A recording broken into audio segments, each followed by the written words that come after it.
Aw, snap. What's up, Anarchy? Good morning. Thank you for the resub. 23 months in a row, baby. Sheesh. Appreciate it, brother. All right, so we are starting FGO, Lostbelt, number 4. Figured out what it was. Let's go. Do I even want to try to pronounce that? Genesis and Terminus. Ooh. It's the Indian Lostbelt. I do have a bunch of notes from the last time. I was trying to remember all week because I knew I wanted to start it this week and get back into FGO's story overall and try to catch up before Lostbelt 6 comes out in June, July-ish. And so I have a bunch of notes I wanted to quickly go over to try to help myself remember. These are notes I took after Lostbelt 3, which was back in like September, end of August, or no, was it before that even? I think it was going into August, wasn't it? Either way, it was like last summer. This was months ago when I took these notes, but I took these notes at the end of Lostbelt 3, and so I figured I'd go over them now with y'all. So to me, Lostbelt 1 was a great start at laying the foundation of the Lostbelt story arc for part 2 of FGO. Lostbelt 2 felt like a grand adventure with a huge monstrous threat that showed up over halfway through the story that I enjoyed because it reminded me of Babylonia and Tiamat. Lostbelt 3 for me felt like a huge info dump, if anything, and not in a bad way. It's just hard for my small brain that has never really read Tsukihime or dived into the Nasuverse lore. It was hard for me to keep up with all that after we found out Akuda was like a true ancestor vampire, aka fairy, aka foot soldier for Gaia, the god that represents Earth, similar to how servants are like the foot soldiers for Alaya, the gods that represent humanity. I know it's a lot more complicated than that, but that's just, I need some kind of metaphor dumbed down for my small brain to make sense of it. So that's basically more or less like how I put it together. The story of how Akuda was actually Yume Ren and like immortal vampire essentially, and was just trying to reunite with her lover, and that's why she joined the race shifting program, and the Cryptors was a nice twist that I did not see coming. However, the ending where she essentially like severed ties with her immortality to join the counterforce as a heroic spirit didn't really make sense to me, but chat was basically like, Emiya did it, why can't she? So I guess I can't really argue with that. The ending with Chin-Shi Wong was nice. I really like the quote between Mash and Holmes where Mash asks, how wise do we need to be before we know for sure what's right and what's wrong? And Holmes replies, if we ever do reach that point, it will be long after we cease being human and instead become gods. Which was kind of like a jab at Chin-Shi Wong, because that's essentially what he did in his Lostbelt. Then they go on to talk about how even our own proper human history timeline has the potential to be pruned by the universe one day, as if we ever stop making progress. That's how the whole pruning theoretical phenomenon happens, right? As if humanity ever stops making progress, that's when it's pruned. If there's one thing all these Lostbelts have in common, it's that humanity stopped making progress at some point, and if we ever reach a point where humanity felt safe or comfortable enough to have a time of peace where we'd stop innovating or reaching towards the stars for human progress to continue, we too would be pruned. And the comment Holmes made about if we ever knew for sure whether, oh yeah, I read that, or I mentioned it, how we would no longer become human and instead become gods if we knew for sure right from wrong. That was a jab at Chin-Shi Wong, because that's essentially what he did in his Lostbelt. We found out that each of the trees, in Lostbelt 3, we found out that each of the trees is named after a galaxy, and in Lostbelt 3, we see what happens when one finally awakens, which is it splits near the top and blooms like a flower. And inside the tree itself is a galaxy being brought here to Earth. We destroyed the tree before it could really do any harm, but what any of that means is beyond what I understand at the moment. We just know that there's galaxies inside of the trees, and when they awaken, the galaxies like start to bleed out. We also got to see near the end that, again, there seems to be someone coming to each Lostbelt, visiting them and helping the citizens of each Lostbelt, claiming to be from Chaldea. In Lostbelt 1, I thought that this was Musashi, but that's obviously not the case because this time around, the citizens described this person as wearing a white lab coat, which to me tells me this definitely isn't Musashi, or even a servant, but someone from Chaldea themselves. My current thought is that it's Marisbury Animosphere, since we know he also wears a white lab coat and his suicide is still a mystery to us. So other than Marisbury, I honestly have no idea, but that's my best guess at the moment. I also say, I know Marisbury is technically supposed to be dead via suicide, but you know, this is fate and people don't die when they're killed, so Lastly, we played Oku after Lostbelt 3, which acted as like Lostbelt 3.5. There wasn't a whole lot of story significance like I thought there would be. I enjoyed Oku's story, so don't get me wrong. I just thought when chat told me it acted as like a prequel to Lostbelt 4 or a bridge between Lostbelt 3 and 4, I thought that meant there would be a lot more story significance. But the only real story significance that I picked up on was Kama is an Indian god of pleasure, and that might tie into Lostbelt 4 somehow. So maybe we'll see Kama in Lostbelt 4. Since it takes place in India. But that is it. That's all for my notes. So let me close that tab. I have not started Saber Wars 2 at all. No, we still have...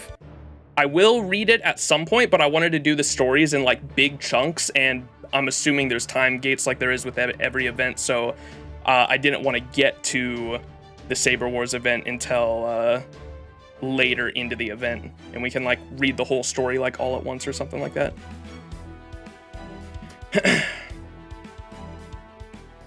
Spishtar 120 for real. Big congrats. She gonna be able to farm everything. Does Saber War 2 not really have time gates? Wait, what? Really?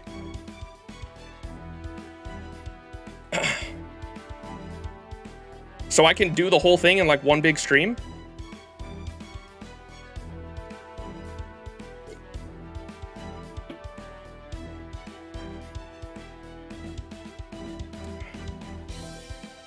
As long as you have the AP, well, I've got a fuck ton of apples, so we can definitely do that. Anyways, is there anything else I wanted to say before we started Lostbelt 4? I don't think so.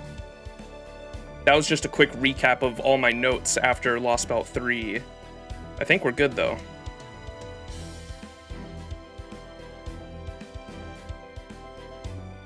The lore of Fate Grand Order, oh boy.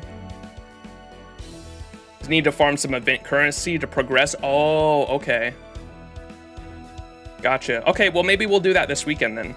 I definitely wanted to get through Lostbelt 4 though, because I've had Lostbelt 4 on the back burner for months now, and I'm really excited to get into it. Oh yeah, we were gonna watch the PV. That's what I wanted to do. So here's the PV real quick. Let me mute the app. It's just 30 seconds. Hopefully I don't get like copyrighted or some shit. I probably will, but we'll watch it anyway.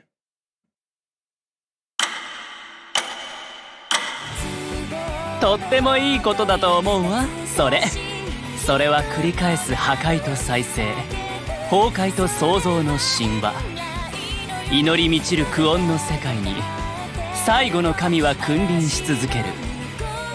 フェイトグランドオーダー、コスモス・イン・ザ・ロストベルト、創世滅亡輪廻、ユガクシェートラ、好評配信中。Oh, hype. So this shit looks crazy. No idea what any of this means for the most part, other than it looks hype as fuck. I'm actually really glad that I did the, what was it? The Christmas event, the last Christmas event, Carnimus, before doing Lostbelt 4, because I feel like Carnimus didn't spoil anything too much, unless like you didn't know who Arjuna Altar was, but I had already known who Arjuna Altar was, and so kind of getting to see, it was almost like little hints to Lostbelt 4 for me. Like, they didn't spoil anything from Lostbelt 4 except for Arjuna Altar, of course, but I already knew about the unit before going into Lostbelt 4, so not a big spoiler for me.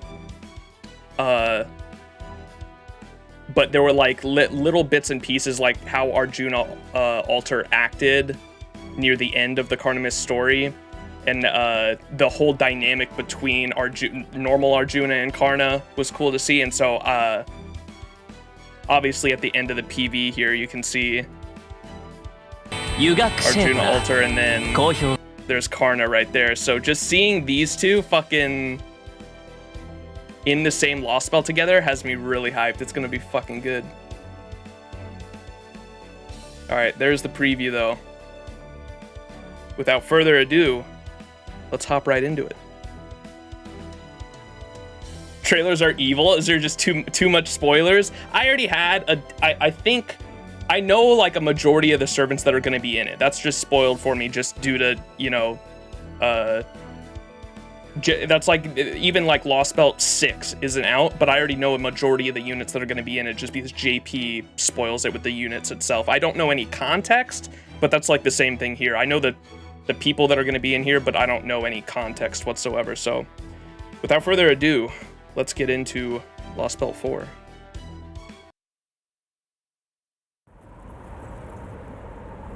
So we're back outside. Didn't we teleport? Oh, wait. Okay. Oh, this is that one guy. On December 31st, 2019, the entirety of human history was erased in a single stroke. Every trace of civilization was wiped out, and in its place, the Earth was left a bleached wasteland. No one knew why or how it was done. All that was clear is that humanity had been utterly defeated. No, it's worse than that. We never had a chance to fight back. Our destroyer was known as the Foreign God, a being from a distant star wielding unfathomable power. There's Kshetra, Anity, humanity. We have a message for all of humanity. This planet will soon be reborn as an old, brand new world. Human civilization was a mistake. The path of our grown was incorrect. And so I have made my decision. I will revolt against all of human history, proper human history. We are about to fill this world with inhuman mystic secrets. We will restore the age of gods.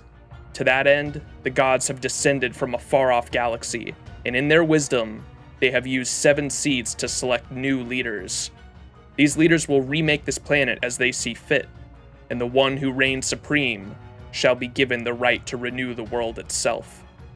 The life forms from proper human history will not be permitted to take part in this war, or even to view it from the sidelines. Trees of creation have sprung up all across the land. Now all of humanity's endeavors will be set aside, frozen. My name is Wodime, Kshetra Wodime. On behalf of the 7 cryptors, I have a message for those of you who escaped from Chaldea. No, rather, I have a message for the scant few remnants of the human race. We will be the inheritors of this planet's history. Growth. Cryptors, the 7 masters of Old Chaldea who were supposed to save the world. Daebit Semvoid, Ophelia Famsaloni, Salami. Barrel Gut, Kadok Zemblumpus. I'm butchering these names, I'm sorry. Akuta Hinako, Scandinavia is his name? Pepe! Is Pepe a fan favorite? Because every time this guy shows up in the story, chat goes crazy. And their supposed leader, the foremost disciple of Chaldea's first director, Kshetra Wodime. Yes. No one had ever been certain that they were still alive, but no sooner had they awoken than they turned on the world they had been meant to protect. Chosen by the Foreign God, the 7 cryptors were entrusted with caring for the Trees of Emptiness. The enormous trees that appeared around the world after its scoring? Each Tree of Emptiness was followed by a Lostbelt, a hypothetical history that had been pruned from the chronicle of humanity. There was the Russian Lostbelt, where humans had fused with beasts in order to survive in an ultra-cold environment. There was the Scandinavian Lostbelt, where Ragnarok gone awry had robbed the world of any possible future. And there was the Chinese Lostbelt, where a single ruler who achieved immortality carried the rest of mankind on their shoulders. These and other Lostbelts were to grow their territory, with the one emerging triumphant becoming Earth's official history. As far as the cryptors were concerned, their only enemy or rather, competition, was the other cryptors competing to establish their Lostbelt's dominance. The few remnants of the old humanity, Chaldea, were no more than a tiny bump in their road. Pain.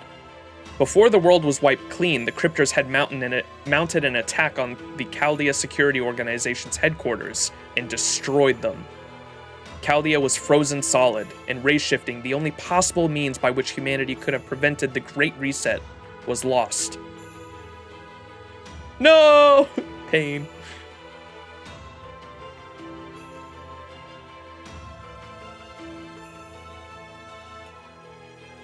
But though many lives were lost, and the survivors were forced to make a desperate retreat, the last master of Chaldea still lived. Thanks to the Shadow Border, the all-terrain void transporter that had been developed in secret, and its cross-dimensional zero-sail traversal method, the survivors successfully escaped into void space.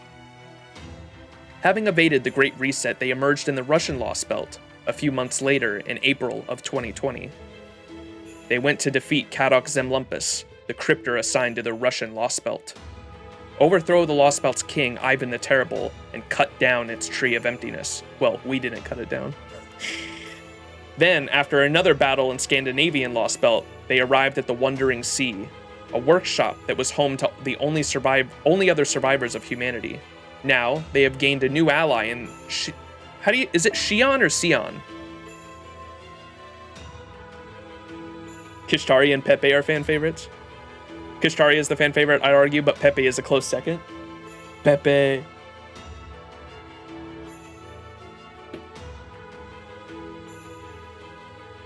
Trailers in general sacrifice too much of the initial shock value. Yeah, I totally get that. I'll probably try to avoid them in the future. Especially, everyone says Lostbelt 5 is like insane, so I probably won't watch those, but Lostbelt 4, I already know I don't know the context of everything in it, but I know bits and pieces of it just because of like what's his name, Arjuna Alter, and I have Arjuna Alter. I got him on a lucky banner or a lucky bag summon, and I've seen his NP and I've read about the NP in his profile, so I was like, oh, okay. Kind of got bits and pieces of Arjuna Alter spoiled for me because of that. I was said like Sion. Oh, okay, but I never played Melty Blood, so I don't know. It's either Sion or Xion, one or the other, because I've heard people say both on YouTube anyway, pronunciations, but YouTubers are dumb like me, so who knows. I originally thought Sion because I play League of Legends, but I don't think that's it either. Maybe I'll call her Sion. That sounds better than Xion, to be honest. Sion. So now we gained a new ally in Sion Eltnam, an alchemist from the Atlas Institute left in charge of the Wandering Sea. And we also know she's a vampire. Kind of like just alluded to her being a bloodsucker, but that's all we really know. They didn't really elaborate. What's up, Gandalf? Hi, everyone in chat, by the way, too. I'm sorry I didn't really say hi when I started the stream. I was going too far into my notes, but hello, everyone in chat. I hope you're all having a fantastic morning or afternoon or night, wherever you are. Super excited to get into this.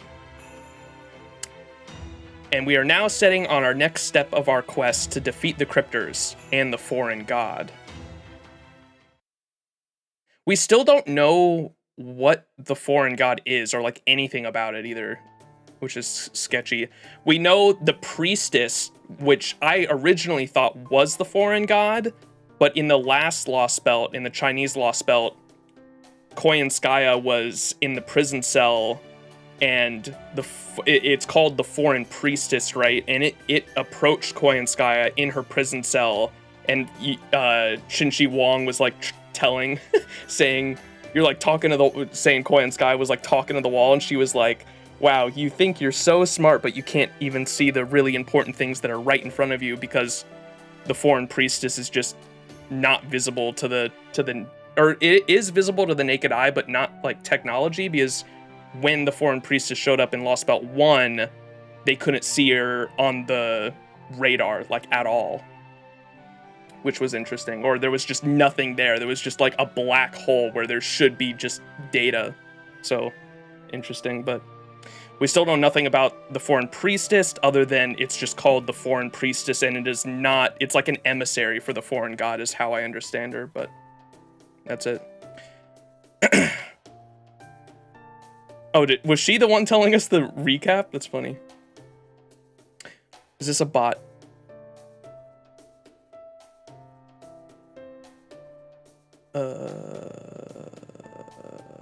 Be gone, bot. Not really a vampire, a bloodsucker. Arguably, it's kind of like what a vampire would do. Yeah, that's how I understand it too. Not necessarily a vampire, but like close to one, because they basically, correct me if I'm wrong, but how I understand it is they feed off of mana of others to survive. Is that true? That's kind of how I understood it.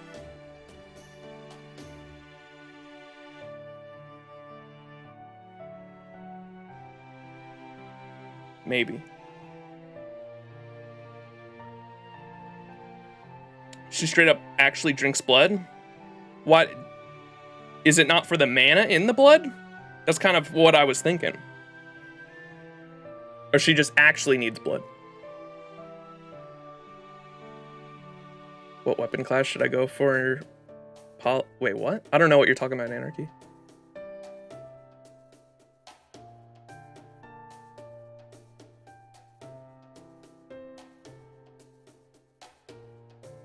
I don't know. I need to play Tsukihime, then I will understand. So, how was that recap? Did I do a good job jogging your memory? It's like it was yesterday. Huh? What about the Chinese Lostbelt? Or the other things that happened? Oh, you don't need me to tell you about those. They just happened recently, after all. I will save the recap on Gordolf's grand adventure for another time. Anyway, it's been a nice few months since you returned from the Chinese Lostbelt. It's been a few months?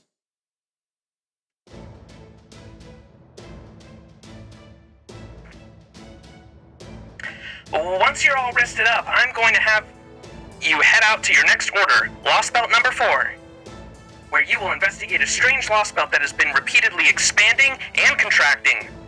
Moreover, the captain will be joining you on your adventure in the dazzling realm of Indian mythology.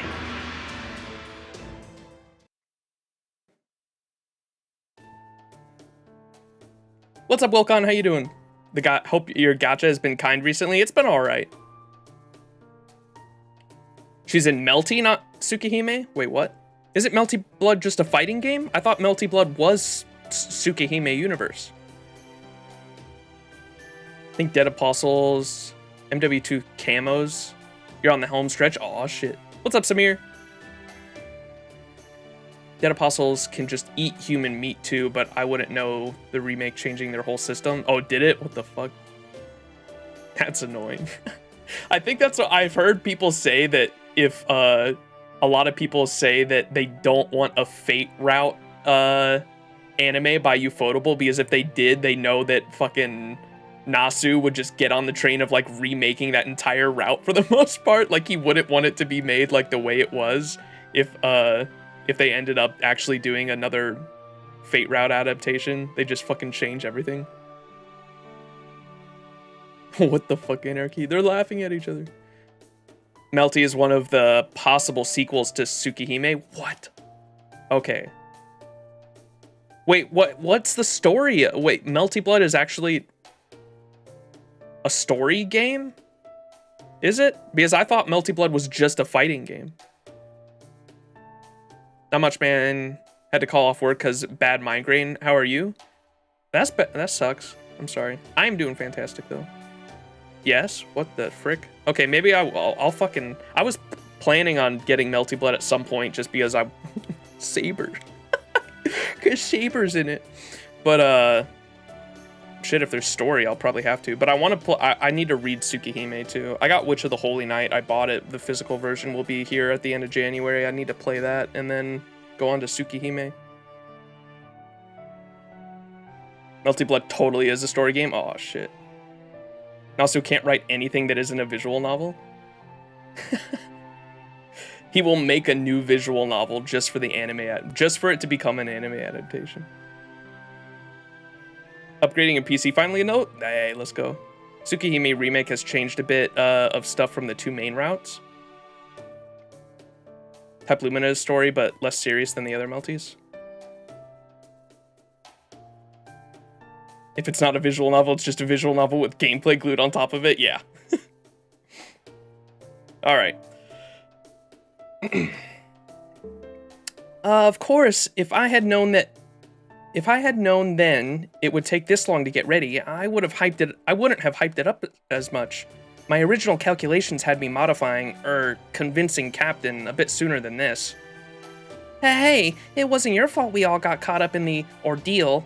Honestly, I'm just glad we were able to verify that we can actually race shift again. Was that Oku they're talking about? Look at that, Oku makes sense. Kinda. Indeed, we now know for certain that we are able to race shift from the Wandering Sea as well from Chaldea. While the ability to observe time and space outside the Lostbelts may not help in our efforts to remove them, having more options available can only be a good thing. Though that's not to say some of us aren't a bit worse for wear. I say, Director Gordolf, has your weight returned to normal weight yet? It has. Why do they always make fun of my dude's weight, bro? It has. Not that I had any say in the matter. I still don't think it's right that I was the only one who didn't get to go on a break. Nor do I see why we need an obsolete relic like race shifting when we have the Zero Sale. Go on, Moody. You know I'm right. Tell them how you and the whole staff are just sick and tired of race shifting as I am. Oh, what are you talking about? They're both mind-blowing technological achievements. You've just got to use them right. Also, I was on the staff at the original Chaldea too, so if anything, I'm more used to race shifting.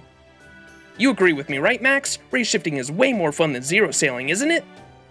Yeah, I guess. Yeah, I guess. Honestly, neither one's exactly a walk in the park. Eat too, boy! Ugh, why did I have to be born so race shift compatible? Oh, never mind all that. Shh, Sion! There's something I've been meaning to ask you. We know that the Cryptor's accursed leader, Kshetra Wodime, is in the Atlantic Lostbelt. I'm also told that it's the largest Lostbelt in the world by far, and that the branches of its Tree of Emptiness cover the Earth's entire stratosphere. So what possible point could there be to making a pit stop in this Lostbelt in India? It's not a pit stop. We need to go there to ensure our chances of victory are as high as possible.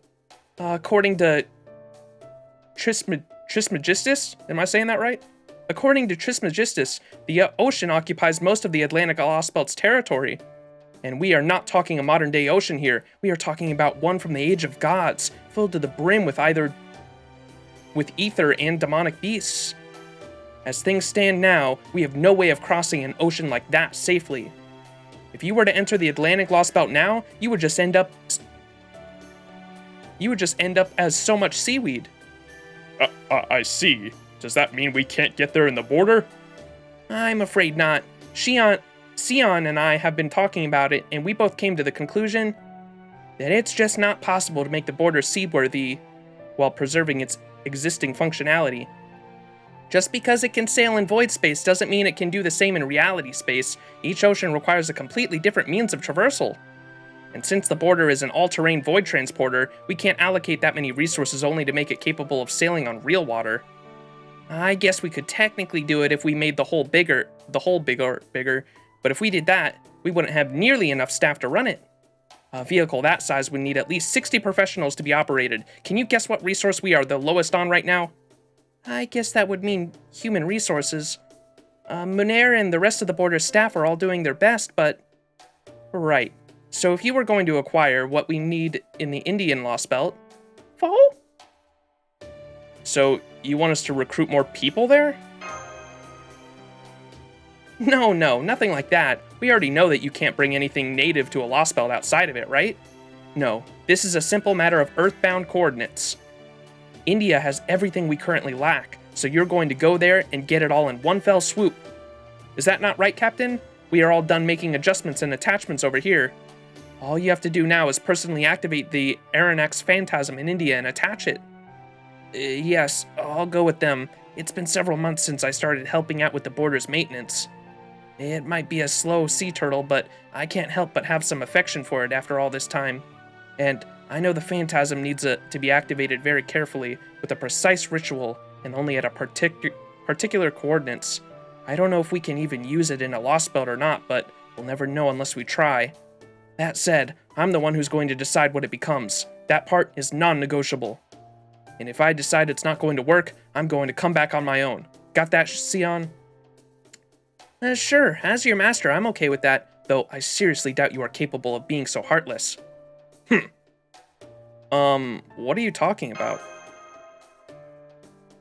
We're talking about my coming along with you to India. I thought you'd already been told about that. Da Vinci, do you remember seeing a steel pyramid-shaped object somewhere around the cock? Well, it's mine. I'd like to store it in the border for me. I'd like you to store it in the border for me. In the worst case, we can use it as a shield. Oh, you mean that weird-looking thing that almost seems like part of a car body kit? Aha! Is this the Aranax Phantasm thing you were just talking about? Yeah, it's not much use for a mermaid that can swim around the ocean freely, though. I can't say I know what it is you're talking about, but the more servants around can keep me safe, the better. Thanks? Anyway, glad to be here, everybody. Oh, and don't worry about my seat. I already installed one for me, and it only takes up half of Munair's space. Whoa, really? Oh, wait. You gotta do the echo. Whoa, really? That means the captain's gonna be sitting next to me. This is my big chance to show him what I'm made of. I can't wait to get started. Doesn't he have a crush on him? He like called him cute before, and he's like, wait, it's not what you think. What's up, Notorious?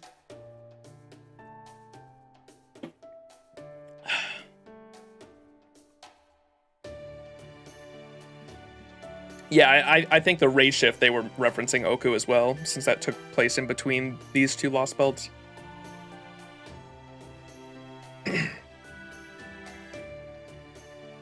He's the one who summoned Astolfo and Dion into Argartha? Oh my, he has very specific tastes, if that ain't a fact, dude.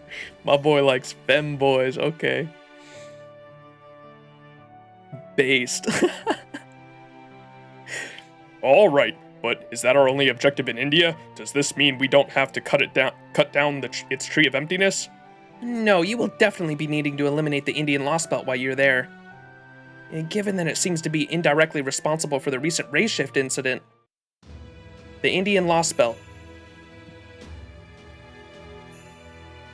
Oh, okay, so Kama escaped from the Indian Lostbelt, is that it? That makes sense, how it would tie into it. The Indian Lostbelt. There is a very good chance that these histories that were pruned away after they were deemed unnecessary contain significant and unprecedented threats. I have determined that we cannot leave this Lostbelt be just because it is low on our list of priorities. Besides, there is still so much we don't know, and not just about the Tree of Emptinesses. What is going on with the Cryptors, who are the alter egos claiming to be disciples of the foreign god?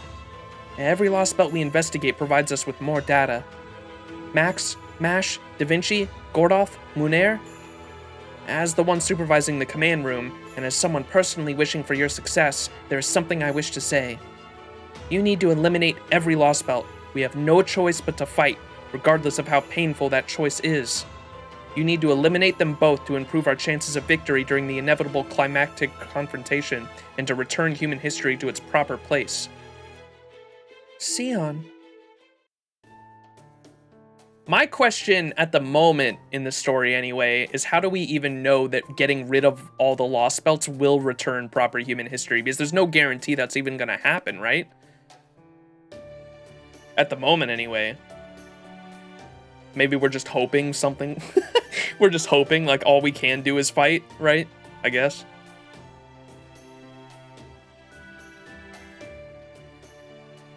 Watch the guy in the new JP New Year CE. Most cultured man. We're on hopium? Oh, okay. So we're actually just sipping on hopium. Gotcha.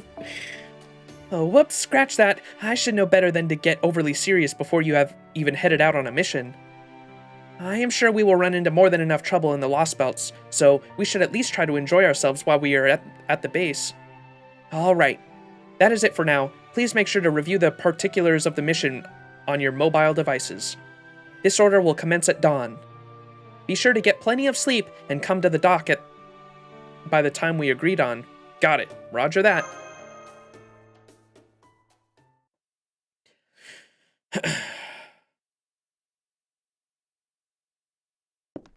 I need to get, I really want to make a Koyanskaya emote where she's in her Russian outfit. Y'all know the, where is it? The K-Comrade emote? Where is it? This one. K-Comrade. I want to make a Koyanskaya version of that, where it's Koyanskaya in her Russian Lostbelt outfit and her saluting. I think that'd be a cute emote. If we somehow restore proper history, Lostbelts will still be stuck on top of it, which wouldn't be pretty. Yeah, that is true. And we still don't even really know why or how exactly. It's the whole concept. Who came up with it? Nasu, I guess. The whole concept of the Lostbelts and this whole arc is so interesting because how I initially explained it, it was like they wanted to overwrite the world, right? Or world's history. And so in doing that, the physical sense of literally wiping the slate clean, starting off with like a white canvas of the earth and then pinning a bunch of other timelines on the blank canvas that is Earth, and then having those timelines spread and compete with each other is just such an interesting concept that's so unique.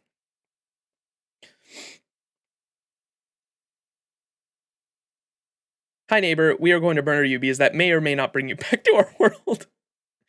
Pretty much. Huh? Da Vinci? What do you want from me? Hello? Is she sleep standing? Oh, Max, what's up? We have less than 6 hours until the mission starts. You should head back to your room and get some rest. I doubt we'll have many chances to get a full night's sleep once we're in the Lostbelt, so who knows when you'll get another chance to stay in bed that doesn't rock. You might want to check your watch. It's actually time to go right now, Da Vinci. Huh? It's already time? Have I been sleeping standing up this whole time? Oopsies! I didn't even want to go back to my workshop, so I guess I ended up resting my eyes for a little longer than I meant to. Well, I feel silly. Anyway, go on and head down to the dock. I'll catch up with you guys soon. Chat, I'm worried about her. Where did she get those roller skates? She just skated down the hall like it was a giant rink. As I had thought, Da Vinci is having some operational difficulties. Neza, when did you get here? Oh yeah, I saw her in the PV. So we get Neza two Lostbelts in a row. Let's go. I have been behind you for some time. You must have been so focused on Da Vinci that you didn't notice. In any case, this is a good chance to tell you this. You can't let Da Vinci push herself too much. She is doing everything Leonardo da Vinci would be doing, but while in a much smaller body. That obviously puts tremendous strain on her now. You must be aware of that. She may have inherited Leonardo da Vinci's duties, but she is a pseudo-servant, just like Mash is. We may differ in format, but she and I are very similar. I understand how she is feeling. No, scratch that. I do not know how she is feeling. Da Vinci is so strong. Neza?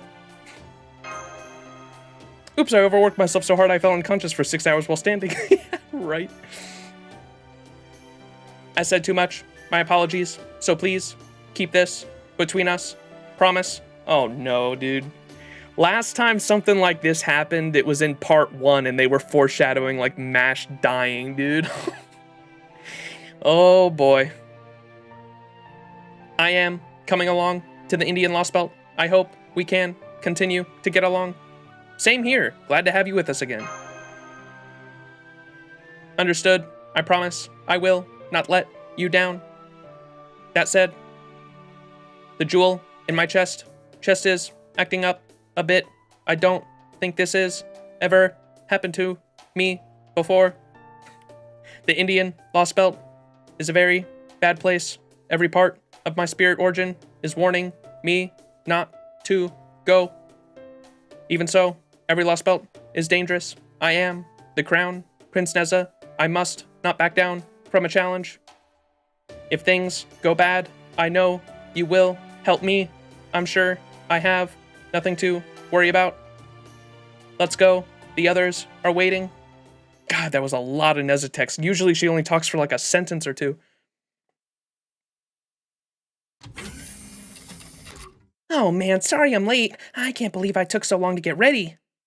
It looks like you are all here. Then let us begin the final rundown. Your destination is the Indian Lostbelt. Your objective is to help Captain gain experience power up the Shadow Border, explore the Indian Lostbelt, and ultimately eliminate it. Captain and I will handle the Shadow Border side of things, so please do not concern yourselves with that. What I would like to focus on, Master Max, is cutting down the Indian Tree of Emptiness. I estimate you should have room in the border to fit about 20 days worth of supplies. While the Aranex Phantasm will be loaded into the hangar as supplemental equipment, you will not need to account it in battle, as it is not meant for offensive purposes. So at this point, Nemo's identity wasn't revealed, right? Because we keep calling him Captain. So I wonder if that's going to happen now. Because I think I skipped all the story in, what's it called? God, what was that? What was the event called that, like, said it was going to spoil Lostbelt 4? Which I think the only spoiler was Nemo's identity. So I probably could have read it anyway. Yes, oh my god, all three of you imaginary scramble. Jinx. Okay, was Imaginary Scramble's only spoiler for Lostbelt 4 just Nemo's identity? Was that really it? Or was there more?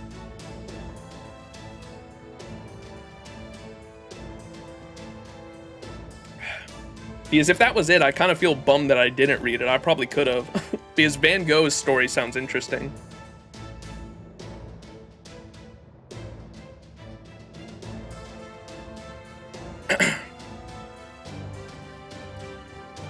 There was a little more connected to it? Okay. Imaginary Scramble hasn't had a rerun yet. No, it has not. I think I remember people saying it hasn't. That kind of sucks. I hope it gets a rerun eventually because I'd like to reread that story. Or not reread it, but read it for the first time. I'd be redoing the event because I did the event, I just skipped all the story, was it? Feel like Imaginary Scramble used info from Salem and Lostbelt 4? Oh, okay, gotcha. Yeah, because there was like I know that Van Gogh was like somehow connected to like an outer god, right? And that was like the whole deal with or that's probably how it connected to Salem, huh? Oh, it becomes a main interlude down the right line. Okay. That's cool. I take it we will be summoning reinforcement servants within the Lostbelt again, as we have done thus far? Correct. From here you will need to travel across void space to get close to the Indian Lostbelt. Excuse me. And from there, you will need to immediately undergo another zero sail in order to make your way inside. Consecutive zero sails are draining, even for servants, and Da Vinci's protection safeguards can only do so much. So I think it is best if we keep no more than 3 servants on standby in the border. Then no matter how many servants we win over to our side in the future, we'll be okay. We'll be only able to take 3 of them into a Lostbelt with us? That is how it works out. Wait, what did they say? No matter how many servants we win over to our side in the future, we'll only be able to take 3 of them into a Lostbelt at a time. Okay.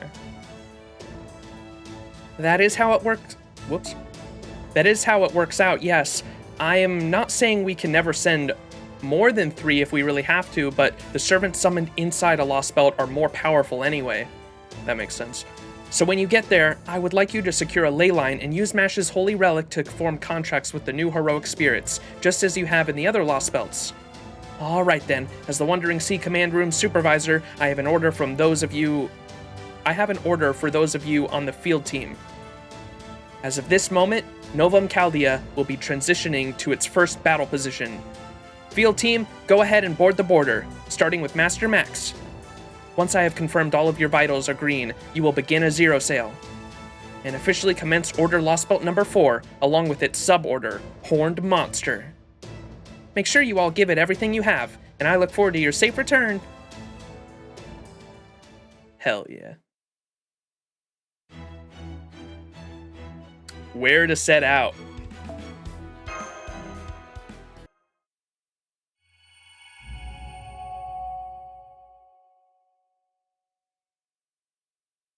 Bum, bum, bum.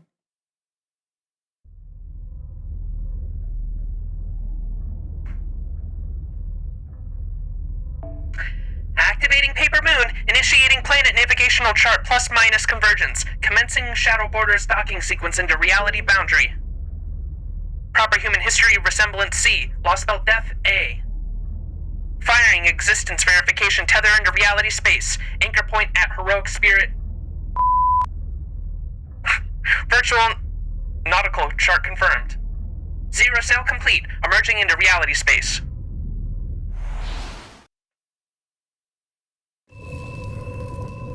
Wow, wow, wow, wow, wow, wow, wow, wow.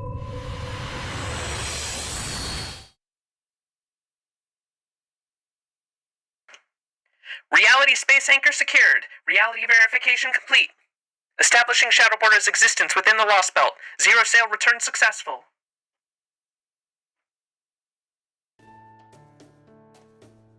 Good, we've made it back into reality space. Fo. Oof, that violent shaking never gets any easier. Are you okay, Master? I'm fine. I'm used to it by now. This emergence felt a lot like the one in Scandinavia. You don't say. You've got good instincts, Max. Not so fast. Just take a look at how adepty I'm carrying myself. Why, I'm the very picture of dignity. A zero sail is no worse than a drive in the rain for me. Surely all that rattling must have been a dreadful sight for more difficult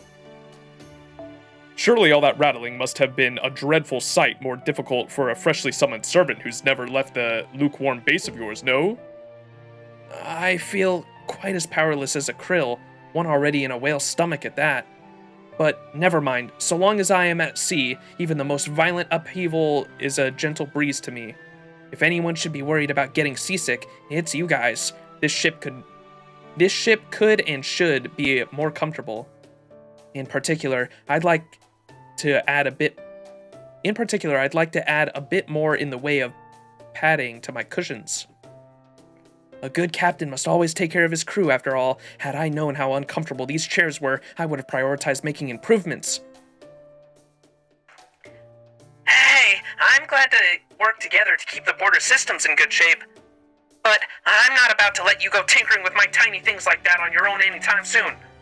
Even something as small as changing the air freshener we use in the bathroom could lead to fighting among the staff. I'm actually being a lot more considerate of everyone on board than you might think, you know? That's good to hear, but this is the sort of problem that should have been addressed in the planning stages of creating this vessel.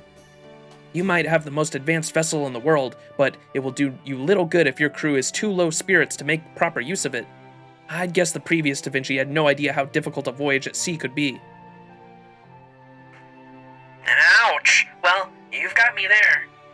The last version of me was a genius, but she was definitely kind of insensitive about things like that. Still, she made this amazing capable armored vehicle back when nobody had any idea what was going to happen. I'd say that more than gets me off the hook for overlooking little things like cushions. Quite so. The next time we build a vehicle, we'll be sure to pay more attention to creature comforts. In the meantime, we have made our way through the storm wall and are now inside the Indian Lostbelt. We should begin assessing your surroundings. First things first, Mr. Munair, can you see this Lostbelt's tree of emptiness? Yeah, I think that's it over there. I can see something far off in the southeast.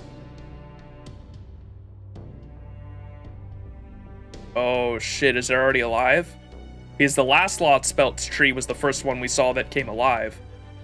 So, Yep, it's already awakened. so it has already taken root, as I suspected. Furthermore, it appears to have already grown considerably. But unlike the China and Scandinavia, at least we know where to find it. That should save us a good deal of time. Then, let's go cut it down right now. Just like that? Are all Chinese robots so bold? No, that would be too dangerous. The tree is very far away, and I doubt the enemy has simply left it undefended. Ah, yes, that reminds me. I'm aware we have yet to define this term for our current circumstance. But there is almost certainly another enemy we will need to face here. Given what we have seen thus far, there is an excellent chance that there is a cryptor assigned to this Lostbelt, and a king who has been ruling it since prior to the cryptor's arrival. It is therefore in our best interest to gather as much information as we can before we prepare to face them. While this particular tree of emptiness does seem to have grown considerably, it also appears to be in a fairly stable state. So we do not seem to be under any immediate pressure. Of course, if things should take a sudden turn for the worse, we will have no choice but to act. But for the time being, it should be safe to prioritize investigating this Lostbelt. Whatever steps we take next, we should begin by getting to the bottom of this case, that is, this unknown history. Yes, quite. Very well, we will start by gathering information. It is important to know exactly what sort of dangers one is up against after all. I see. Understood. For now. Alrighty, let's see if there's anything else of interest around here. What's that?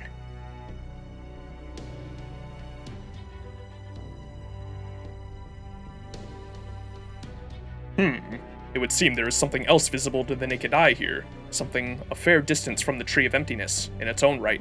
Fascinating. It's, square? It's very, big.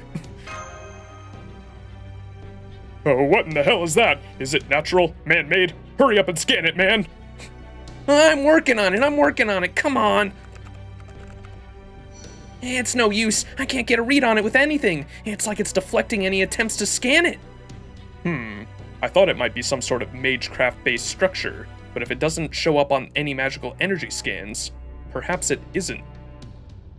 It seems all we can do is barely make it out with our eyes, which would mean that, empirically speaking, we can't even be sure it is truly there.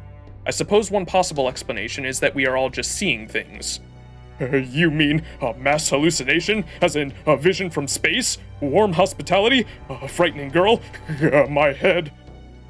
Please calm down, Director. I'm sure that was just Holmes trying to make a joke.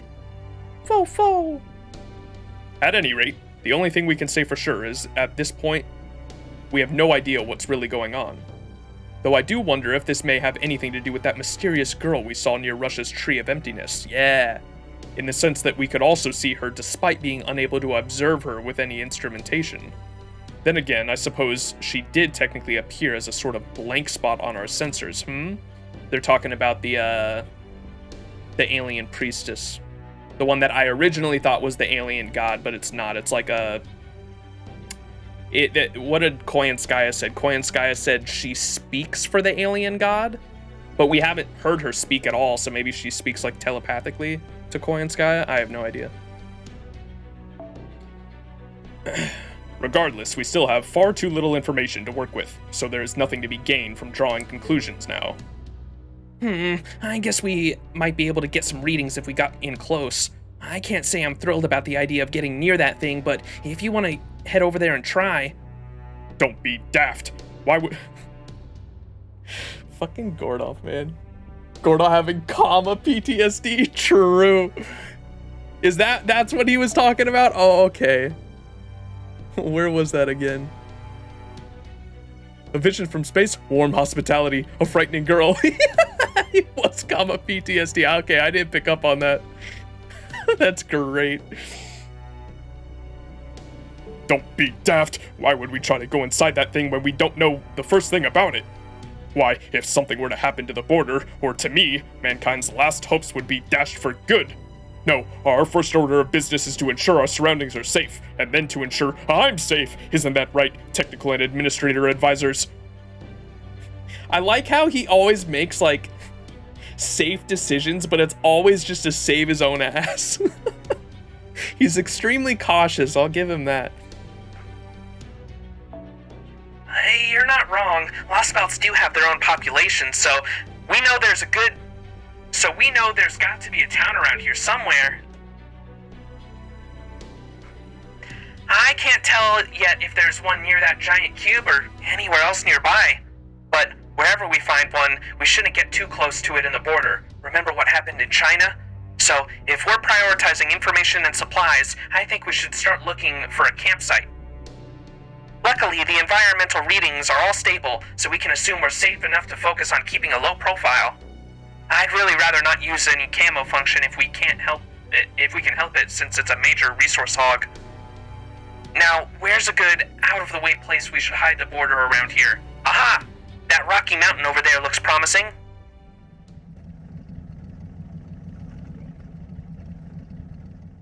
If Gordolf was a servant, he would have the opposite of charm immunity. Charm suspect. Yes, dude. He'd be more susceptible to charm. That'd be so good. Whoops. All right, we should probably decide on our plan of attack here, just to make sure. How's the device coming up? Or how's the device holding up? He didn't really explain what this device was. It's an Aranax phantasm, and so, as quiet as a piece of coral, I'm assuming we came here somehow. I'm assuming that, because I know he's Nemo. I know we're not supposed to know that at this point in the story, but I'm assuming we're here to try to do something with his spirit origin, maybe, because I don't know a lot about the actual character Nemo. I know he was a character in a story, but the story's super popular, so he's similar to a what do you call those? Phantasm spirit or something like that. They're like servants, but from stories. They're from fiction. You could arguably call Holmes that, even though Holmes was like based on a real person, right? Are they called phantasm spirits or something like that? And so that phantom spirits, okay. And so that's pretty much what he is. Maybe we're here to help him out somehow, and that's what I don't know what the hell that thing is he's talking about. It seemed like Sion and Captain like don't want us to really know about it though. Maybe they're trying to keep his identity a secret still. The only Nemo I know is the fish.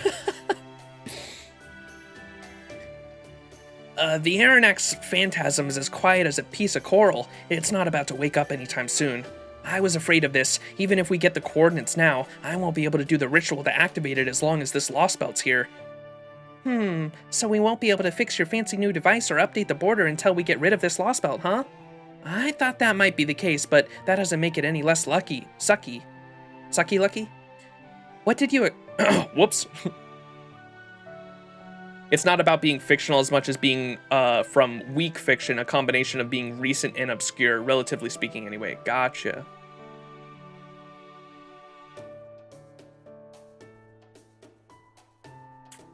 Wait, what do you mean by, like, weak fiction?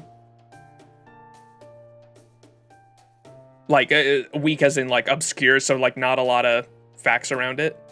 That would make sense with, like, because it's not too far off from, like, the, like, mythology or, like, King Arthur, essentially, which is why those characters manifest as heroic spirits, right?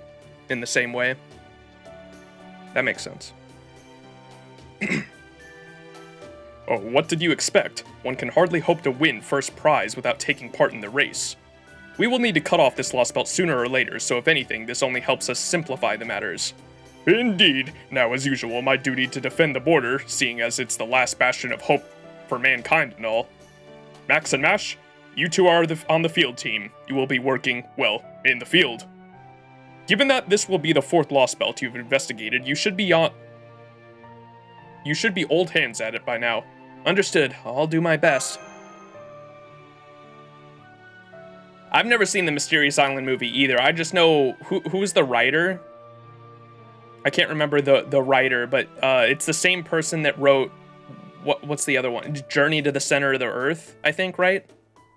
I know Journey to the Center of the Earth as the story. I don't think I've ever read it myself, but I know it's a very famous one. And I think the same writer wrote the story with Nemo in it. Yes, sir. I'll be sure to stay alert while we're in the field. Jules Verne, gotcha. Simply put, if a lot of people know about you, you become a heroic spirit. If less people know about you, you become a phantom spirit. Oh, okay.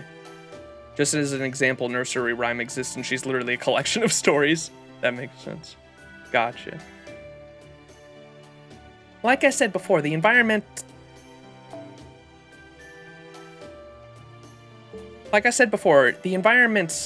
the environment here is a lot more stable than it was in Russia or Scandinavia. It's similar to China's climate in a lot of ways, but in addition to the physical heat and humidity, there's also high concentration of mana in the air here. That means you won't be able to use the portable stealth devices I give you in China, just so you're aware. Still, at least we know you won't need to use the Olaris boards or any other special transportation equipment here. The Olaris boards? What the hell is that? Was that something we used in one of the other Lostbelts? I don't even remember. So, you won't have to worry about all that. Yes, ma'am. Good. Just the sort of enthusiasm I like to see. However, one can't live on enthusiasm alone. Having just the two of you out in the field is a risk I would rather not take. So the servants who will accompany you on your investigation shall be... Sorry, I think that is a sensible decision, but I can't accompany them. I was not sent here as a combatant. Were I to try to fight alongside Max, I would just get in his way. My job is to make improvements on this vessel. I may not be able to do so now, but there's still a lot of foundational work I can begin now. The first thing I'm going to focus on is improving this bridge's shock absorption. As I said, these cushions leave quite a lot to be desired. Hey, I was planning to get to them when I had time, you know. Of course, I will accompany them. I have some connection to India as well. I am sure I can be useful. Right, India has historically been close with China, where they call it Tianzu. I probably butchered that. I'm sure you're familiar with it. Thank you, Neza. I'm very reassured knowing you'll be there to help us. Nonetheless, Neza alone simply won't be enough. Da Vinci needs to remain here on standby so that she can operate the border at a moment's notice if necessary. And Holmes needs to stay so that he can make full use of the border's instruments while he analyzes our findings. Suffice to say, Max, that you will need to bolster your fighting force if you are to carry out your investigation. So to do so, you will have to try summoning new servants in the field. It's a shame that the Atlas Institute servant wasn't more accommodating, but there's nothing we can do about that. I see Gordy's in a really good mood now that he has another servant staying behind who can keep him safe. I agree you'll need to start summoning new servants, but as they say, every cloud has a silver lining. And this particular summoning has two of them. First off, electricity. Thanks to Sion, we have another disposable booster you can use, like you did in China. She said it's called a void cell. I gotta say, the Atlas Institute comes up with really interesting stuff sometimes. As a refresher, just hook it up to Mash's shield, and it'll provide all the resources you need for the summon. It gives us quartz? Unfortunately, thanks to all the time it took to make everything, it's only got enough juice for 2 servants. But hey, it's still way better than flying a kite in a storm, right? Second, I already found a perfect ley line for the summoning, and it's well within walking distance. I concur. Once you have bolstered your forces there, you can begin investigating our surroundings in earnest. Understood. We'll make sure to do that. Well, no time like the present. Let's go. Foo-foo! I'm here to spoil. What's up, Poggers? The Olaris boards were those ski things. Oh, okay, we used in Lostbelt too. Gotcha. I was going to say, I haven't heard Olaris board in fucking forever. I have no idea what that is. We only used them at like the very beginning of Lostbelt 2, if I remember correctly, right? I don't think we ever used them again. We used them like in the like first couple chapters.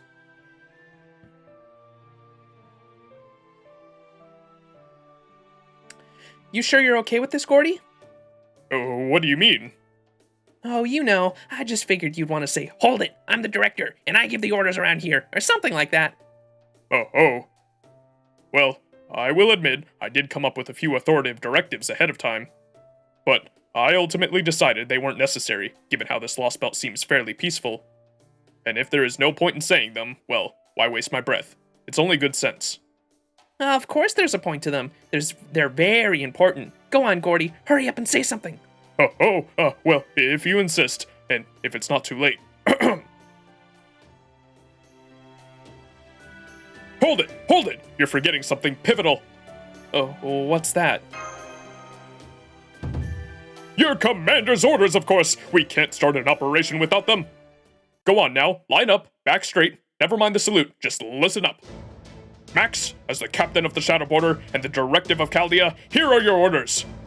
You are to investigate this Lostbelt spreading across Indian land and find a means of felling that tree of emptiness as soon as possible.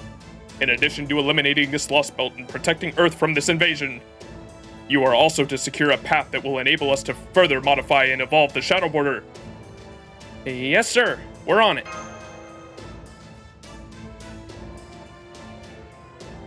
That's more like it. When a mission's especially difficult, that's when you need to send them off with high hopes. We're really coming into our own as a team. I think we'd even give the old Chaldea a run for its money. It's not the same without, Roman, man. Lostbelt number 4, Lostbelt Def A. Damn. Romani Sag.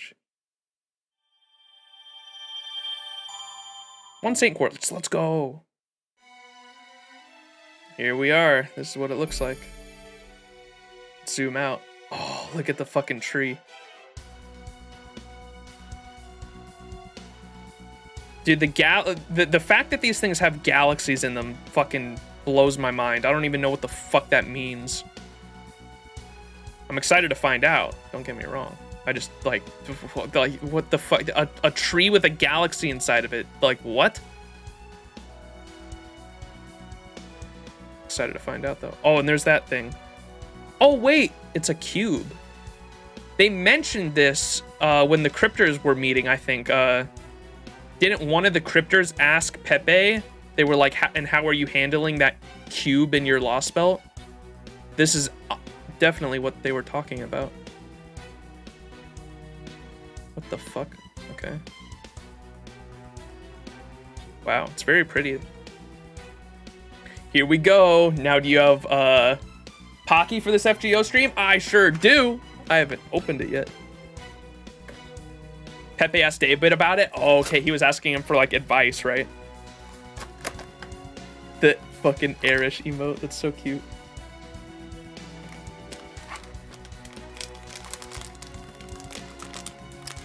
If I can fucking open it. Databit basically said, I don't know, but it'll probably bite you in the ass at some point. Oh shit. So it seems, I'm assuming that's connected to this Lostbelt's king, who I can... No one tell me. I don't even know who Pepe's servant is. I don't think they ever mentioned. I figure that Arjuna Alter is the king of this Lostbelt, though. Judging by how it seems like all the other Lostbelts have, like, basically had gods for kings. Even Qin Shi Huang wasn't really a god. Scotty was definitely a god, and Ivan the Terrible was close to a god, or like he was human too, but they've all had like godly kings essentially, or godlike kings, and so I'm assuming Arjuna Alter's the king of this Lostbelt, but I have no idea who Pepe's servant is actually. I guess we'll find out. Can I fucking open this, bro?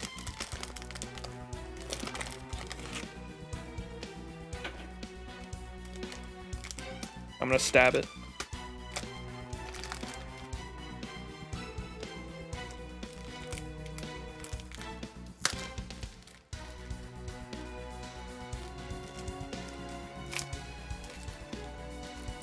What part of Ivan is human?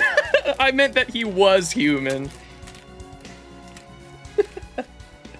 That's facts, though. The fucker was not human by the end of it.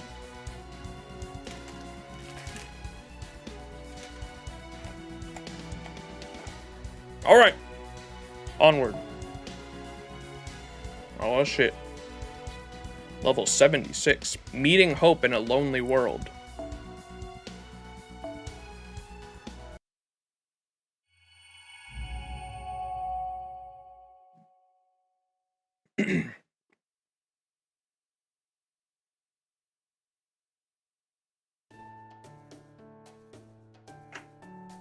I have to ask, are you sure this will work? You had a fairly rough go of it in China, didn't you? Granted, I was so out of sorts early on there thanks to having to confront... Granted, I was so out of sorts early on there, thanks to having to confront my own mortality, that I wasn't able to make the same sort of cool-headed decisions I usually do. So he's referencing in the China Lostbelt, we were having a rough time connecting to the ley lines and summoning servants because none of the servants, or none that the Chinese Lostbelt at the start did not have a connection to the Throne of Heroes due to the citizens all being repressed, right? And not being able to have hope, essentially. And then when Spartacus flew up and inspired hope in the hearts of those villagers, that's when it reconnected. I remember that. And then he's referencing he wasn't able to make cool-headed decisions because he was fucking poisoned.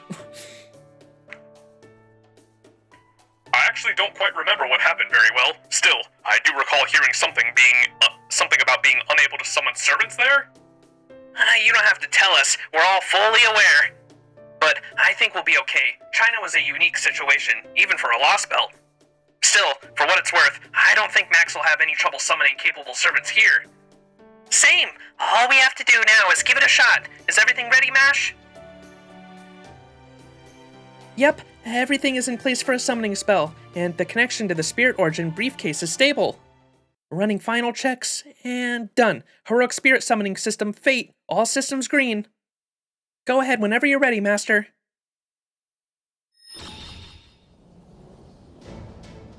My will creates your body, and your sword creates my destiny. If you heed the Grail's call, and abide by this will and reason, then answer me.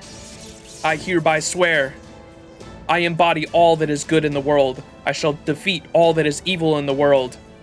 Seventh heaven clad in 3 words of power, come forth from the circle of binding, guardian of the scales.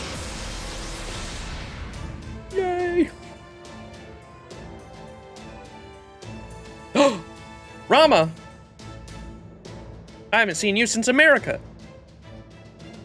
I am Rama, a saber, and the great king of Kosala. Did I say that right?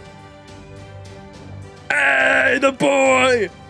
I am Lancer. My true name is Karna. It is good to be here. Hey, it works, Senpai. We couldn't have hoped for a better result. This is great. We even know them already.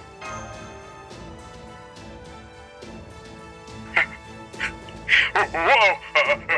Good. I knew I had it in me. Why, these servants I summoned are perfect for tackling India. With a lineup like this, I dare say we've already as good as won. Well, technically it was Max that summoned them. This is such good news, it almost makes me want to run around whooping for joy. I won't, of course. But at least Foe can hop around gleefully in my stead. Go ahead, Foe. Foe! What a good rabbit. Did y'all know how it's year of the rabbit, right? I saw someone on my friends list has the their master motto is year of the foe, and I thought that was funny. I don't think I've heard anyone call fucking foe a rabbit before. I see. Now I understand. So we are fighting for Chaldea on behalf of proper human history. Indeed, it sounds as though your path thus far has been quite arduous, Master Max. But now that you have summoned me, the king of Kosala, and the avatar of Vishnu, your worries are over. No matter what manner of hardships may lie ahead, my sword, a bane of all evil, will rend any obstacles you encounter asunder. And on the slight chance I'm not enough by myself, you even managed to summon Karna, the hero of benefaction. This goes far beyond just good luck. Just how many good deeds have you done to earn this kind of karma, Master? You give me far more credit than I deserve. Still, I can promise you this, Master. Now that I have been summoned here, I will do everything in my power to see your will done. I await your orders. That said, as a... Oh my... Nope, I am looking this one up. Kshetra. A member of the second of the fourth great Hindu castles, the military castle, the traditional function of the Kshatriya. Kshatriya. Kshatriya. It's almost like Kshatriya. Kshatriya. The beginning of that is so hard to say. What the fuck? They were meant to protect society by fighting in wartime and governing in peacetime. Kshatriya. Kshatriya. Fuck.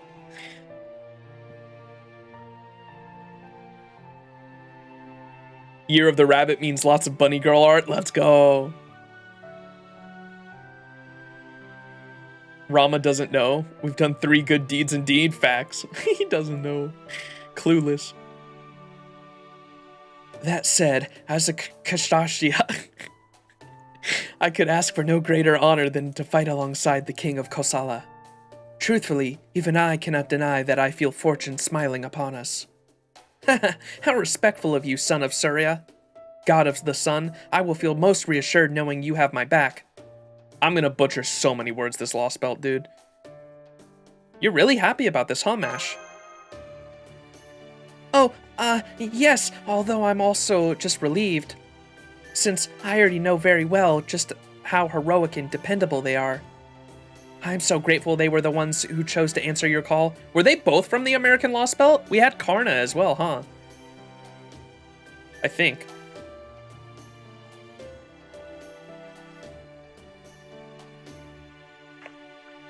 I'll say, even without the home advantage going for them, I'd say these were some of the best possible servants we could have hoped to summon. Rama, Karna, Arjuna, and Parvati were the top choices from the spirit origin graph going in, but it was still a roll of the dice as to whether any of them would respond to the summon. And if that weren't good enough, Rama and Karna are both enormously well known and influential here. Given all that, along with the fact that they know India like the back of their hands, I'm sure they'll even be more helpful than usual. That said, I'm sure some things might be off for them here, given it is a Lostbelt and all. I'm sure they'll still handle it way better than us Europeans. Speaking of which, what do you make of this Lostbelt so far? How is it different from the India you're familiar with? How is it different? How is it not different? I recognize nothing of this topography. No, it's more than that. I'm not quite sure how to describe it, but it feels like the air here is... Yes, it's very dry. It makes me feel lonely. Yes, that's it. It makes me feel lonely. I have no idea what that might mean, though. Lonely, huh? Fo. And of course, I always make a point to try and sense my wife whenever I materialize, but it seems she is nowhere to be found here. One more reason I feel lonely, I think. Ah, my beloved Sita. When will I get to see you again?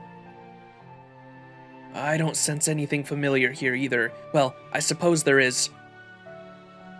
Is something wrong? Are you picking something up? No, it's nothing. For a moment, I felt a bit of the kind of tension I feel prior to battle. I was trying to figure out what it might be, but I couldn't come up with anything. I must have been imagining things, or perhaps my mind was playing tricks on me.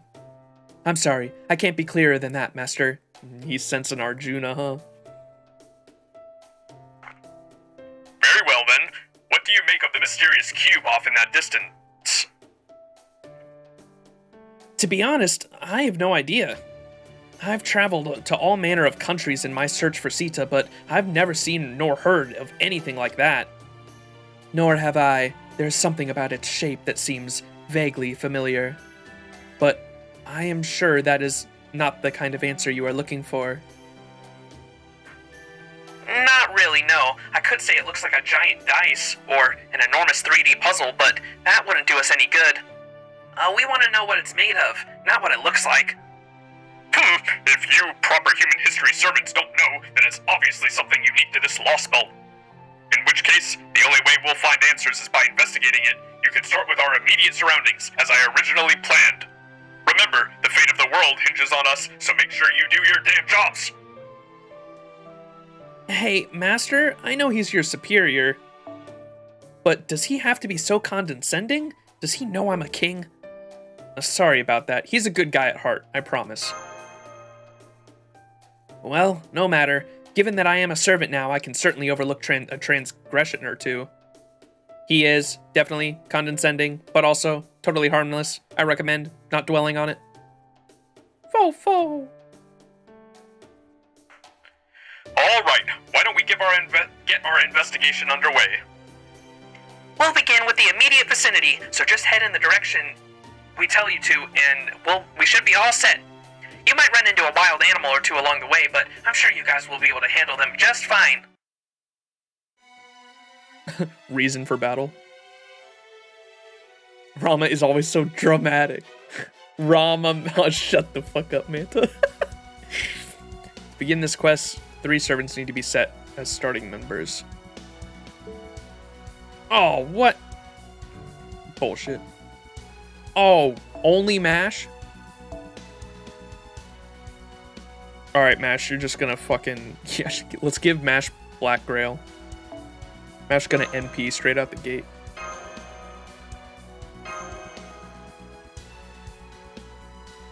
Oh, doesn't every Lostbelt have a specific, like, thing, or a combat thing? Oh no, we got quick down. Is that what it is? What, the Lostbelt, because we were poisoned in Lostbelt 3, I remember that our fucking Mystic Coat skills were on cooldown for like 20 fucking turns. And then they were on cooldown. The cooldown was over battles, right? That shit was annoying.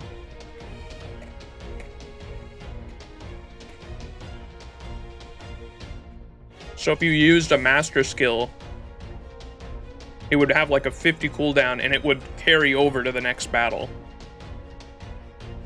Rama talking about transgression when he got carried like a ragdoll in America? That's facts.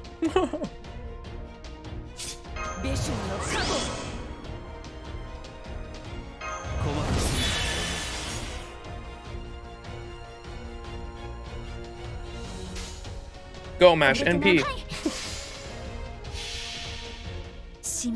You can check and see? Oh, okay. Oh, it started with a cooldown. Okay, my bad.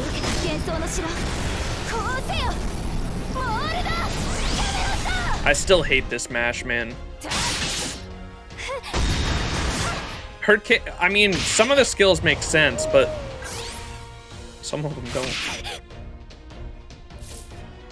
This first skill, I was so angry about when I got the new Mash.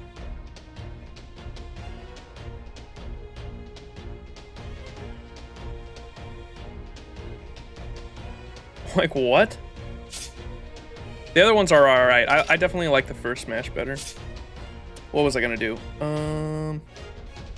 Oh, we were gonna check. Question mark. Decreases quick card and arts card and buster card effectiveness and decreases the amount of HP recovered and decreases debuff resist. Interesting. So is that the Lostbelt debuff then? That's gonna be on every battle? She's trying her best. Call didn't do his hope she gets better. The OG.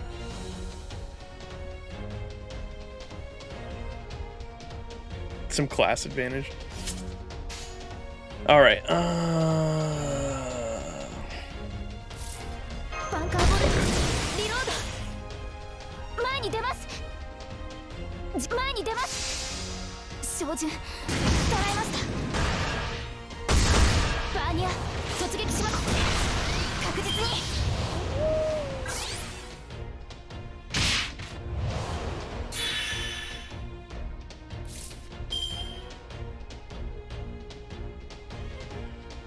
What does this do?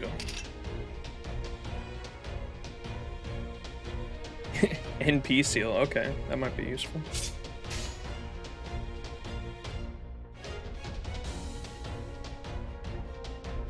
前に出ます。照準捉えました。行くぞ。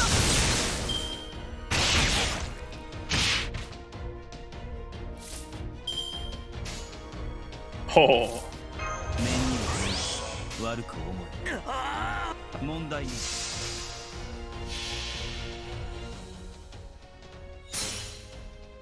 スーリアよ、ご昇乱ある。もはや戦場に呵責なし。我が父よ、許したまえ。偶然絶後。バサブー。シェフティー。Sheesh! That's a sick NP.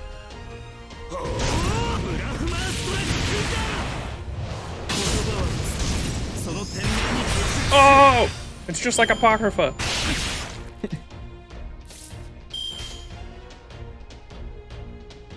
行くか。あ、承知した。行くぞ。遅い。頭上注意。状況終了。排熱。そして充電に移行しますね、マスター。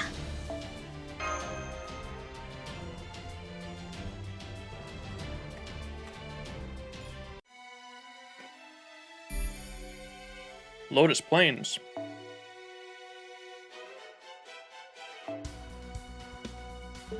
Oh my god, again? Maybe I should use something other than...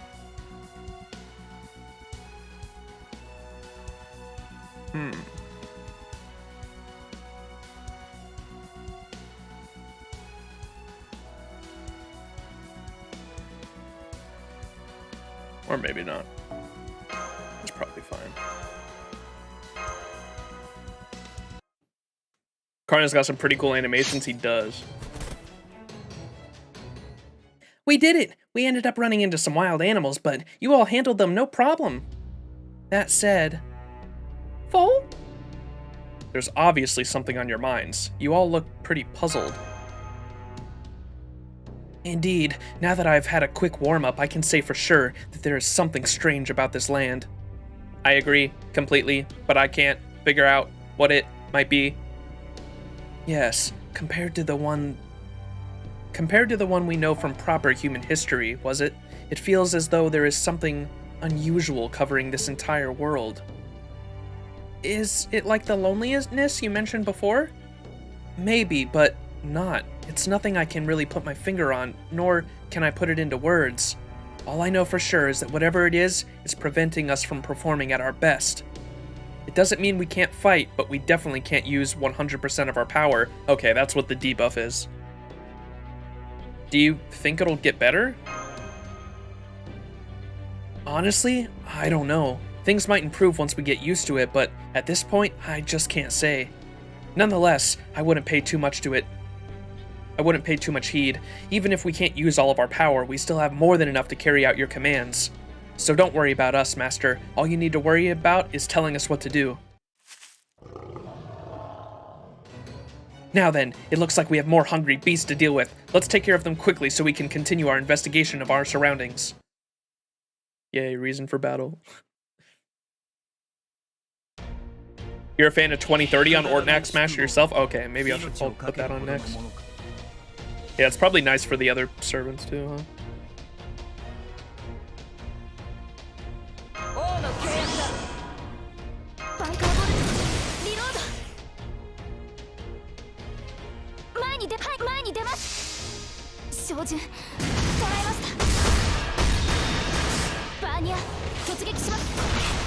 Damn. Owie.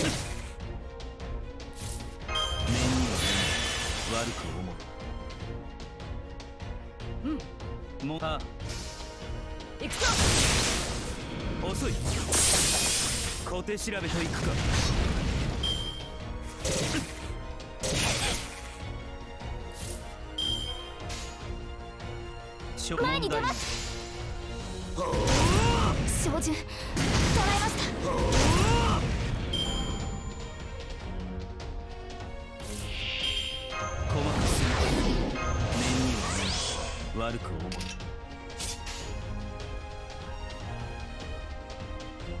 あ、はい。神々の王の慈悲を知れ。絶滅とはこの一筋。インドライン、刮目しろ。やり尽くせ。わさびシャンティ。是非なし。遅い。照準捉えました。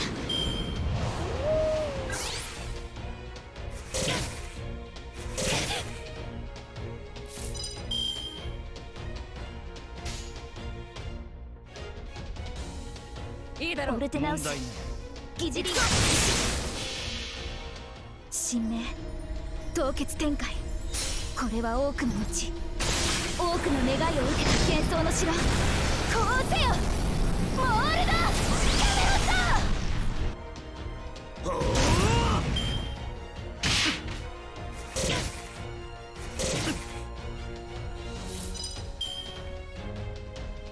ビションの加護。バンカーボルトリロー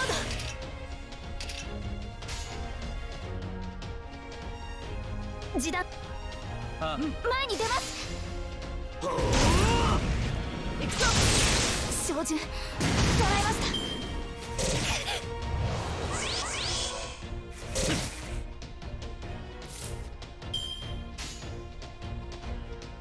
問題時短いいだろう。装填します。行くぞ。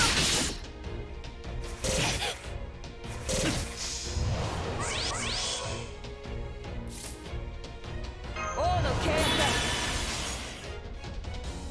我が力に刮目せよ。問題ない。魔人ラーバナを撃ったこの一撃。耐えれば名誉、不服には破滅。汝はどちらに立つ。行くぞ。ブラックマースプ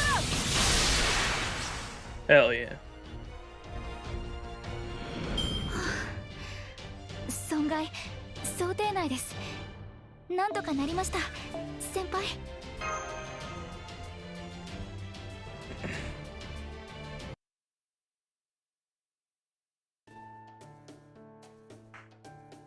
So, hey, what do you make of the area so far?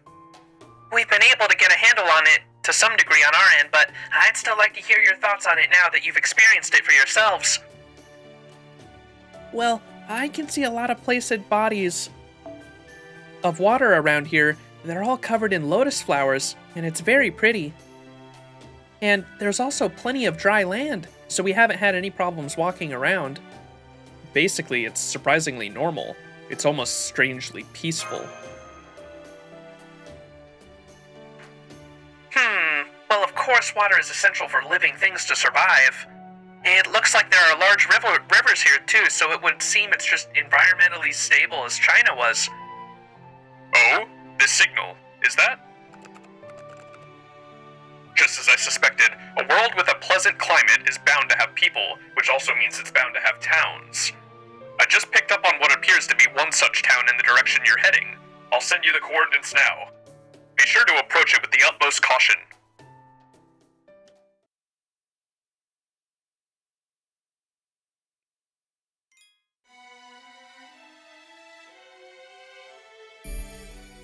Tranquil Hill.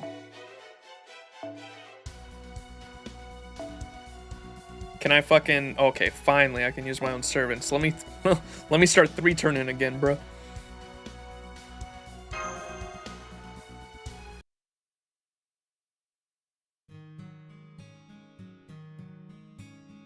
There's 154 on my friends list already. Just about 151. Oh, like people's levels? Yeah. I mean, fucking... What's his name?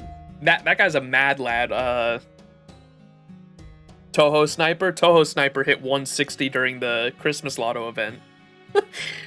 Fucking crazy. Yeah, Toho's 160 is fucking crazy. Alright, what is this? Close your hands. Or, close your hands. Close your eyes. Clasp your hands. Offer your prayer to the God above. Those three things are an important part of our daily lives. We all have to do them. Oh. My father complains about everything, but he still prays every day, even if he always grumbles while he does it. If I forget to pray at the right time, he gets really angry. Well, he's always angry, but he gets even more angry. I think if I had a mother, she'd get angry too. I've only heard about mothers and stories, so I don't know that for sure, but that's what I'd guess. Prayers are very important, so I can't blame them for getting angry.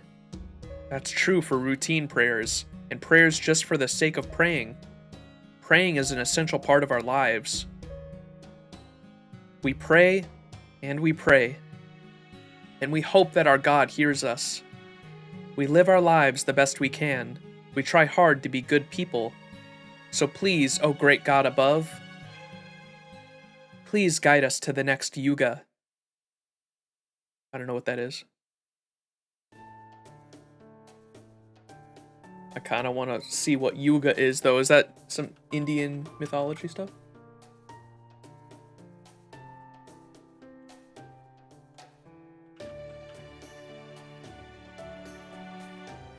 Yuga is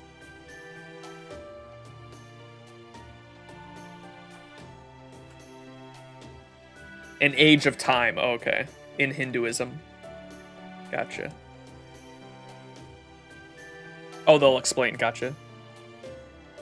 Mad lad. Gotta respect the effort for sure. What's all the commotion outside? I'm gonna go take a look. Oh, an adult that has eyes? Chat. They finally did it. An adult with eyes. They'll go over the basics. Gotcha. Story usually written with the assumption that you don't know shit about myths. That's true. Where do you think you're going? Oh, it's okay. I already finished my prayers. Come on, Vihan. Doggy! Knowing myths practically qualifies as a spoiler in Fate.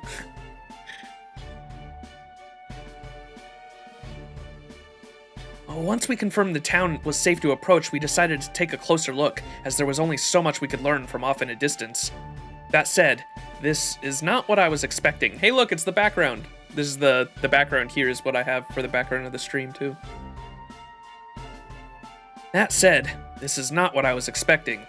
It feels vaguely unsafe here. It definitely doesn't seem too peaceful. I'd have to agree. There are a number of broken buildings, and the fountain is just sitting off at an odd angle. It would be a beautiful town square if it was properly maintained, but as it is now, it feels kind of run down. Oh, what about the townspeople? Are there any there? Yes, there are, though it seems they're giving us a wide berth. Oh, see, these ones don't have eyes. I guess they're unimportant.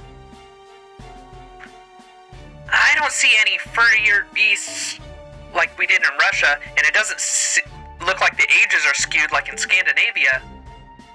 At a glance, they look like perfectly ordinary people. They do seem to be wary of us, but I don't sense any overt hostility. I imagine they would react similarly to any unfamiliar visitors.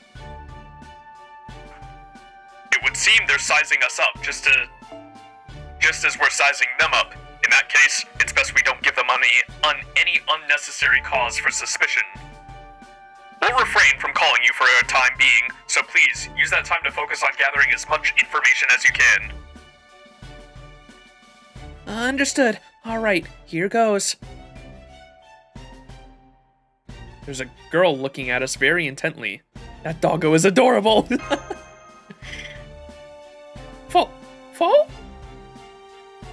She doesn't seem to be afraid of us either. I think I'll try talking to her. Hi there. Could we talk to you for a bit? Yikes! You surprised me. Hello. I'm sorry, I didn't mean to scare you. Oh, don't worry. I'm always spacing out, so I get surprised a lot. If you just want to talk, that's fine with me. Say, can I ask who you guys are? I've never seen anyone else dressed like you before. We're travelers. That's right. This is Max, and I'm Mash Kirillite. May I ask your name? I'm Asha, and this is Vihan. He's astonishingly cute, isn't he? Bork! Fo fo fo! So you are named after the Hindi words for hope and dawn. That's lovely. Oh yes, I almost forgot. I am Rama, and this is Karna and Neza. You may have heard our names in stories of great warriors, but pay that no heed. Huh?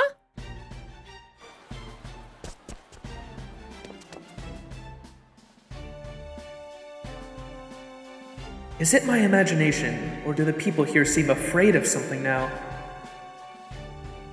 So, if you're travelers, does that mean you don't have a home? No, we don't. At least, not in this town. You don't? That's terrible! Shockingly terrible! Why is that terrible? 'Cause of the Kali, of course. You can't pray without a house, and if you can't pray, the Kali are gonna eat you up! Kali? Asha, is that... Fop! What are you doing here, Asha? You can't you see what's happening? The Kali are here! Everyone inside! Okay, I'm locking the door. Get ready to pray! Get inside! Hurry! The Kali are here, but these travelers don't have a home. Father, can we let them stay in ours? Of course not. I can't afford to look after a bunch of people we don't even know. Ah! Wait, please. You're Asha's father, right? Can you at least tell us what's going on? My name's... Fuck, how do you pronounce that?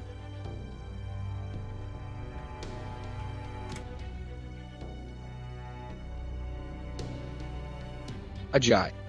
Ajay. Okay, easy enough. My name's Ajay. Use it.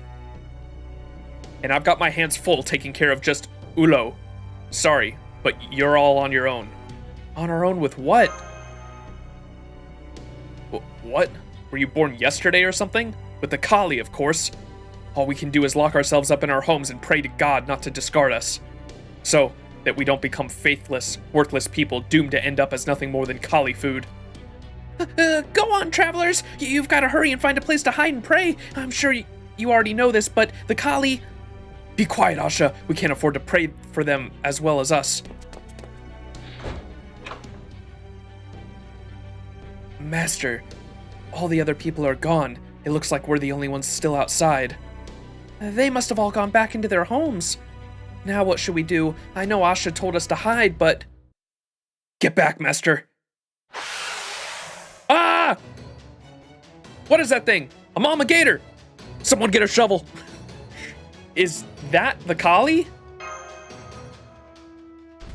Be careful. That is not the only one.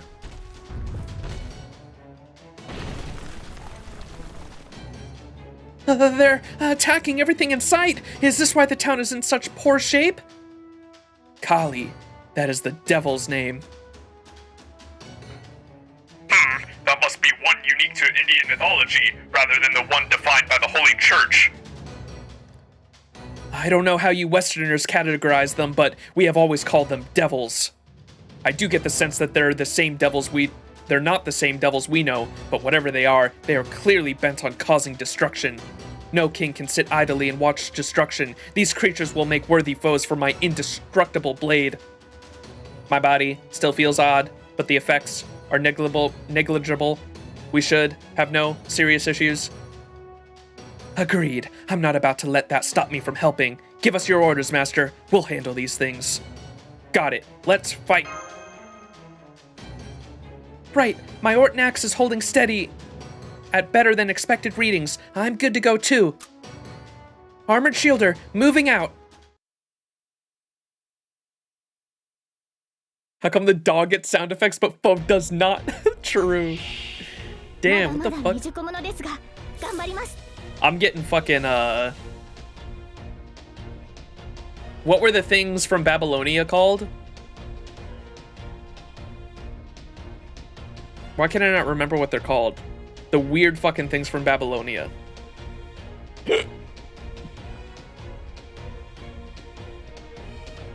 Fall already has them in a Valentine events. Just copy paste them lasagna. Lamu, yes. These things remind me of the Lamu. Not their design, but just how they're like attacking the city, I guess. It's with a weird H. Lamu. Llamas. Let's go, Muramasa. Oh yeah, I kind of rolled for NP5. Looping time.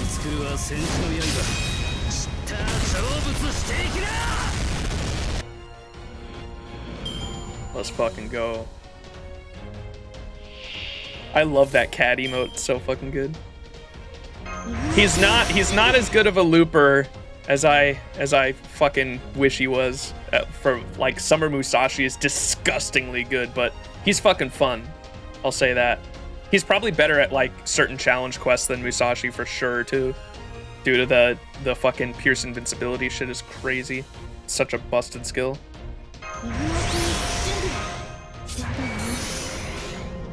Oh wait, this is the last wave.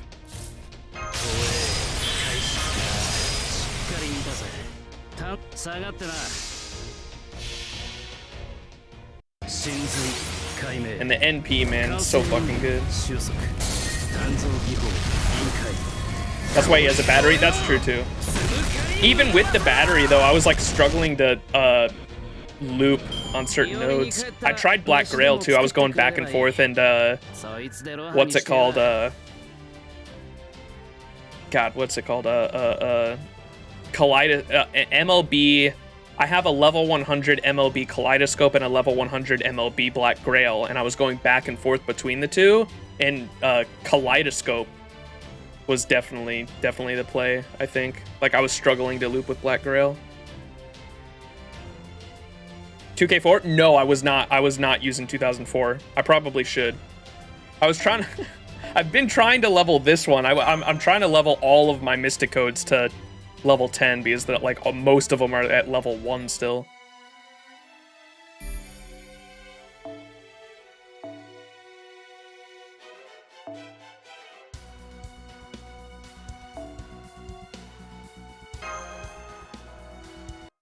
Think that'll help with the Black Grail grouping? Yeah, I didn't even think of that. I definitely should try that out.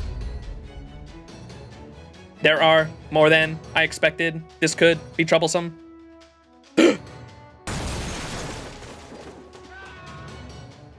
What the fuck?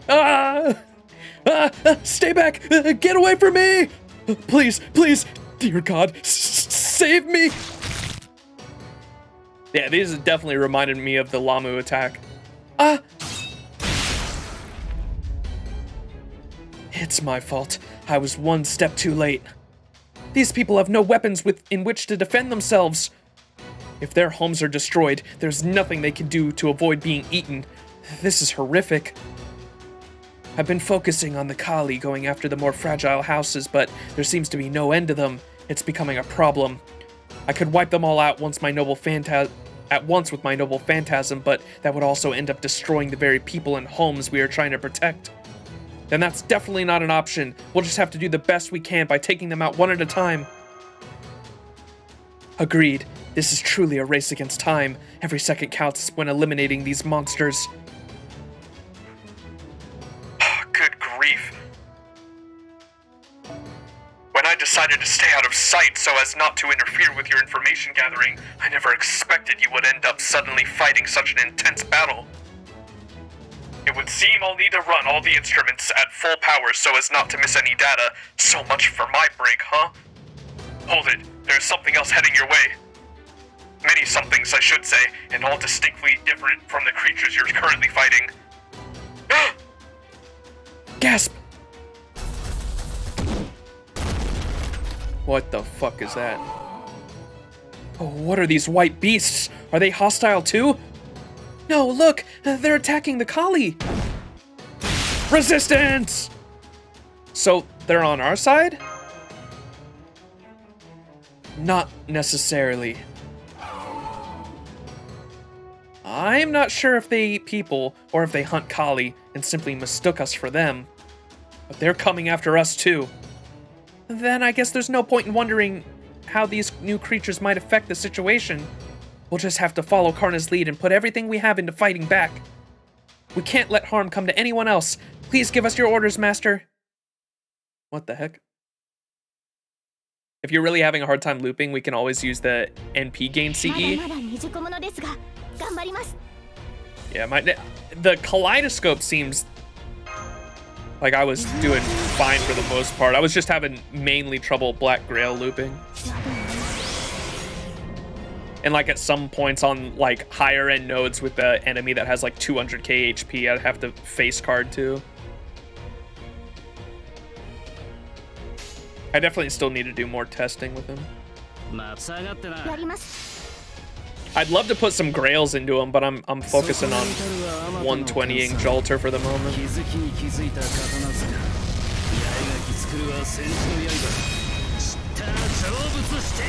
Get a full refund and then battery after wave 2, you should be good. Gotcha. Yeah, I'll definitely try that out. Oh, these are the white beasts? Fucking, what are they called? Bicorns? Because they got 2 horns?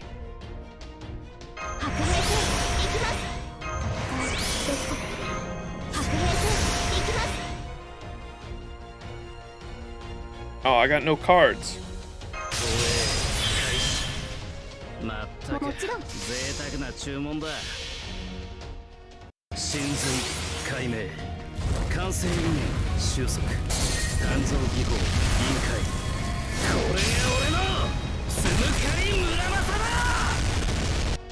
Oh, they were Lancers too. Easy clap.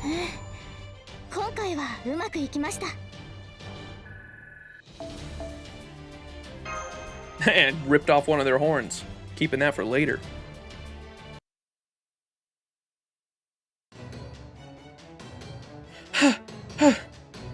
All nearby hostiles have been eliminated. We did it. We finally managed to get rid of all those demonic-looking Kali monsters and the white beast that showed up later.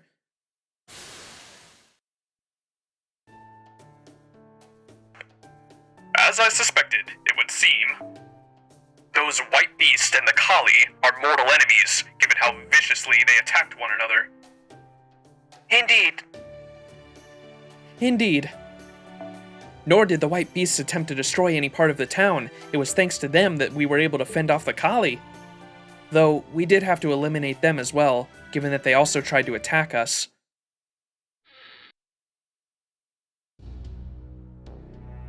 You lot did this, huh? Now you've done it. Oh, hi, it's Asha's father. I'm glad to see you're okay, Ajay. Is it Ajay? Aji? I want to make sure I'm saying it right. Ajay. Ajay. Ajay. Glad to see you're okay, Ajay. Can you tell us what these things are?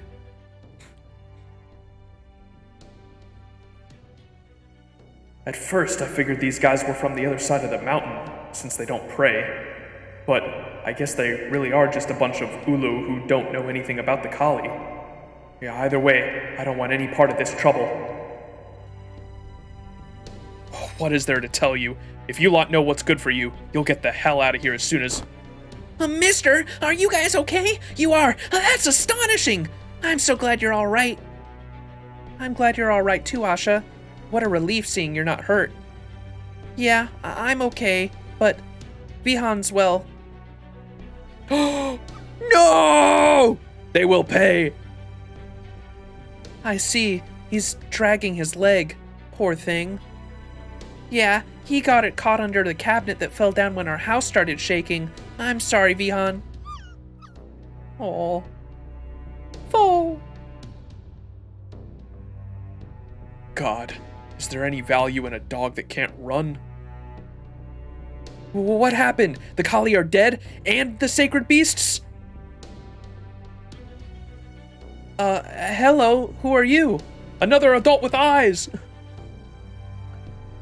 I'm Prakash, the town mayor. Are you travelers? Do you know anything about this disaster? We do. These beasts attacked us, so we killed them. You what? If you would like a full account, then call for your finest scribe. It would be such a waste for me to recount my exploits without someone to present to record them. What have you done? How could you have killed the very agents of our god that keep us safe? We didn't have a choice, it was self-defense. Agreed. There was no other way. What's more, they were not the only ones we killed. That's right, we also fought the creatures you call Kali. Please understand, we were only trying to protect your town. Ha! Don't be ridiculous! There's nothing to understand. What you have done is unforgivable. It goes against every law of this world. Besides, the god's sacred beasts have never attacked people without a good reason. Oh, this is terrible. If we incur the god's wrath, if he thinks our town allowed, or worse, encouraged your vile deeds, we'll all be done for. Go away! Leave our town at once! You are no longer welcome in Bichu! Yeah, get out of here!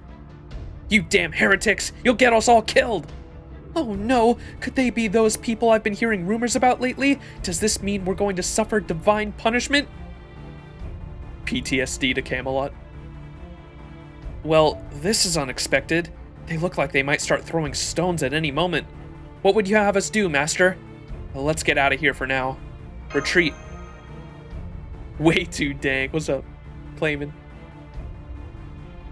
I agree. It would be difficult to gain any more information under these circumstances. Besides, I think we should try to avoid trouble with the locals as much as we possibly can. Well, let's go look for somewhere outside of this town to set up camp. Poor travelers.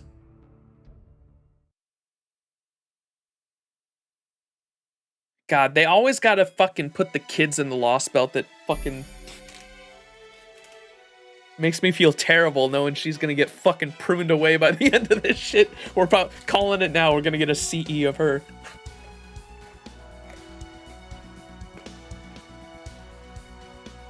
Sad.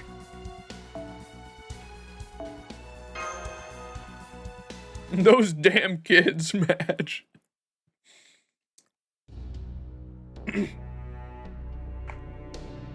Well, this is just a fine how do you do? No sooner do you find a town than you get kicked out for fighting. You barely even have any intel to show for it. All you did was waste our precious time. First Russia, then Scandinavia, and China, and now India. Why can't you ever catch a damn break? Good grief. When you're examining a crime scene with a magnifying glass, Gordolf, do you focus on the stain on your pants before even considering the evidence? Huh? What's that supposed to mean? Are you saying I have a stain on my finely ironed slacks? He's such a fucking idiot. Oh no, I beg your pardon. Your uniform is quite spotless. Of course it is. Any sailor worth their salt should keep their uniform white as snow. I had mine cleaned by the laundry type before we left. What is happening? Why are we talking about clothes now?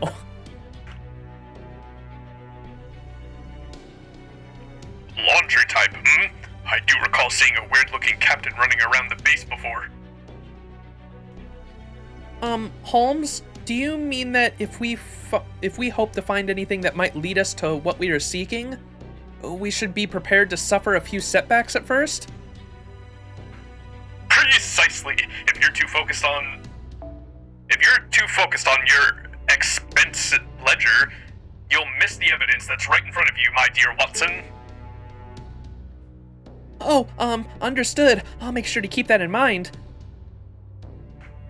Damn it, that was my chance to be Watson. Curse my gentlemanly prosperity.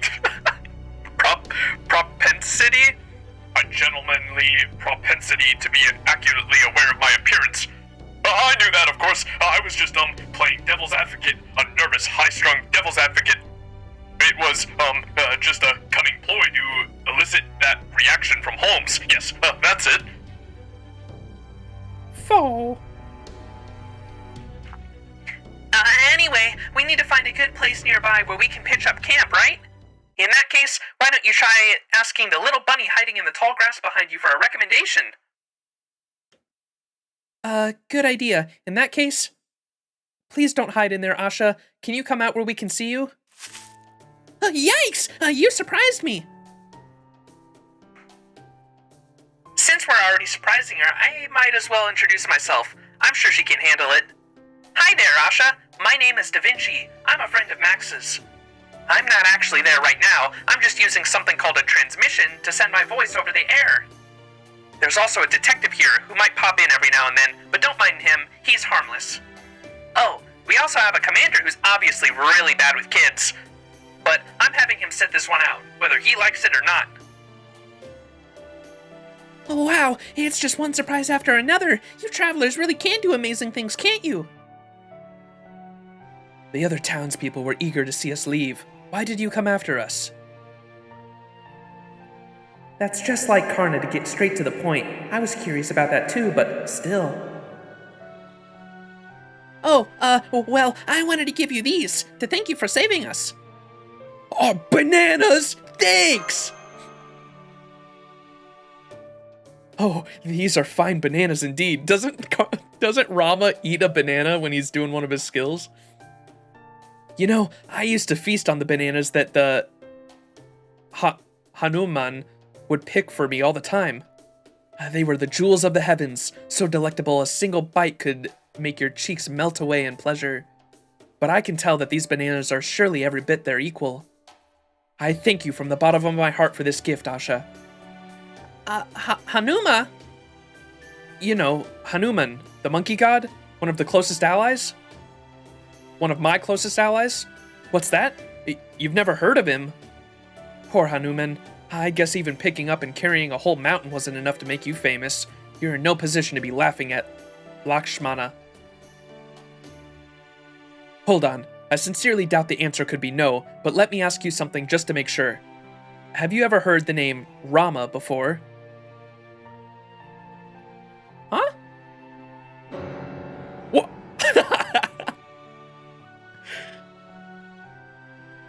My name is Karna. I am the warrior who once fought alongside the Kauravas, the descendants of King Kuru. Have you heard my name before? I see. Well, that is no surprise. I still have a long way to go before I reach the heights of mastery I strive for. Don't be ridiculous, Karna. That's giving yourself far too little credit. It is no exaggeration to say that in the India from proper human history, there is not a single person alive who has not heard your names. That is how great your heroic deeds were. So if the people here have no familiarity with the myths of the past, or the figures from the well-known stories, that would mean that neither the Mahabharata nor the Ramayana exist in this Lostbelt. Alternatively, they may have existed in the past, but have since been forgotten. How sad to think that the people of this day have never heard of my grand exploits. No, wait, does that mean we can't even be sure my exploits even happened here? And if they didn't, does that mean that neither I nor Sita existed in this India? Either way, if Asha hasn't heard of you, there's no point in pursuing this line of questioning any further. I think it's best if we stick to the questions she'll actually be able to help us with, starting with our campsite. Asha, we're looking for a place where we can rest for the night. Can you think of any good spots? Well, there's a cave near here where I used to play hide and seek. Anything that would give us shelter from the wind and rain sounds great. Would you show us the way there? Sure, follow me. Pit pat, pit pat. Monkey.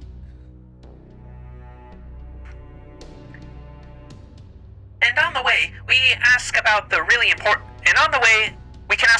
important things like, you know what over there. Right. Asha, can I ask you something? Do you know anything about that giant tree way off in the distance? Oh, you're curious about it too, huh? So am I. It just sprang up out of nowhere a while ago. I was so surprised. Is that all you know about it? Oh, well, yeah. I mean, it's really far away, you know? Most of the people in the town say it's probably has something to do with our god, like God Skyboulder. That's actually just what I wanted to ask about next. Is God Sky Boulder what you call that enormous cube floating over those mountains? Uh-huh. A God Sky Boulder, so that's what it's called. Now that we know its name, the next question is obvious. What exactly is it? Well, that's a funny question. God Sky Boulder is God Sky Boulder. It's been around forever, just like the sun and the ground. Everyone knows that.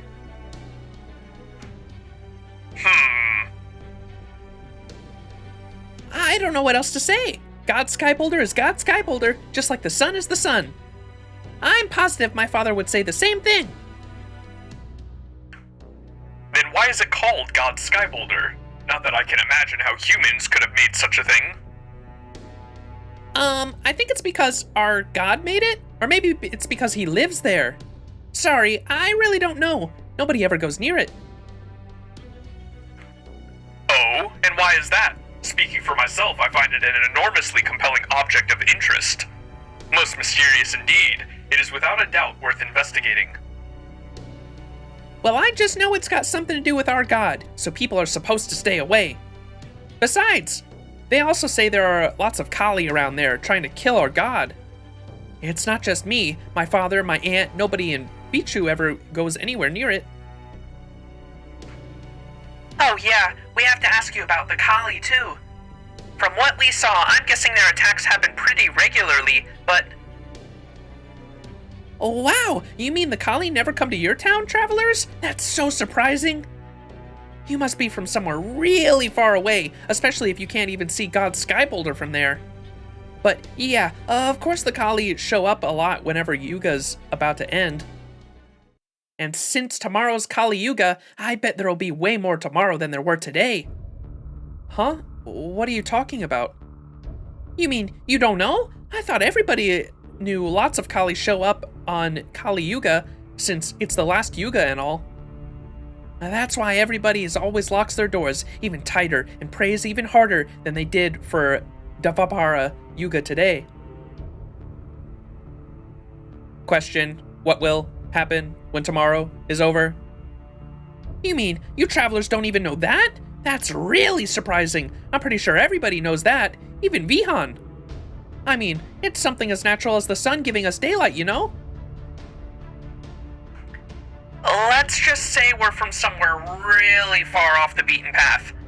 A place pretty much at the ends of the earth, where everything from society to history is fundamentally different. So please, tell us, Asha, what happens when Kali Yuga is over? Why, our God passes judgment and everyone dies, of course. But then, if our God decides you're worthy, he brings you back to life, and the first happy Yuga starts all over again. What?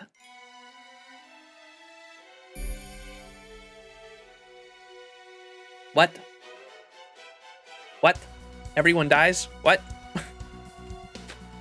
Huh? Monka. To the cave!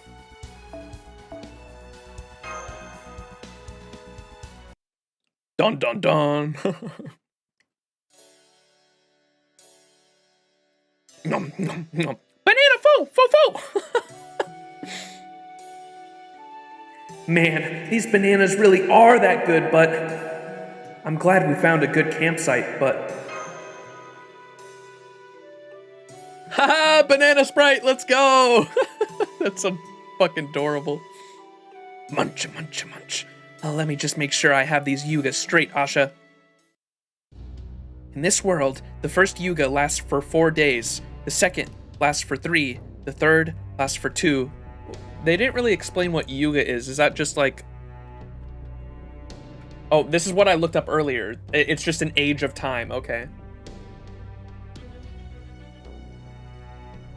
Normally, Yugas indicate generations or a long period of time. Or sometimes it can mean a brief period of time. Interesting, okay. Normally, as a yoke joining of two things. An age. Okay. Gotcha.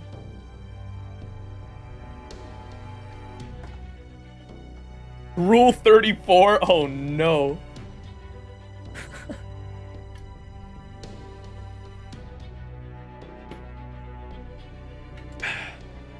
Oh man, my fucking throat getting all scratchy.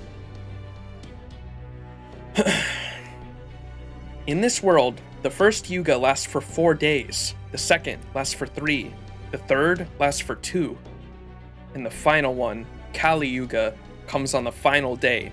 Do I have that right? Uh-huh. Oh, but they do say each Yuga used to be way longer a long time ago. Once upon a time, I heard there used to be things called years and months during each Yuga, though. I don't know what they are. Wait, so... Holy fuck.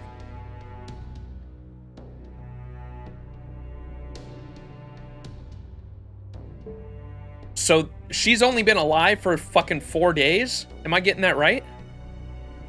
Her and all the other humans have only been alive for 4 fucking days, and at the end of that 4 days, they all die, and only a select few come back to life? Technically, yes. Like, shit, yeah, like... That's so fucked. What the hell? Okay. Goku comes in and fucking kills everyone. It's amazing. Okay, zombie.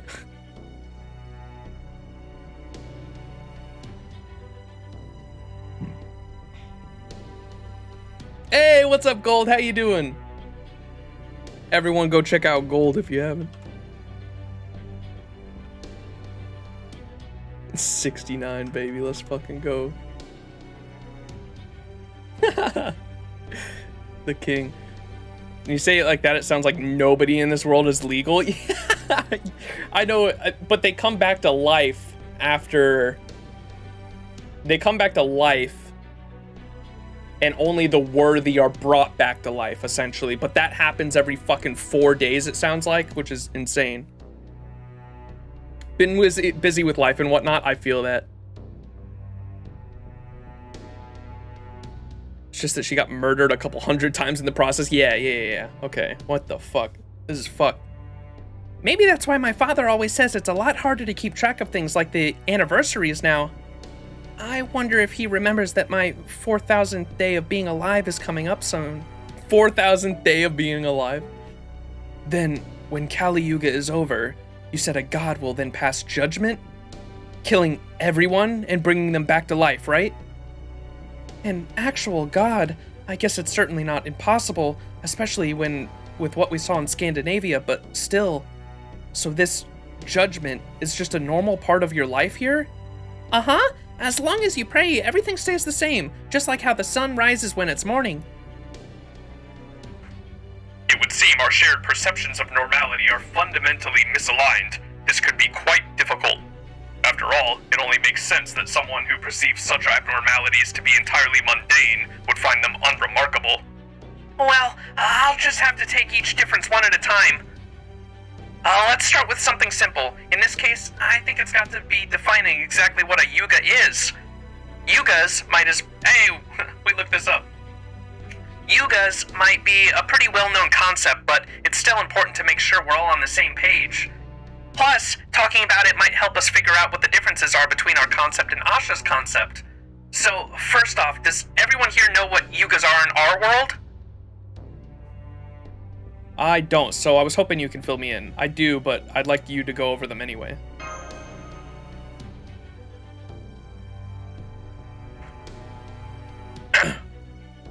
Good to see you again, brother Gladge. Hey, Goldie's good to see you too, brother. Oh, it's every 10 days, okay. Dude, this shit's fucked. Every Lostbelt's fucked, but this one's ultra fucked. Yugas are a Hindu concept that says the world is always cycling between 4 distinct periods. In order, those periods are called Kshetra, Satya Yuga, Tretya Yuga, Dvapara Yuga, and Kali Yuga. When the Kali Yuga draws near, law, order, and morality cease to exist, and the world starts to fill up with evil instead. Then, when the Kali Yuga ends, the gods are said to destroy the world, remake it, and let a new Kshetra Yuga begin all over again. Thank you, Captain. Not at all. I just overheard something which sounded familiar, so I thought I would chime in. That's all I had to say. Captain, now I see. If your true name is what I think it is, then you would have some ties to India. So, you guys do know what Yugas are. Well, that's a surprise. Oh, I get it. You were just teasing me, weren't you? You're so silly. This is truly difficult. There are some concepts we share and some we don't, and both kinds are mixed together in the same world. At least it seems we're mostly on the same page when it comes to our enemy. I also knew that devils called Kali appear during the Kali Yuga to plunge the world into chaos. Sure, but according to Asha there, today is only supposed to be the third one, the Vapara Yuga. Oh, the Kali are always around. There are just more of them depending on the Yuga. You almost never see them during the Kshetra Yuga, and there's so many during the Kali Yuga, it's shocking. If a Kali kills you, you won't be able to receive the god's blessing anymore. That's why everybody prays really hard. So it's not getting killed they're worried about, but what comes afterwards? Does she mean that in a religious sense? Whatever the reason for it, it sounds like there will be even more Kali attacking that town tomorrow. What would you have us do, Master? Well, we can't just stand by and do nothing. I agree. Chaldea values human life above all else, even if that notion flies in the face of how this Lostbelt works. Exactly. Sometimes there are things you just gotta do, regardless of whether people hate you or even cast stones at you for it. In my case, those things come so naturally to me that it's hardly even a choice. My body just ends up moving on its own. I think that's what happened back when I lent my aid to Sugriva so long ago. That man I failed to save earlier, his dying scream was not one of a man who had made peace with his fate. This system seems evil to me. I may no longer be able to save that man's life, but I can at least make sure that tragedy never happens again. Then, we are decided, we fight. This Lostbelt may not be familiar to us, yet for some reason, this land of India feels familiar to me. Perhaps some of me originates here, as well as China. I can't say why, but I will not hesitate to protect these innocent people. Now we know what is happening. Tomorrow I will work even harder than ever. Do not worry, Master and Mash. Neza. We have only just begun our investigation of this Lostbelt's Tree of Emptiness, to say nothing of this God Skybolger object. Given that those townspeople could help shed some light on these things, I would certainly hate to lose any of them. It will be dangerous to help them, but I won't stop you from doing so. The townspeople also called those white creatures sacred beasts and said they were the gods' agents. But there weren't nearly enough of them to handle all the Kali, and that's before they went and tried to attack us too. We can't count on them. If we're going to be fighting even more Kali tomorrow, I would like to find another fighter or two to shore up our ranks while we have the chance. And given what happened earlier, I don't think we can expect the townspeople to help us out. Fidgeting. What is it, Asha? Is something the matter? No, nothing's wrong. See, back in town, I actually peeked out the window and saw you guys fighting. Oh, I was still praying to our god the whole time, so I think I should be totally fine. You were amazing. I've seen people go hunting before, and you guys didn't move anything like them. It was like, you're not even human.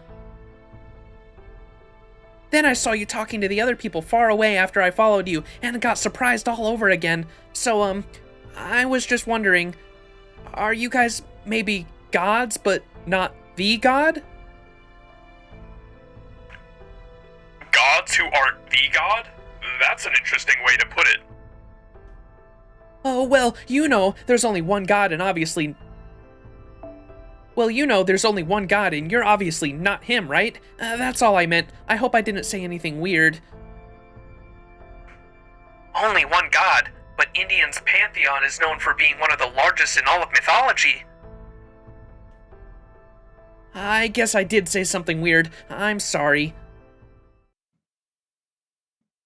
Lately, there's been rumors Lately, there's been rumors going around of the people who seem like gods but aren't the gods, so I just thought.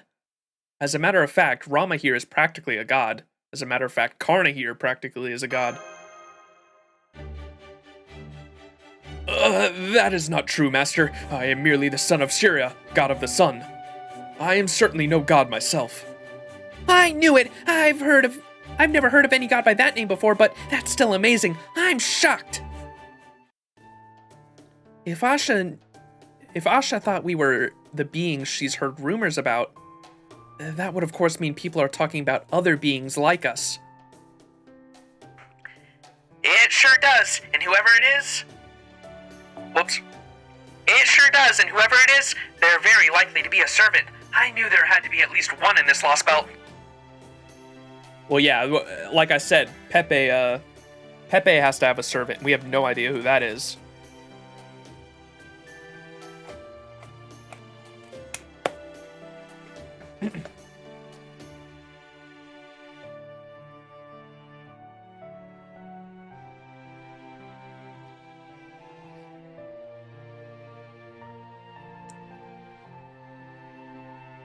They say one of them came to Bichu not long ago. I think they're staying on a mountain near here. Are they a friend of yours? They came to your town? Uh-huh. It was during the last Kshetra Yuga. Though I didn't get to meet them myself. But they only took a little look around town before they went up to the mountain. Are you sure they were not just a passing traveler? I guess they could have been, but I heard they're just really funny, and they even said they were a god. It could be a divine spirit. And if they were alone, they could also be a rogue servant. I'm sure they would be a powerful addition to our forces, but if we could convince them to help us. Indeed, there is still a lot we don't know about this world's Yugas. But we can focus on them once we have dealt with this immediate threat. Now that we've eaten our fill of those delicious bananas, I say we look for this being next.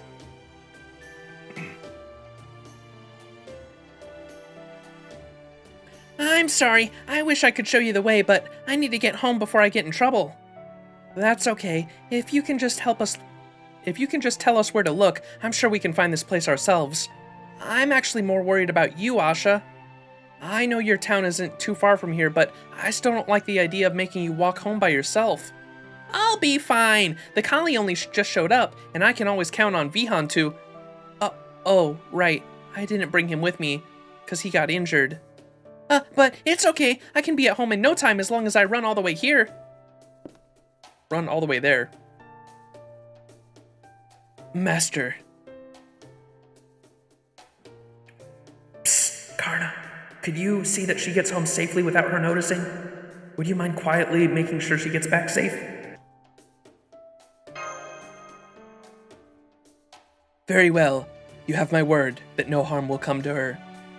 Okay then, see you later, Mr. God? Just Mr. is fine. See you later. Bye! You know, I was so surprised when she came all the way after us just to say thanks. Especially given how the adults reacted to us. She was so sweet, and we learned lots of useful things from her. Definitely. That said, Mash, I'm sure you're already aware of this, but... Yes, I know. Once we destroy this Lostbelt, she and Ajay are going to disappear, just like the people we met in the other ones. From purely a pragmatic perspective, maintaining good relations with the locals will facilitate our information gathering efforts. I suppose the only advice I can give is not to think about it too much. Yeah, Holmes is right. Let's just be ourselves and try not to worry about it for now. Okay, Master.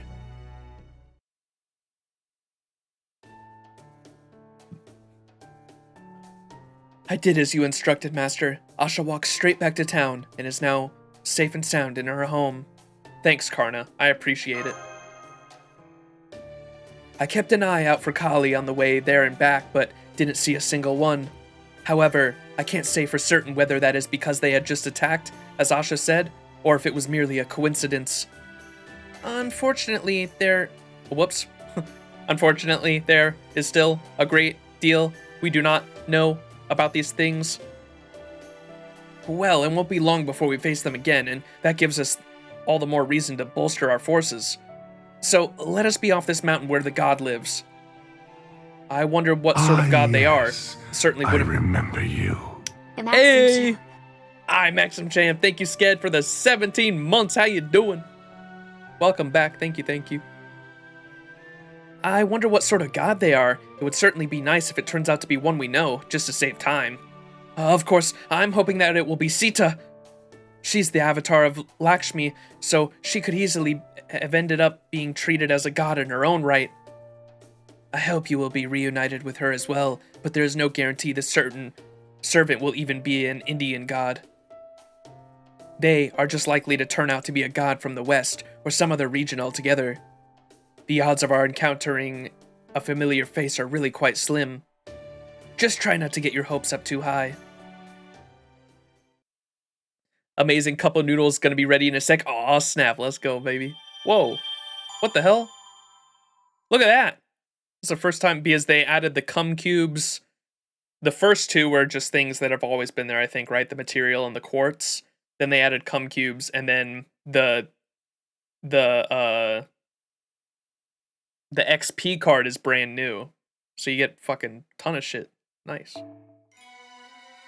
The what cubes? The cum cubes, baby. The Northern Sacred Mountain. Damn, the AP is so cheap. Section 3. You need those in your life. Wait. Whoa, what the hell is this? Animation. Oh, is this the... Oh, this is the... Oh. That's the... What did they call it? The Utah? The what? The time. That's the calendar thing. This is the mountain Asha told us about. So far, I'm not seeing the god we're looking for. I don't detect a servant reading from here. What can you see?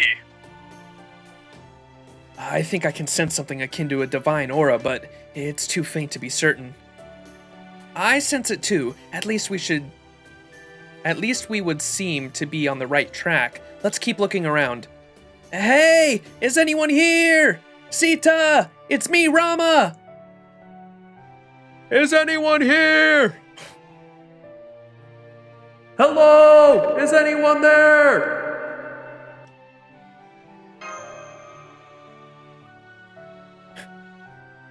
Foo-foo! Foo-foo-foo! This is so dumb.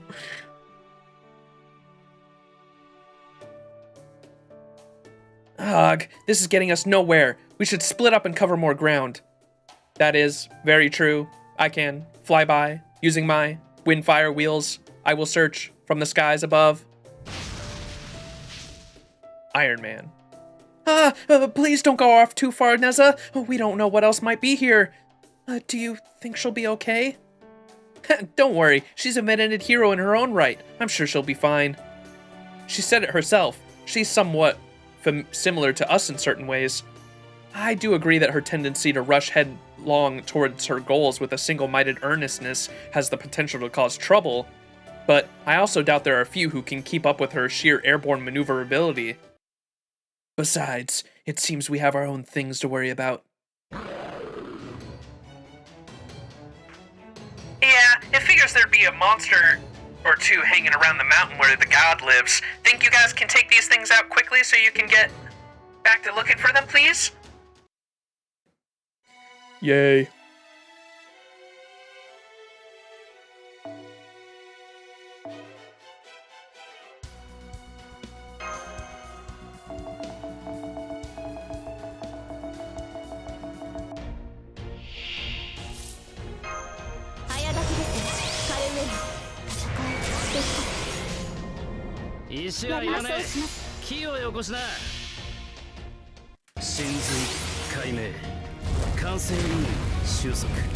鍛造技法委員会これが俺のつぶかり村正だ。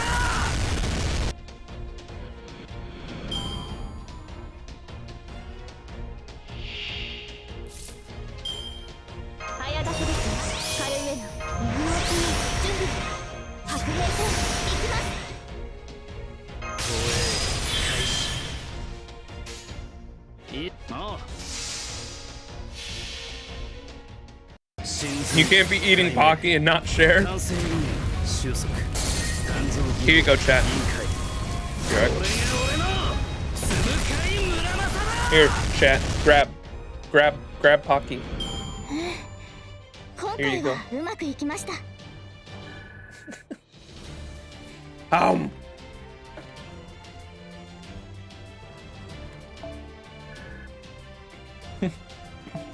Chomps.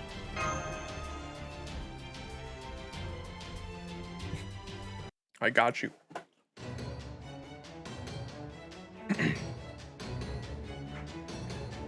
Have you disposed of all those hostiles then?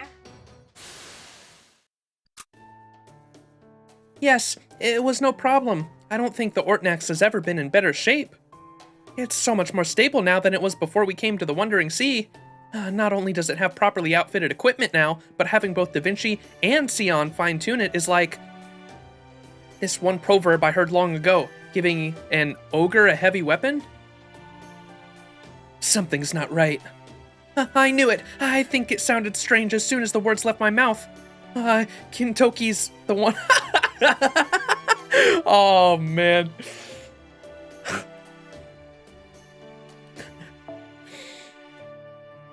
This one proverb I heard a while ago, it's like giving an ogre a heavy weapon? Something's not right. I knew it. I thought it sounded strange as soon as the words left my mouth. Kintoki's the one who taught me that expression, but I think something might have gotten lost in translation. I'm sorry, I'm not familiar with Japanese sayings either. I was speaking about our enemies. They are indeed all gone, but there is still something else here, something whose intentions I cannot discern. Huh? There. Show yourself! The dust cleared to show a human with a sublimely beautiful body. A body with perfect symmetry, as if it were the epitome of genderless beauty. Their lips curved in an indomitable but amicable smile. Even after Karna's spear sailed past them, grazing their side and obliterating a boulder with sufficient force to impale 100 frail-bodied humans. They were smiling. They were smiling with the same casual ease as a person enjoying a gentle breeze at an outdoor cafe. Their face betraying not so much as a hint of fear or panic. It was as though they had not just had a care in the world, even after being millimeters from death. Pepe. My. Sincere when the servant's supposed to... Since when is a servant supposed to go tossing spears at fragile little humans? Were you a normal human, I would indeed be deeply ashamed, but I sense such an attack would not nearly be enough to end you. Now that I have seen you for myself, I'm even more confident in that assertion. Well, that doesn't just smack a bit of ex post facto covering your... Derary, honey? What is this sprite? Oh my god. Pepe. I thought I'd hidden myself pretty well, so imagine my surprise when that spear went whizzing past me. Oh well, that's what I get for not being more careful after investigating strange noises. Derriere? Oh, is that what it was? What the fuck? You're... Pepperoni! Their butt, basically. Hey, long time no see, Mashy. Oh my, you're so much more expressive now than you were the last time I saw you. Well, I think that's just peachy.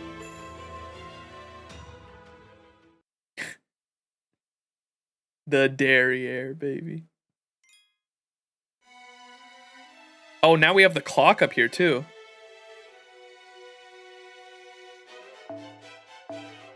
Give me more cum cubes. The moment I saw that thing soaring across the sky, I was overcome with emotion. Loathing as foul and putrid as excrement, rage so hot it could blind me, and above all, some thing I couldn't ignore no matter how hard I tried. Which is why I had to destroy it, no matter what. Oh, what? Who are?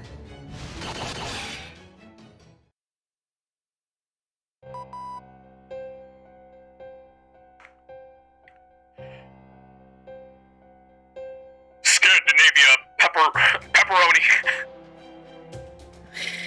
Alright, I can't call him Pepperoni. How do you pronounce his name?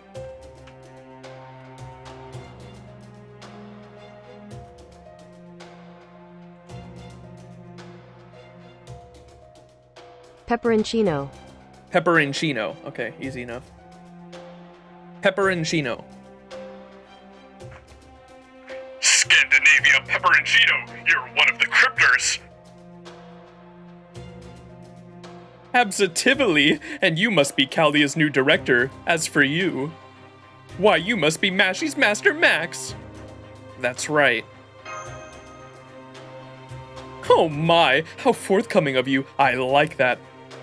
If you're here, Pepperoncino, then you must be the cryptor in charge of this Lostbelt, aren't you? Yes, I suppose I am. So you're here to stop us from cutting down the Tree of Emptiness. So you're the one trying to grow this Lostbelt. Oh, right. Almost slipped my mind. Before we do that whole song and dance, there's something I really should warn you about. Oh, and what is that? Don't get me wrong, I'm perfectly happy to sit here and chat with you all, but maybe you should be a little more concerned about your absent friend right now. Huh? What are you talking about? What is... Look out! Something's plummeting right towards you! They're servants! One of them's Neza, but her vital signs are dropping like a rock! And the other one is... what in the world?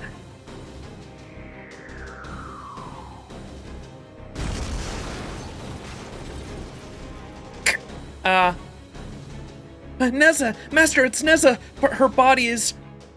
I failed. I was careless. Master, I'm sorry. This is beyond terrible. It would be one thing if I had only lost, but this... Master, I'm so sorry. I wish I could have helped you more.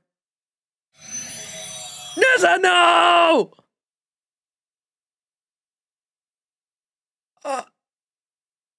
Keep your guard up, Master. We can mourn for her later. Those dust clouds are clearing away, and whoever killed Neza is about to step out.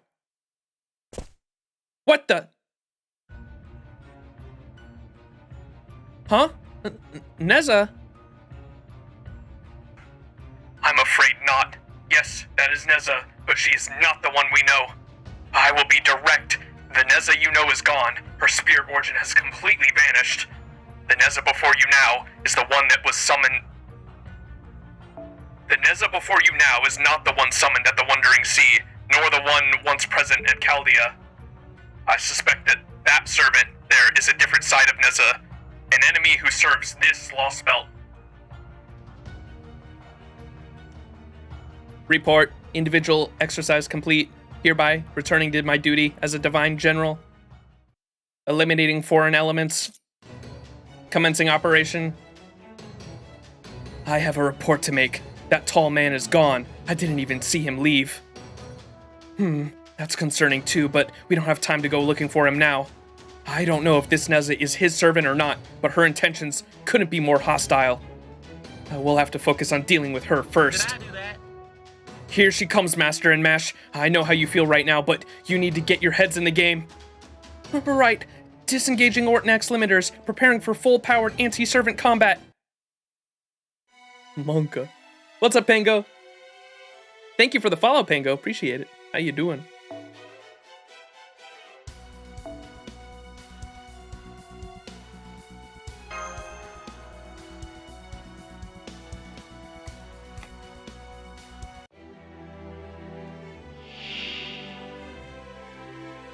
大丈夫。落ち着いて。普段通りのしよう。今のうちに準備を。できた。 I'm about to eat your attack buffs. 出番か。そこに至るはあまたの剣さん。気づきに気づいた刀塚。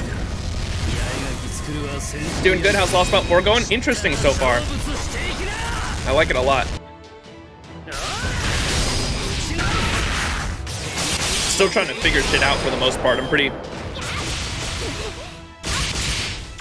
lost in the sauce, but it's definitely starting off a lot more interesting than some of the past ones have. We're like kind of straight into the action, you know?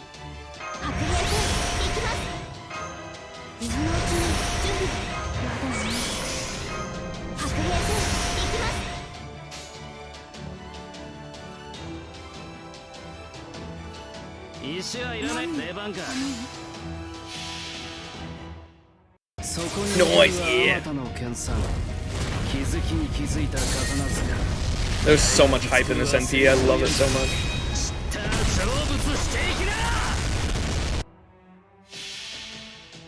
あれはいつか見た終わりの星。どれほど遠く汚れても、私は星を探すのです。さあ、幕を開けて、アラウンドカリバーン。議論しよう。 We're barely not gonna have enough. Oh.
That'll do it. 鐘の音が聞こえる。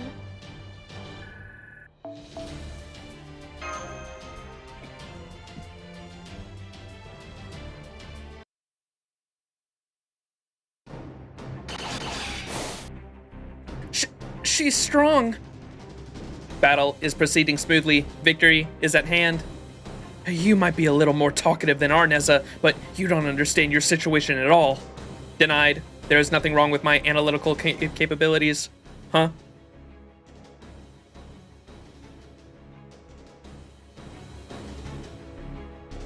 Higher priority recalled. Disengaging from battle. Oh, so not... Wait. Damn, she got away. Was she acting on her master's orders? Either that or she's going after Pepe, one or the other. I'm not sure, actually. I can't tell, but that Neza has a formidable fighter indeed. I sense that she is optimized for this land. If we had kept at it, one of us would have ended up resorting to releasing the full power of their noble phantasm. Perhaps we should be grateful that this mountain where the god we are looking for resides still stands intact. Foe. Mash.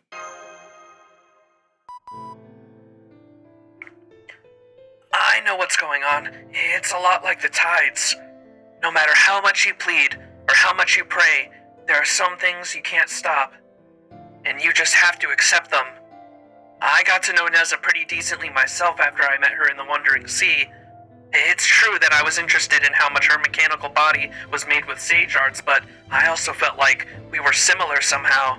So, I know that Neza was a great warrior and an upstanding servant. I'm sure she was prepared for this, much more than she needed to be. She would never want you guys to be sad about her that you stopped moving forward. Yes, you're right. Let me just ask you one thing. Did she die in vain? Not at all. The enemy's sheer mobility was like few things I have ever seen. If Neza hadn't come in contact with them at first, they might have taken us by surprise and critically injured all of us. If that's what you think, Hero of Benefaction, then it must be true. Then when we get back and I make up my report to Sion, I'll tell her Neza fulfilled her duties admirably. I'm sorry. I'm okay now. Let's get back to work. Agreed. Now is not the time for you to worry about the other Neza. Now is not the time for you to worry about this other Neza. We'll handle that analysis on our end. Although one thing I did notice in your battle just now was that she did not appear to be subject to this world's estrangement effect as you are. So, we may be able to learn more about that effect by focusing our efforts there. This world's estrangement effect. That's a good way to put it. It does feel like we aren't truly in this world, even though we clearly are. Anyway, we won't have answers for you anytime soon, so I'd like to keep you going with your God search for now. Then we'll do just that. Come on, cheer up, King's orders. Moping around won't get us anywhere. Sometimes you have to say goodbye before you're ready, and others, you get to meet someone you never expected to. That's life. Now come on, Master. We have a new god to meet. Yeah, okay. Let's go find them. Foo! Yes, Master. I promise to give this search my full effort. Hey, what's up, Jason? The blonde Neza. What's up, Jason? How you doing? Shame we never got it as a costume, right? Give us sprites.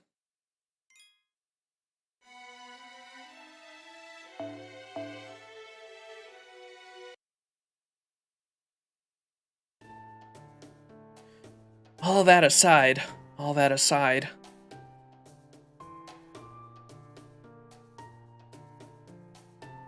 Where is this god? I can sense something nearby, but I don't see them anywhere. I've actually worked up a sweat from walking around so much. I think I'll take a little break right here. Oh, I know who it is now.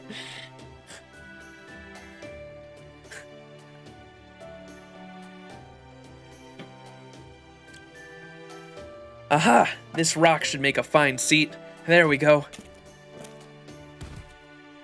Ah! Oh, what in the world was that? It sounded like a pig squealing for its life. I can't take it anymore. Whee! A beautiful boy's beautiful body coming in direct contact with me.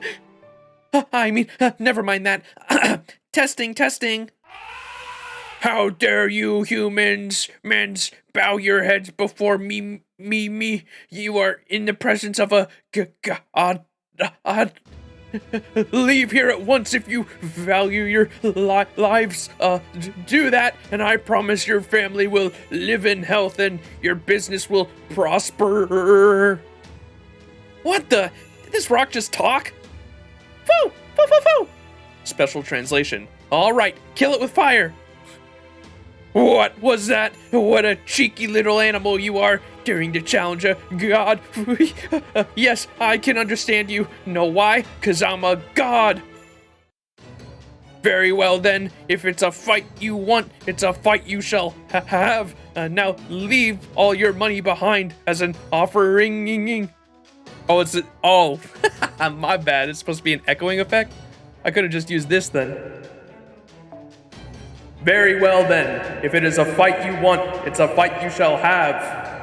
Have. Now leave all your money behind as an offering. There we go. Yes, the character with somehow the highest HP in the game.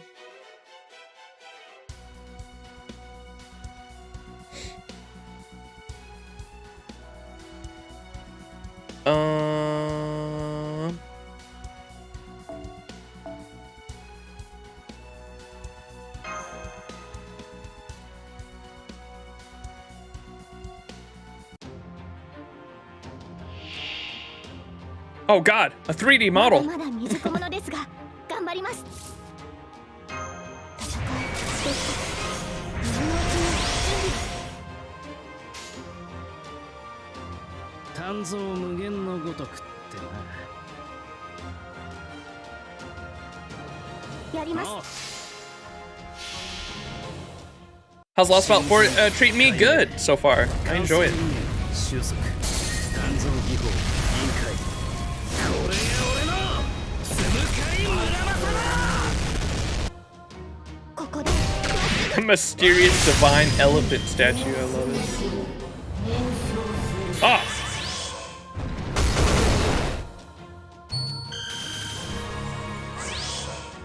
What? Just give me evade?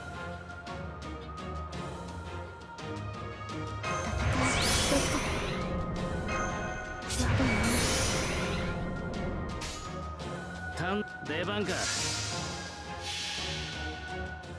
そこに至るはあまたの研鑽。気づきに気づいた刀塚。八重垣作るは戦時の刃。知った成仏していきな。 Used to love this game till you lost your account. You lost your account, hacks? No! There should be a way for you to get it back. I think if you contact them and you have to give them your like master name and your birthday, they should be able to get your account back. You did? And still couldn't?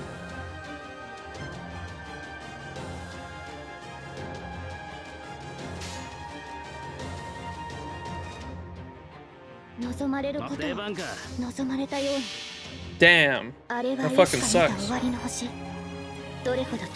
miss it so much.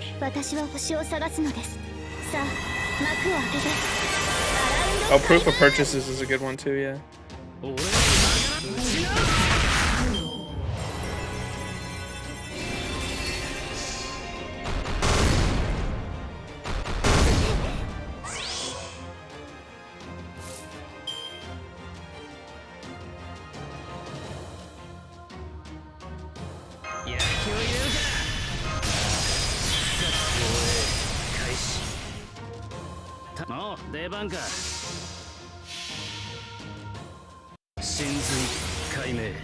My luck was triple S tier.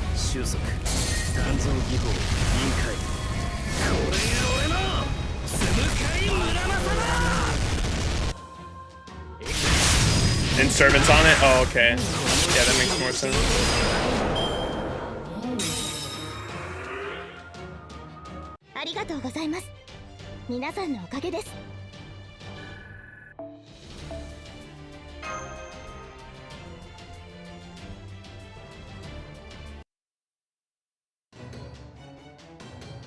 You lost your NA account once when trying to reroll your JP after getting an NP2 Steno and a Dion.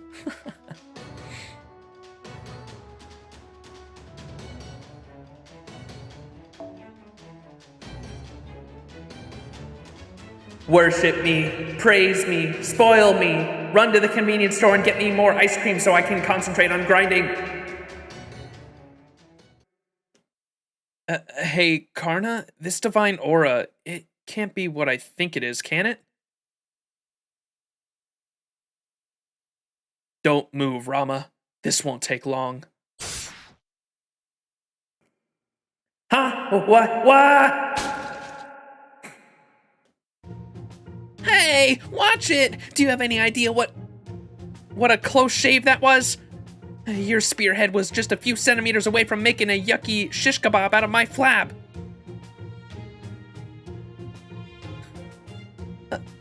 Karna, what are you doing here?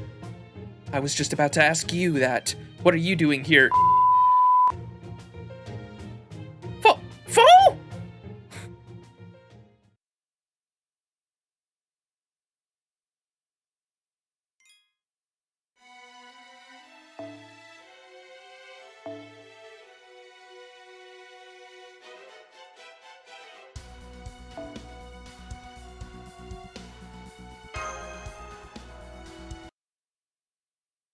Worst part is that my JP and NA had the same thumbnail, so it was easy to confuse the two. Oh. Yeah, that makes sense. Oof. I'd be fucking pissed. Karna, what are you doing here? I was just about to ask you that. What are you doing here? There was a woman in there? You two know each other? Did I just say something? What a strange feeling.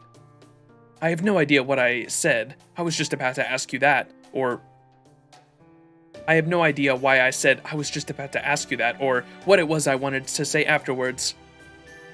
This is all very unclear, even to me. I've never met this woman before, and yet, it's strange. I don't know how to describe this feeling. It feels as though I've just met the light of my life. And like I've just encountered my big sister, and like I've just encountered my life coach. And like I've just encountered someone who needs to be cared for and tended to all at once. I'm afraid I don't know how else to put it.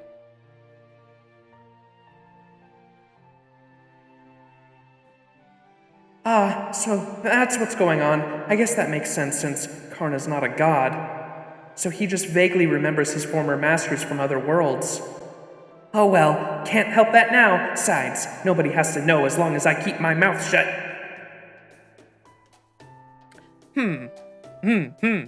So, so you feel like we're friends even though we've never met before, What do you know? That's more or less how I feel too.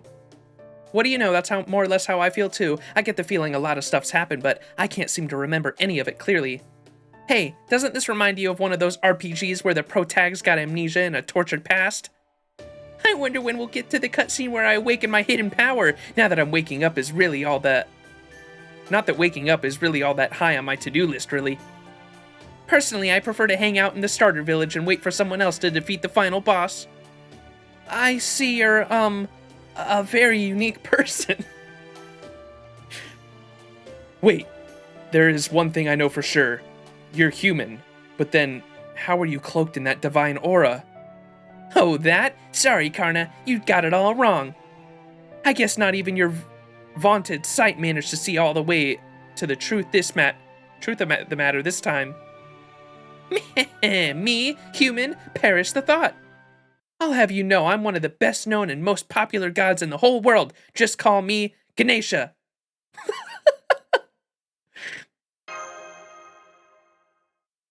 Whoa. Hey, which one of you just called me Indian mythology's sideshow act? Look, I can understand why you do a double take at a gal with an elephant for a head, but my fame and divinity are all the real deal. So show me the respect I deserve, damn it. Of course I respect Ganesha, and I can more or less tell that your divine aura is genuine. But then there's this other aura that couldn't be further from divine. Yes, that's it exactly, Rama. I'm impressed. It only took you a moment to see through this being's true nature. Hey, you don't gotta be that impressed. From what you have said, the young lady appears to be a pseudo-servant with the divine spirit Ganesha as her core. How much Saint Quartz did you spend on Maid Altar Max? Not a ton. Or maybe it's a ton for some people. It's like 200 to 300, I think, for the MP2. Wasn't that bad.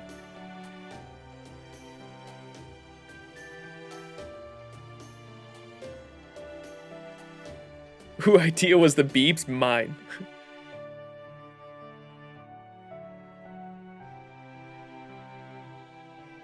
Daily reminder to always have backup codes. Yep, I've got mine written down.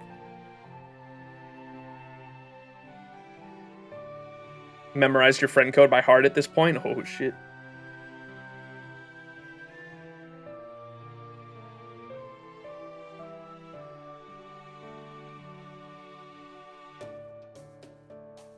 One copy with 390 Saint Quartz and 35 tickets? Damn! Yeah, what did we use? The Bochi in a maid outfit as my catalyst, and it worked for both times. What was I gonna ask? So she's a pseudo-servant. Is her character from something else? Not Ganesha, but the girl? Is she from like CCC or something?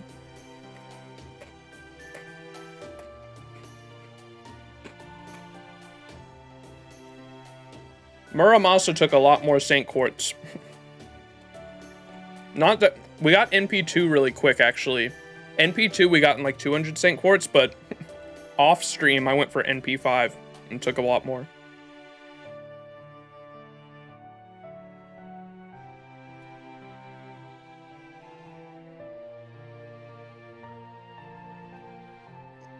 He says she's a pseudo servant, so I'm assuming she's from like another some other.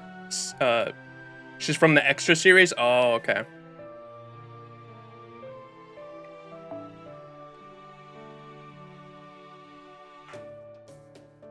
From what you have said, the young lady appears to be a pseudo-servant with the divine spirit Ganesha as her core.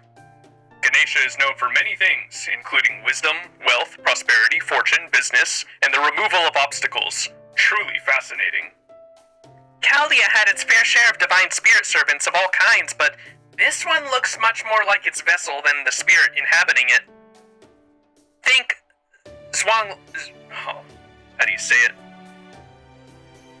Zwanglang? Think Zwanglang, only with a divine spirit instead of a heroic one. Zunlang? I've definitely heard the name Ganesha before, and I think I at least know the essentials about him. His elephant head is probably his most famous aspect, and he's also said to be the son of Shiva's wife, Parvati. It's too bad Parvati's not here with us, then you could have had some nice mother-child reunion. Yeah, she's around too. Oh, not right now, I was just speaking hypothetically. Do you not wish to see her? Oh, well, it's not like I'd mind or anything. I just really don't care for the way she always blurts out whatever she's thinking. While I'm at it, would it really have killed her to give birth to me in a more normal way? As for my old papa, then, he's the guy who cut off my head and figured everything would be fine if he just stuck an elephant in its place. I'm not sure I'd really know what to say if I ran into him now. Basically, even I, Ganesha, might start freaking out a bit if both my parents were here. Though I do still respect them, I think. I see. That sounds complicated. I've had enough of this. Well done on finding a divine spirit servant, but you didn't come all this way to waste time on meaningless drivel. Who is this fat, stout old guy? You were about to say fat, weren't you?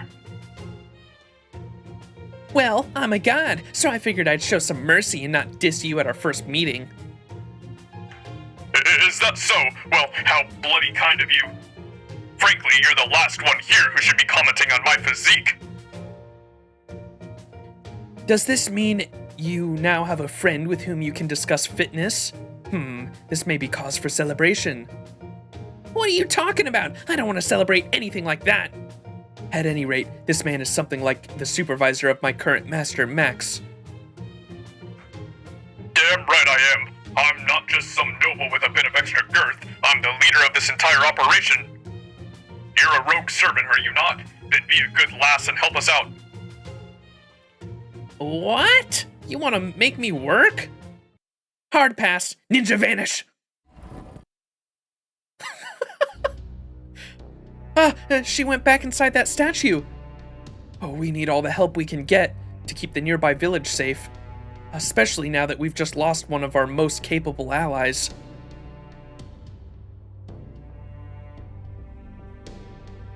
It sounds like you guys have it rough. But, sorry, I can't help. If you need someone to help you fight, you'd better try some other god. Honestly, I don't want to fight even a little bit. I'm just gonna hang out here and keep enjoying my sweet shut-in life. It's actually way more comfortable in here than it looks. It's got cushioning out the wazoo, and of course, it's fully air-conditioned. I can even manifest handheld game consoles in here thanks to my mysteriously godly powers of wealth. There's nothing like a good roguelike for killing time. I could play those for hours on end. She is stubborn. I know from experience how hard it can be to get her to act. At least, I think I do. Master, would you happen to know if there are any stores around here that sell Swiss rolls? Why Swiss rolls? I was speaking figuratively. I only meant that I have some idea of how we can handle her. If you've got a way to convince her to help us, go for it. Understood. Then I will drag her out of there by force. It's not the most diplomatic solution, but for some reason, I get the sense that we would actually be doing her a favor. Indeed, this is how we usually handle gods who refuse to listen to reason. No way, my butt shall not... No way, my butt shall not leave these cushions. I'm warning you, anyone who tries to mess with my shut-in lifestyle is in for some seriously bad day. It's still hard for me to believe that she's a god when she says things like that, but we can't afford to back down now. I'll help Karna try to get her outside as peacefully as possible. Fwahaha! You fools! Our earlier battle was just a demo. Now witness Ganesha's full power! Way too dank. You know the CE room guard? I do not. That's how she looks in extra. Here, I can look it up though. FGO CE room guard. Oh, I do know the CE. Okay. She's fucking eating chips there. Cute.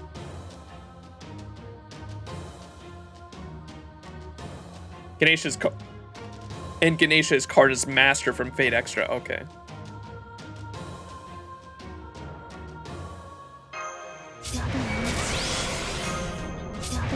That makes sense why there's all the fucking the back and forth. That's silly.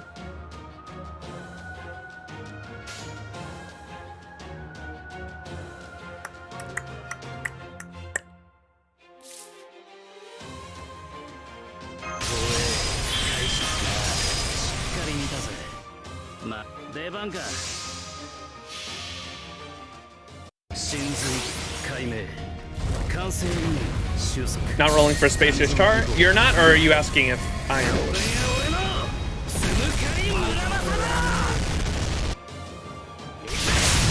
Damn.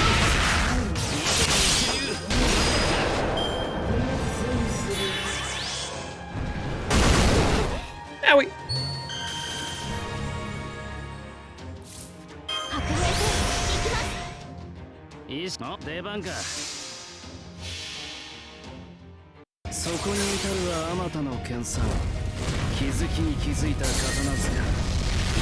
You asking me? Oh, okay. I was confused. I'm just not going to. We probably will tomorrow because I also wanted to roll for Orion, and Orion's last day is tomorrow, and so we'll probably do a day of rolling tomorrow. Oh shit, she NP'd up. Her NP's name is Genshin Impact. Y'all see that? Oh fuck.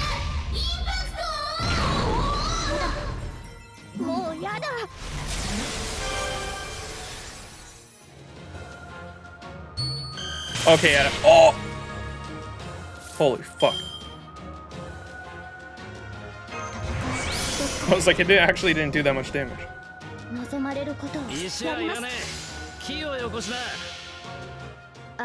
Ganesha seems like a Genshin player, not gonna lie, true. To be honest, you don't need her. You already have both Musashi and Muramasa. I have Space Ishtar. I just want higher NP copies. Hey, there we go, Axe. Let's go.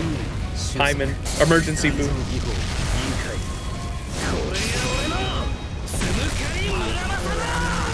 Oh, fuck. I didn't see she had invincibility. That's one of the fucking... That must be it. Oh my god, leave her alone. For what? 3 times?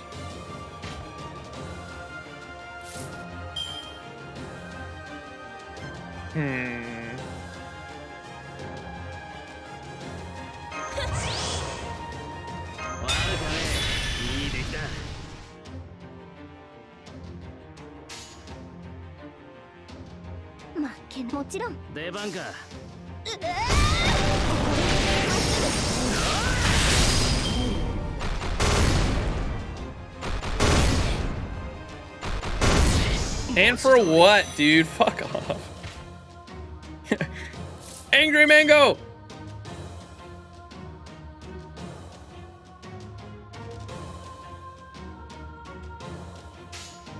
hold up.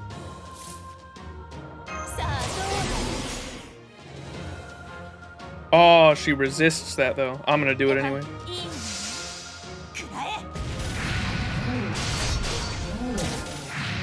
Yes, sir.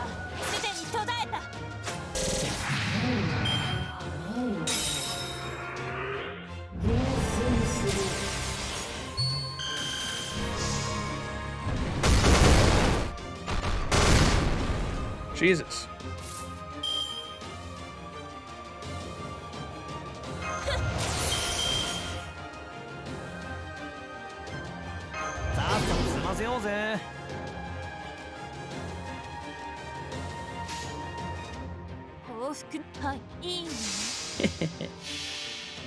You brought the wrong class out. I had her on the back line just for Bond.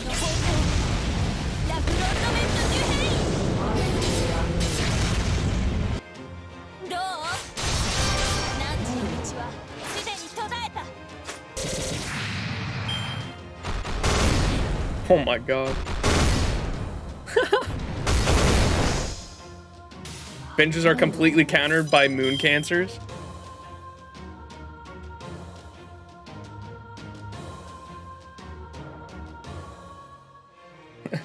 You haven't seen Angry Mango in action. So fucking silly, dude.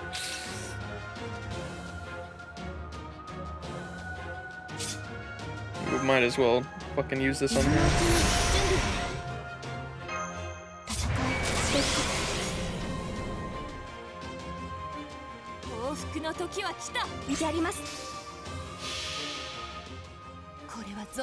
Bring a ruler? Oh, I'm gonna finish it right now. Just you watch.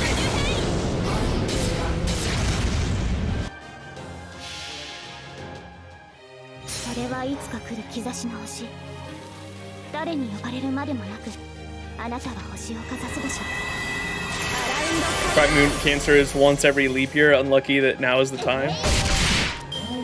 Yeah, the two Avengers I had on my back line, chat. I bring the same team to every fucking node, no matter what.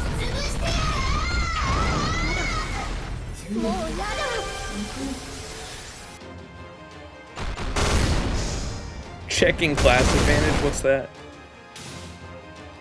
Check this out, chat. Angry Mango's about to fucking... You ain't never seen... You never seen an Angry Mango do this. Do you roll every new servant or just skip? I just go for the ones I want, but the ones I usually do want, I like go for like high NP copies. It's time.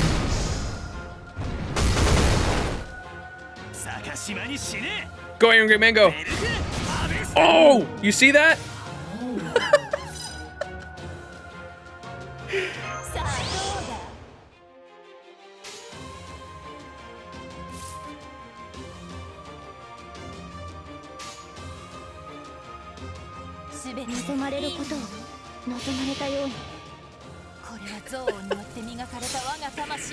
Oh, crazy, such damage.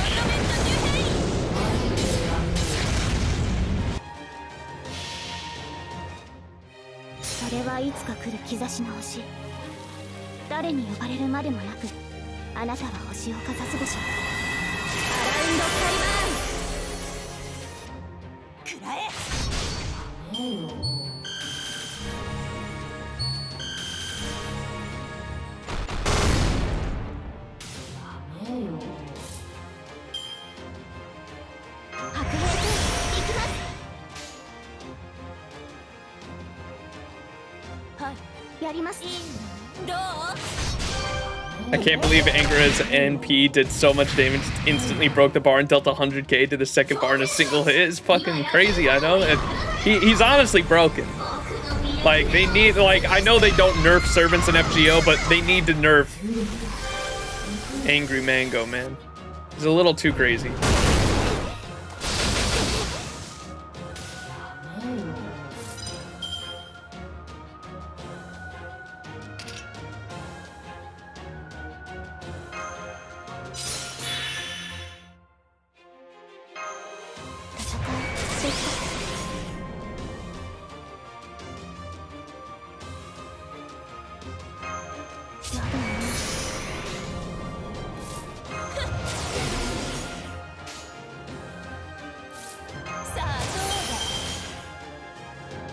運命ですから。 This is so stupid, dude.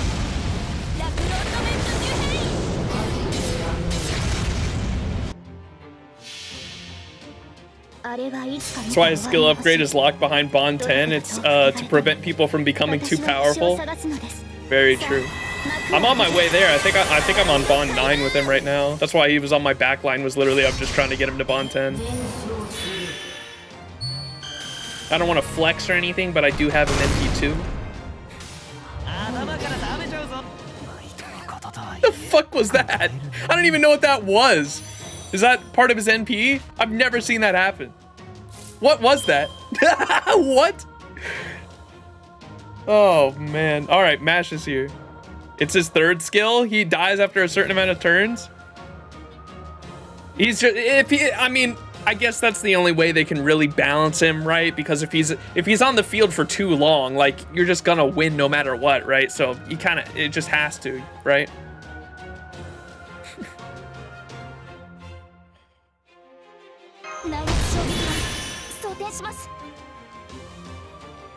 All right, we should be able to finish it this turn.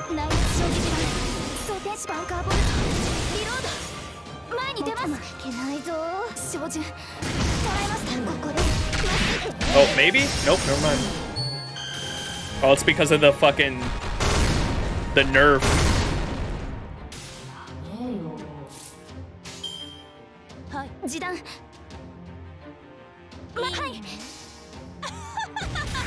The face cards do less damage, right? We did it! If you upgrade it, it gives him guts. Oh yeah, look, did you see the bond? We're almost there on him. Easy. So easy. Easy node. No, my paradise suit! Well done. It's good for your health to get outside and exercise every now and then. Why do you have to be so boring and right? Why do you have to be so boring and right all the time, Karna? Who do you think you are? My dad? My mom? How strange. I'm certain I have no connection to Ganesha, yet I find myself inexorably compelled to help you. Was I a fan of Ganesha back when I was alive? So we've won? We've won, right? Then since we now hold your life in our hands, you're going to cooperate with us whether you like it or not. Ugh, this frickin' guy again. You know, the way you just expect I'm going to go along with whatever you say reminds me of a teacher I had back in middle school. I hated that guy. Maybe your fat ass needs to... Oh, maybe your fat ass needs a bit of divine retribution for abusing your authority. Listen, I just want to talk. Will you hear what we have to say? Please? Well, I do feel a kind of kinship with you, seeing as you look to be the only other average Joe here. So I guess I can at least hear you out, especially since it doesn't look like Karna's gonna give up anytime soon. Besides, if I'm being honest, I still don't fully get what's going on around here anyway. So, what is it you want to talk about? The world's been bleached clean, trees of emptiness, the Lostbelt. Did you know that Angry Mango is the Grand Avenger? He's just the Grand of every class. I see. All right, I get the gist. Sounds like things are even rougher for you guys than I thought. Although you... Huh? You're actually the most important part of our operation. What gives? I thought you were a fellow average Joe turncoat. Yes, he is. Senpai may only be ranked as a standard class master, but his accomplishments easily meet or exceed those of an A-rank mage. I would be happy to elaborate, but I'm afraid that to do so adequately would require me to write at least a 500-page report. My eggplant headpads. And it would unfortunately be a little difficult to do that now. You don't seem like you can tell a joke with a straight face. You're serious, aren't you? Yikes. You're the vessel for a divine spirit now. Doesn't that mean you are also anything but ordinary? Oh, come on, Karna! You could at least pretend to back me up here! Oh, on second thought, never mind. You just say something like, she was never ordinary. Her unusual weight and waistline clearly set her apart. And the worst part is, you wouldn't even be saying it to be mean! How did you know? Perhaps you truly were worthy to be chosen by Ganesha. No, wait. Something tells me that can't possibly be the case. All that aside, I do have to wonder, why were you summoned to this Lostbelt? Why was I summoned? Believe me, I've been asking myself the same question. I think it was some kind of you have been chosen deal, like Ganesha inside me just showed up and said something like, save the world, hero of the digital realm. If diversity is the proper human history's greatest strength, then even someone like you can do this. Now is the time for you to spread your wings, and since this is a request from my mother, not doing so is not an option. Be warned, if you fail to save the world, you will never return to the way you were. So yeah, Ganesha seems to be a pretty nice god, and he's definitely an Indian one at heart. Oh, and don't bother asking me about my class. I'm not quite sure what it is either.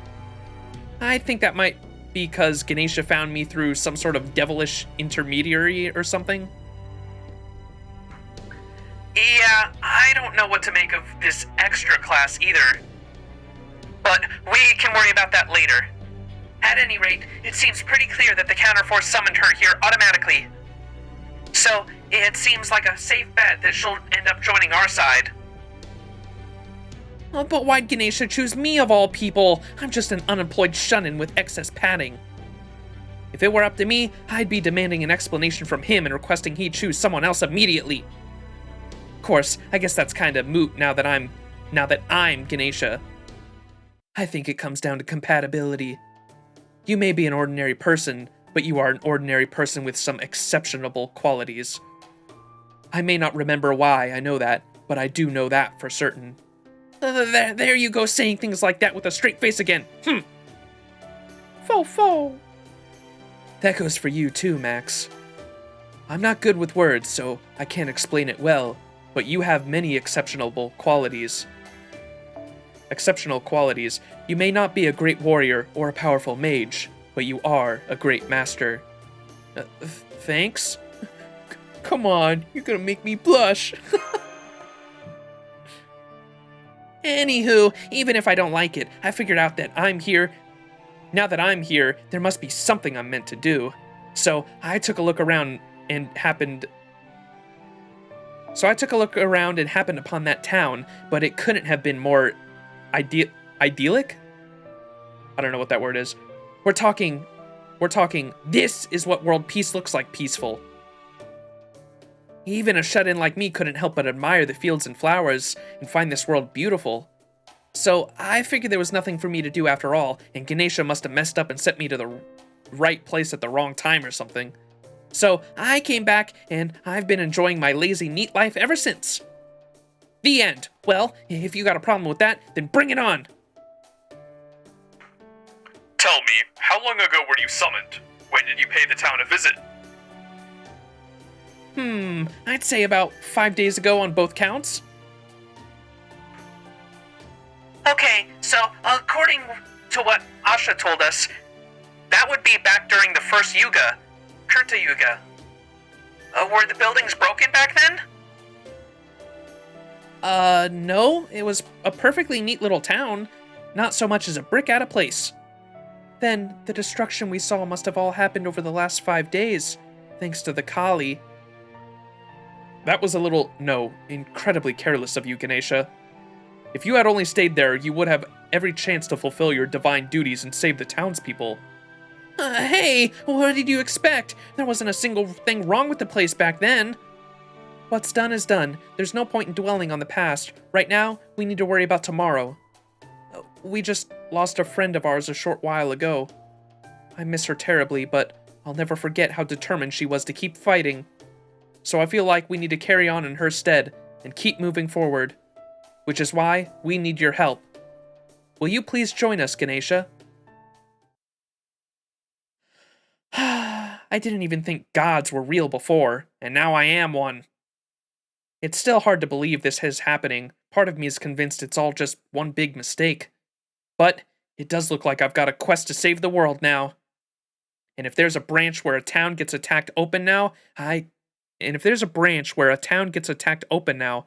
guess I can't just sit back and watch. Fine, I'll go with you, all right? Just don't expect me to be much help in battle. You could have saved us a lot more time if you just agreed to help us from the beginning. Thank you, Ganesha. I'm so glad you'll be helping us. Okay, guys, it's gonna be dark soon, and we don't want to be out and about in an unfamiliar land at night. So I say we go back to the cave and make camp there until morning. We'll head out and get in the first sign of daybreak. Make sure you all get plenty of rest. What's up, Gold? Hold up, I gotta scroll up and see what you were saying. Oh my gosh, chat is not wanting me to scroll up.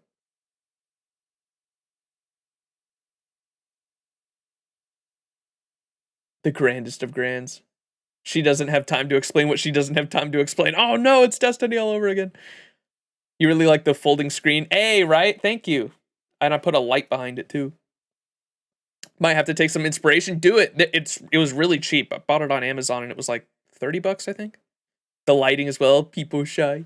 Beep, beep, beep. Idyllic means ideal. Oh, okay. Easy enough. Easy clap. Nice. More cum cubes. Saving for Morgan.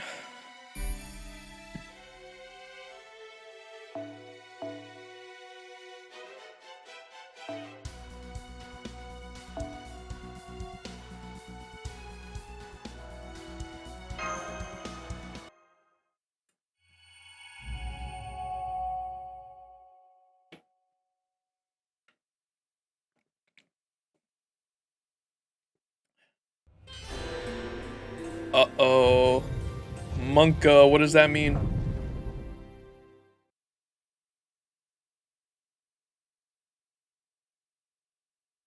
What the fuck? This isn't good. Scared. Monka S. Koyan Chihuahua. Nyeh. Nyeh. Nyeh. Ugh, this is ridiculous. Even I can tell something's off about me. Thinking back on it, I haven't been my usual spiteful self ever since Shinshi Wong captured me. If I had just planted a bomb or three when I snuck into the Shadow Border and blown everyone to Kingdom Come, I could have spent the rest of my time on a leisurely tour of the Lostbelts. I swear, what was I thinking? No, I shouldn't dwell on it. No capable woman would let what she did or didn't do in the past stop her in the present. I'm just gonna focus on business here. Once I get in my groove, I'll get my old spite back in no time flat. I'll just check in on the Tree of Emptiness's growth now and devote the rest of my time to seeing what sorts of wonderful creatures I can find in this boring old world.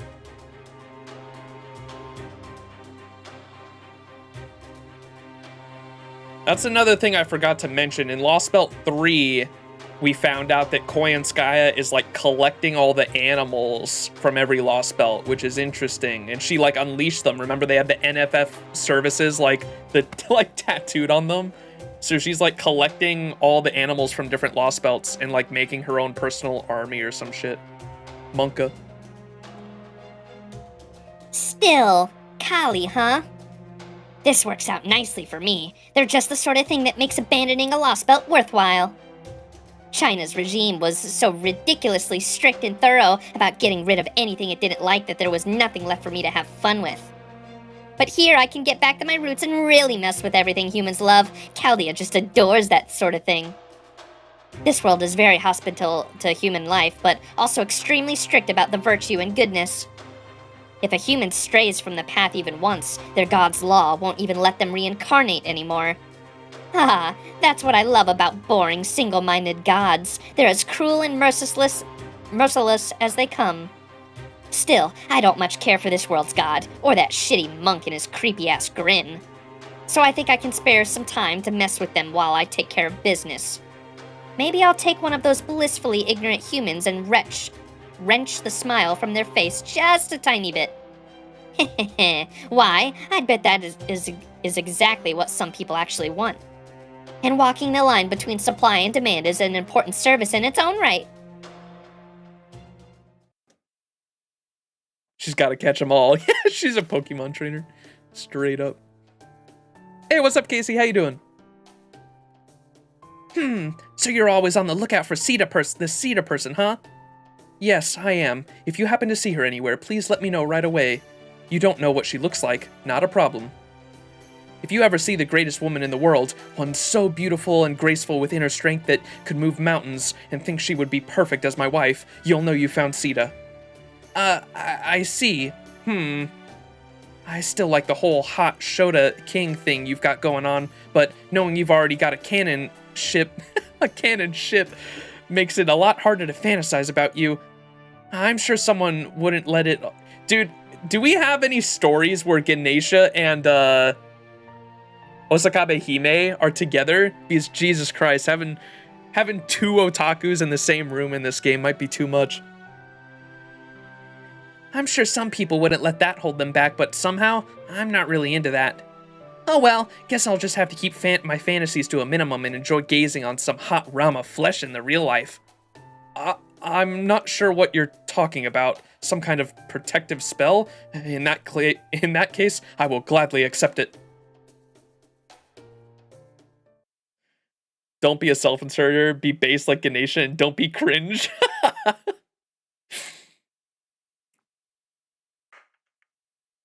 On a different subject, you guys are outside now, right? What's it look like? Something has seemed off to me since this morning. No, not just off, it's outright strange. Pretty sure there was a lot more water around here. Pretty sure there were a lot more flowers, too. That's right. That's true. The change in the environment is even more drastic than I was expecting. The ground is dry and barren, the wind is much stronger and foul-smelling, the plants are all dead or dying. Everything is so different from yesterday. Maybe this area drains really easily, so all the sunlight it got yesterday dried up? I didn't think it was that bright out, but who could say with a strange land like this? And then there's the weather. It's not sunny or cloudy or rainy. If anything, it's kind of sandy? Whatever the cause, this area is clearly much more arid than it was yesterday. The ground is so dry it's begun to crack, exposing the minerals and the ore underground. That much environmental change in a single day, huh? There's gotta be something particular in this Lostbelt that's responsible for this. We'll just have to ask Asha or someone when we get the chance. Still, looking around here, does it make anyone else uncomfortable, or is it just me? It's like, I can't sense much in the way of life now. Compared to yesterday, it feels like everything's cold and inhospitable, if not outright hostile. I agree, the air is even drier today. It feels as though there is something else in this world now, something besides the mysterious presence that has been holding us back since we first came here. It may not be likely to harm us outright, but it could still interfere with our ability to fight. I recommend you keep that in mind, Master. What do you mean? I mean that there is a difference between fighting in a blessed paradise and fighting in a cursed place of death. Though of course a true warrior remains strong regardless of their environment. I see. Alright, thank you, I'll be careful.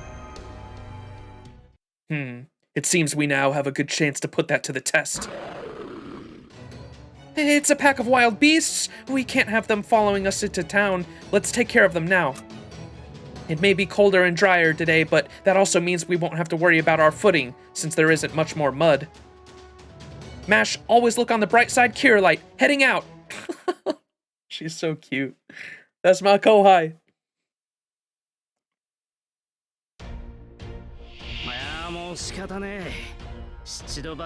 Oh, we have a new debuff. So we have the old one, which is decreasing all of our cards' effectiveness and decreases the amount of HP recovered and decreases our debuff resist. And then the new one, Yuga of the End, decreases the amount of NP gained. Oh shit, they don't want us looping, bro.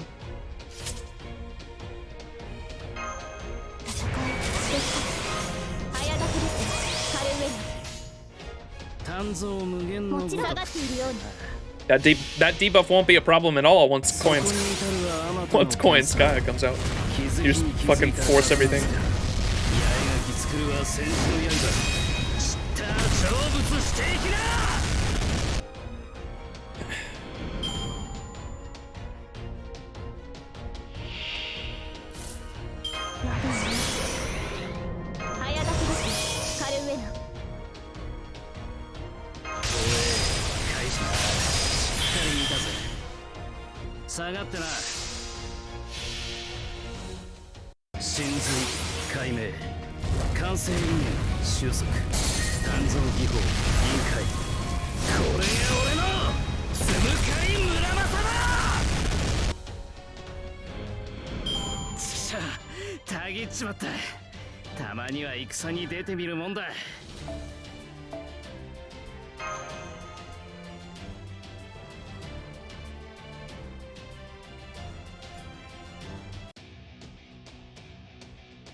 Ooh, this music. Bum bum bum bum bum ba bum bum. This map is really cool.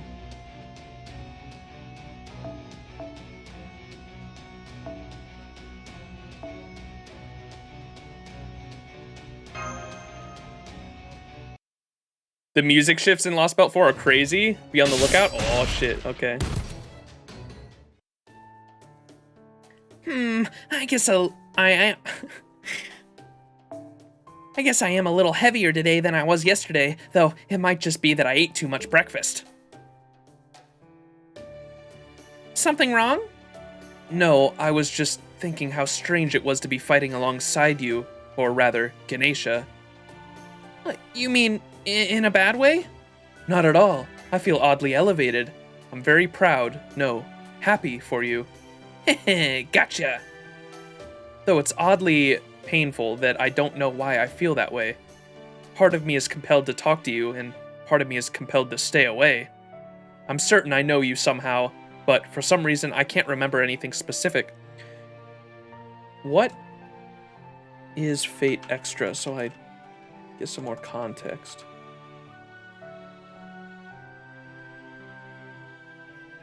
Is this the remake one they're doing? Oh, okay. This is the Umu one.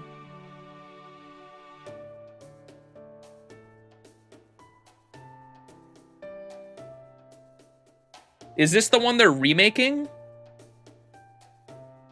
It's a dungeon crawler. That sounds interesting.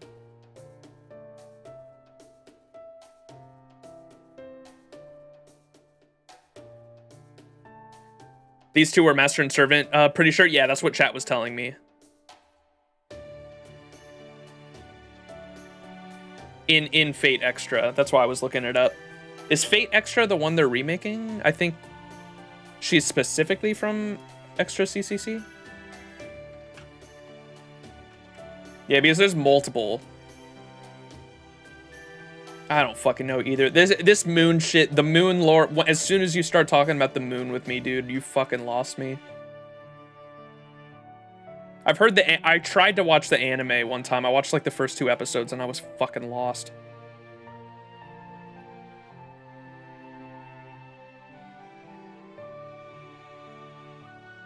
What is the remake they're doing? Fate remake game?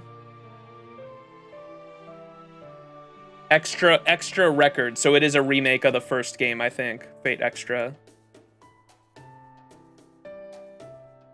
Extra record is a remake of the original Fate Extra. Gotcha. Okay, cool. Yeah, I'm looking forward to that. We still have no release date on it, but I am looking forward to that because I would like to play it, but the original was only available on fucking PSP.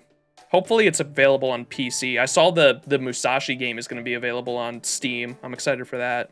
They like never, a lot of the visual novels and shit that Type Moon makes are only available on like Switch and PlayStation. And I'm like, fuck man, release more games on Steam for me.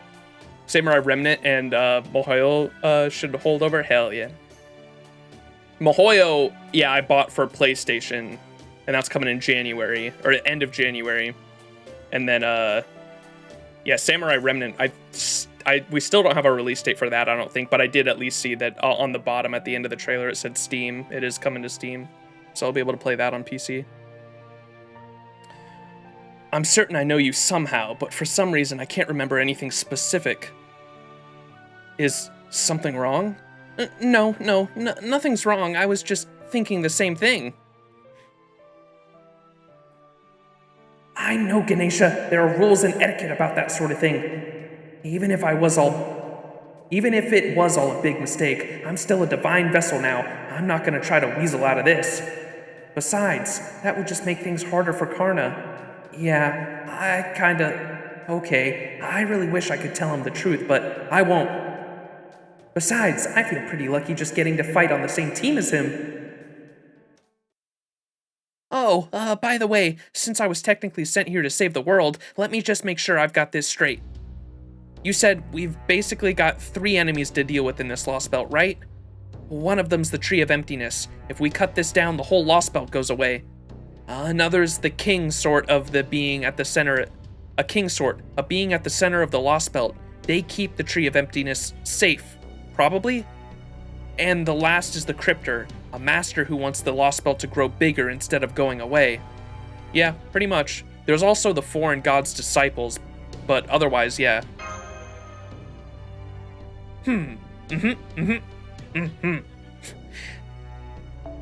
So the most important thing's the Tree of Emptiness, then. That's it way off in the distance there, right? Basically, we've just gotta cut it down and we're done, right? So why aren't we heading there now?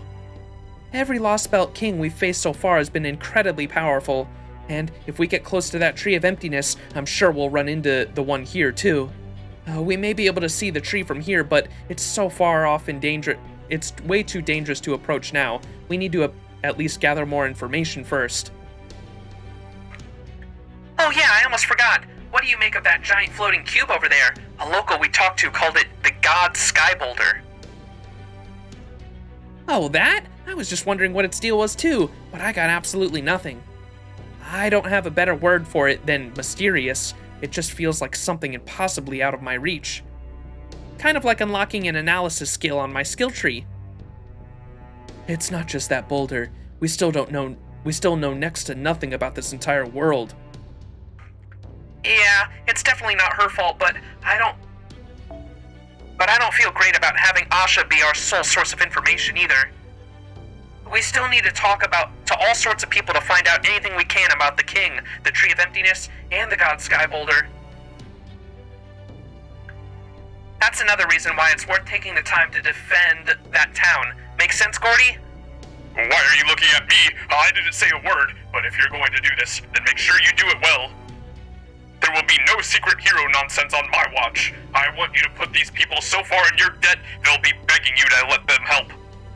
Oh, it's not like you to be so forthcoming, Gordy. It's a good look for... Huh? These readings... Hey, you guys should be in viewing distance of the town by now, right? Can you see anything? We can. Something's not right here, Master. I can see smoke coming from that direction. The attack must have already begun. Come on, let's hurry. Is this your first time around, the calendar for LB4? Yeah. Fofo? Oh no. This is terrible. No way! This place was so nice just a few days ago. How did this happen? The first wave must have already gotten here. I thought we had gotten here as soon as we could, but it seems like I was careless again. Oh, you're still alive. Ah! You guys came back, huh? I'm glad you two are both okay. Yeah, we are, although... Damn, Ulo. Today's Kali Yuga. We're not done by a long shot. Yeah, there's gonna be even more Kali today. So many you jump out of your skin in surprise, and today, they could show up at any time. I remember you said there were more Kali during Kali Yuga, but this is far more than I expected. They're clearly going to keep destroying more of the town. How are you going to survive their attack? I know, our house was destroyed too, but we've got to do something. Maybe we'll ask someone to let us stay in their house, or hide in the rubble, or just run away. We'll just have to keep praying and do the best we can. You again! What are you doing here? Mayor, we saw that your town has already suffered significant damage. Couldn't you and the other townsfolk work together and let us help you fight off the Kali? Don't be ridiculous! How many times do I have to tell you? This is all our god's will! It's a trial he set before us! There's no need for us to fight. As long as we pray with sincerity, the sacred beasts will save us. Having blasphemers with no intention of praying like you lot around will leave a stain on this entire town. You can't be here. You shouldn't be here, and we don't want you here. Now go away and leave us alone.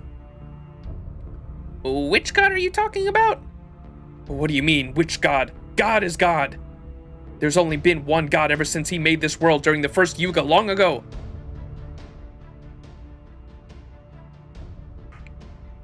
There it is again. He believes what he says with conviction.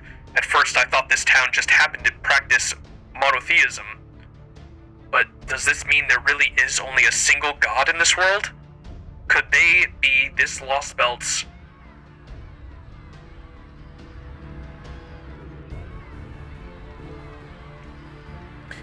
They're back. I'll just have to forget about the heretics for now. Oh God, I pray to you with the greatest sincerity. I've fulfilled my duties as this town's mayor. Please lend me your protection.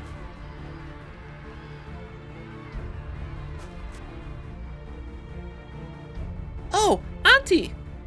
Asha, Ajay, I finally managed to convince my husband to let you in. Come on, you can pray in our house this time. Thanks. Come on, Asha. Oh wait, I have to carry Vihan. Please be careful, Asha. Yes, make sure you are all well hidden. I'm sorry your house was destroyed, but I can at least help you rebuild it when this is over.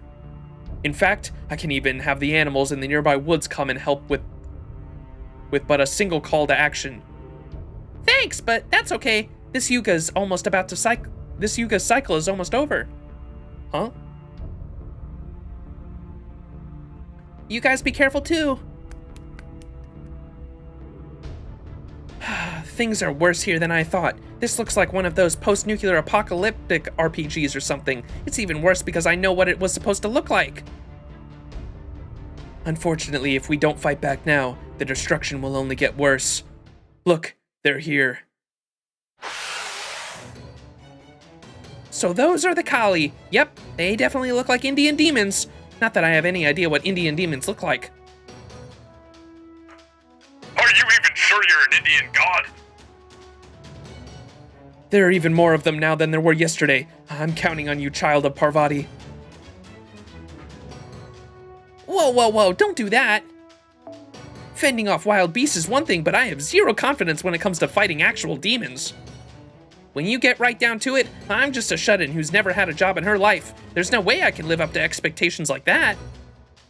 It may have been brief, but I did fight you myself. I have a fair idea of what you are capable of. Your power is perfectly adequate. You should be more than capable of fighting alongside us. Rama and I will both be trusting you to watch our backs. Well, technically, I guess I am Ganesha now. And I know Old Elephant's head's gonna be upset with me if I don't show off his godly side at least a little bit. So, okay, fine. I obviously don't have a choice, so I'll do it already. If any baddies think they can get past this wall of divinely protected flab, they're welcome to try. I'm glad you're willing to help. Both the Ortnax's hardware and software are working fine. For this fight, I'll be prioritizing long-term stability over explosive output. We're up against a lot of enemies, Master, but let's do our best to push them back.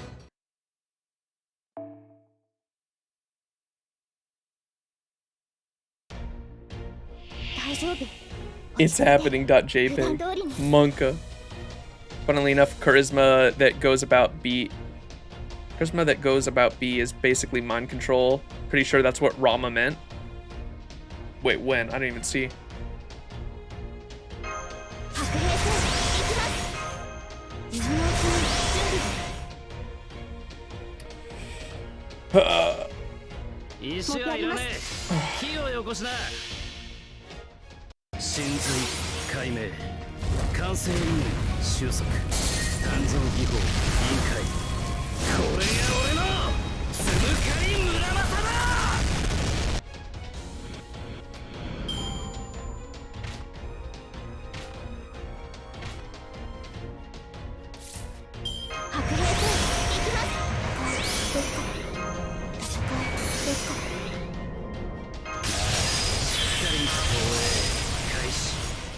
石はいらねえ。木をよこし、出番か。神髄解明、完成理念収束、鍛造技法臨界。これが俺のつむかり村正だ。ありがとうございます。皆さんのおかげです。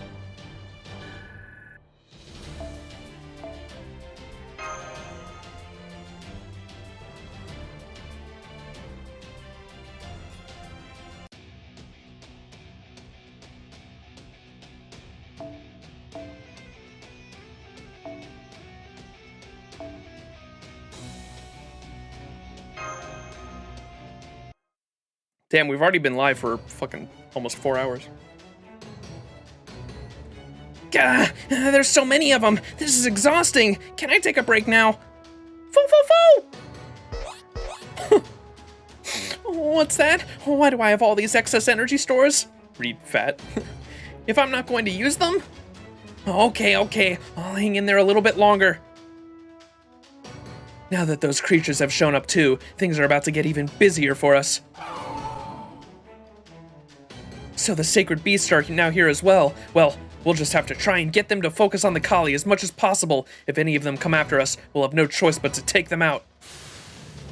Right, though our Nexus output is holding steady, even after prolonged operation, I can keep going, no problem. Alright, here comes the next wave of enemies, Master.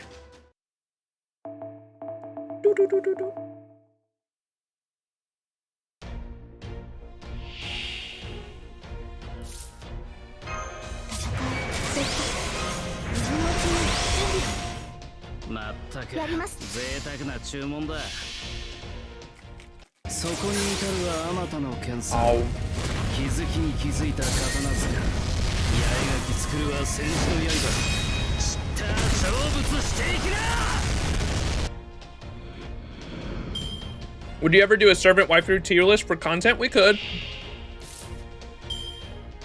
I enjoy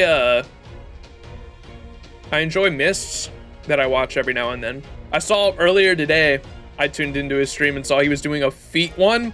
I definitely wouldn't ever get that weird with it, but tier lists do sound fun. I do like maybe like a waifu one or like design one or how much I like their art. And then we could do like a gameplay one too. That would be fun. Or show all of your grilled units. Yeah, support list ones I like too. I watch those on YouTube all the time where different YouTubers do they have viewers send in their friend code and we look at their support lists. That could be fun too. NP animation tier list, yep, that could be fun.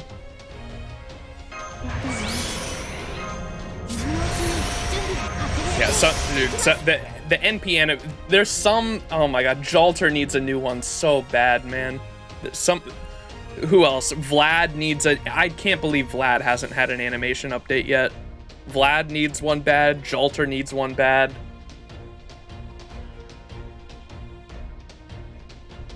I know there's a lot of other servants, but those are the ones on the top of my head. Okay, we got one more wave after this. Should be able to clear this though, I think.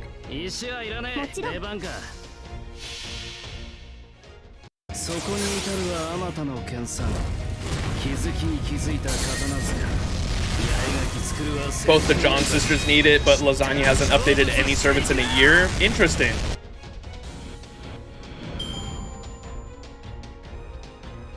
They've probably been busy on whatever the fuck's gonna happen in LB7, huh?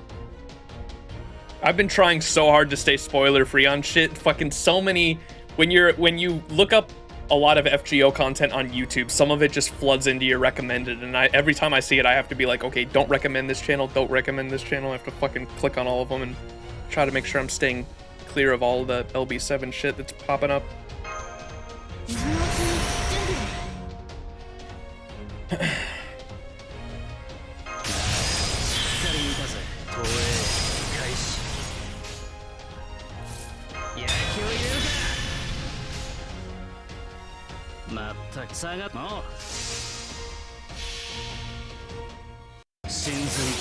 Lostbelt 7 has been very jank animations wise. 10% in them, I usually realize I don't care for like 2/3 of the characters in the game. Facts. Might not receive any updates again. That would be sad. Yeah, it seems like there's like a lot of reorganization going on at Lysangle because we haven't had those. Then they stopped like doing reruns until the Santa Carna one recently. That was like the first rerun in a long time, right? The reruns, I guess the animations like you were saying, and then servant updates, obviously. They're probably just moving shit around like in the company since the acquisition, right?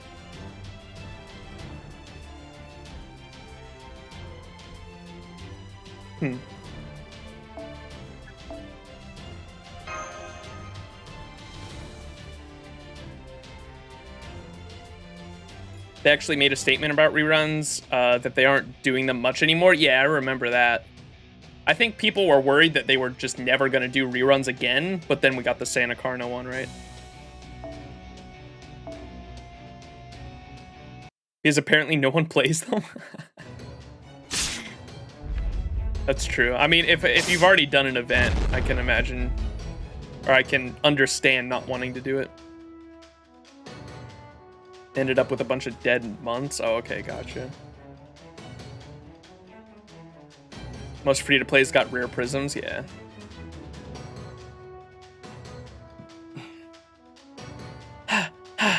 The last of... No, they're still coming. Nobody told me this was gonna be a horde mode where you can't even grind out any EXP. At least they're coming in waves, so we're able to keep them at bay, but it doesn't seem like it does feel like we've been fighting them forever. Given how the townspeople aren't any less fearful now, I'm afraid I'm forced to come to the unfortunate conclusion. I suspect the Kali attack is going to continue for the entire rest of the day. Oh, great. Just what I didn't want to hear. I do apologize. Much as I have a reputation for beating around the bush, nothing could be further from the truth. When certain truths need to be spoken, I have no computations about doing so right away, regardless of how unpleasant they may be to hear. No matter. Our task is to continue the fight until our enemies are vanquished. If that means we must fight until dusk or dawn, then so be it. Though that's not to say you should keep fighting with us, Master. Please take some rest whenever you must. It would be bad for all of us if you were to collapse from exhaustion. Don't worry, I'm making sure to pace myself. I'm okay. I've actually been slacking off more than you think. Excellent posturing, Master. Very inspirational. That said, this battle has become a true war of attrition. As long as things continue like this, I think we'll be able to prevent any further casualties. Oh, just so you know, Rama, that is exactly the sort of thing you absolutely do not say unless you want things to suddenly get much, much worse. There, I knew it. Ganesha can feel something coming. Is that... could it be? The new agent of God I've been hearing rumors about.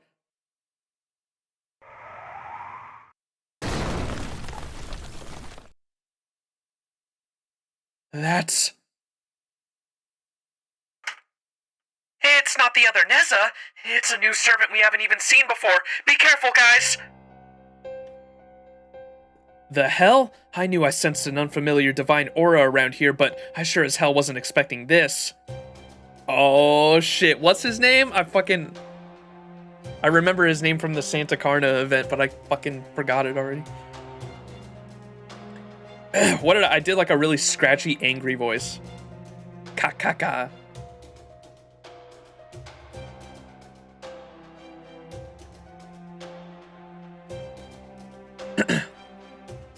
What is this bullshit? This is pissing me the hell off. What do you guys think you're doing here, Karna?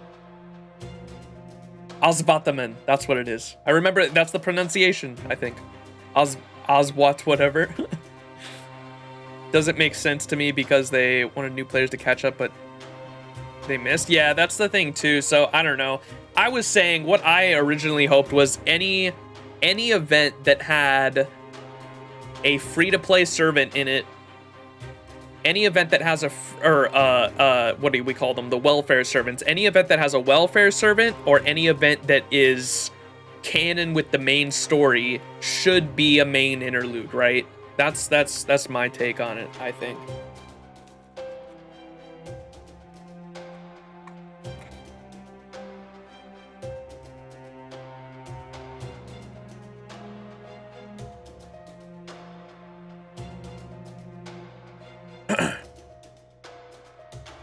Hello, Asvathaman.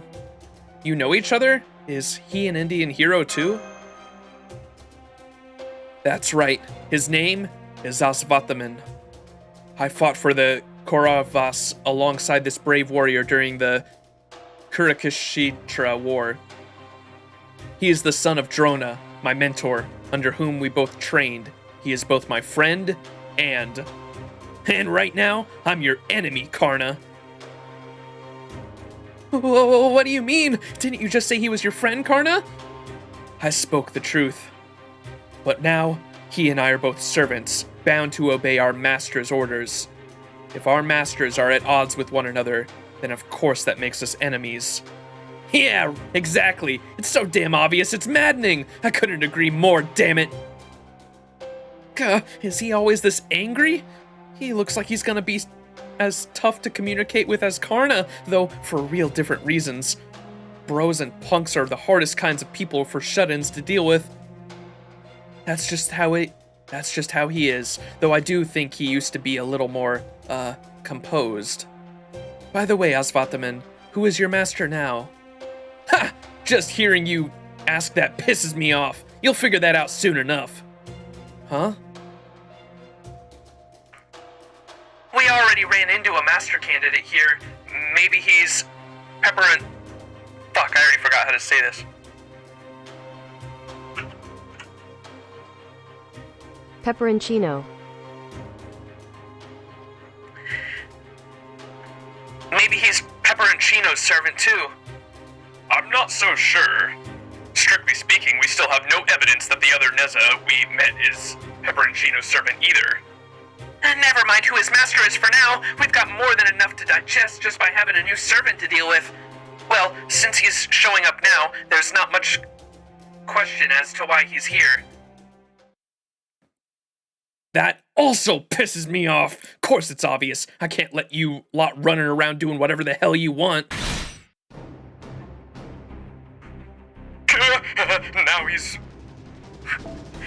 Now we've got to fight another servant too? Oi, Karna! Don't you dare go easy on him just because you know him! Do you really think I would? Sorry about that. I think Gordy just forgot who he was talking to. I'm getting bored just sitting around doing nothing, so I think I'll speak up too. I know Karna already told you that who Asvathaman is, but his perspective is colored by having known him in life. Since I only know of him from the Mahabharata,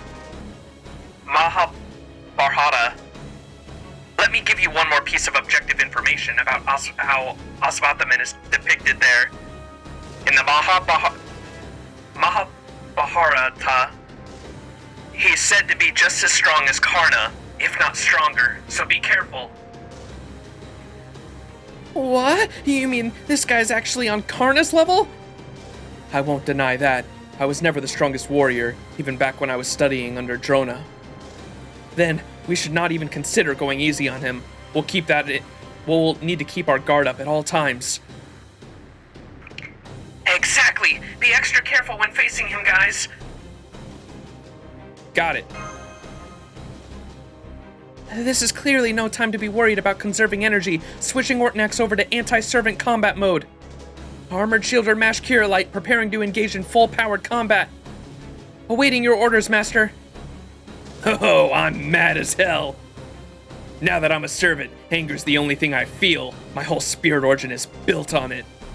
So even though I haven't fought you since we last crossed swords while training under my old man, Karna, I feel no nostalgia, no joy. The only things I have, the only thing I feel, the only thing I am now is rage.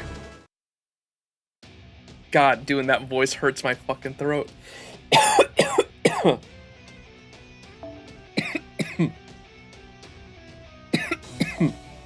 God damn.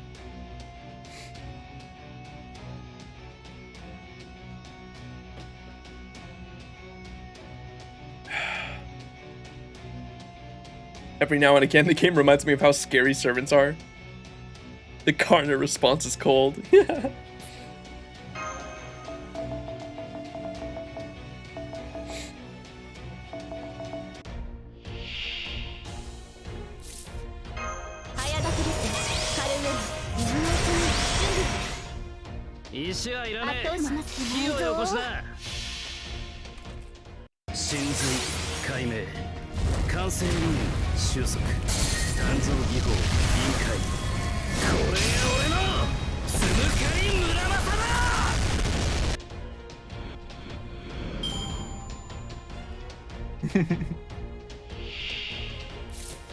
He's my friend, but I'll still skewer him like a pig.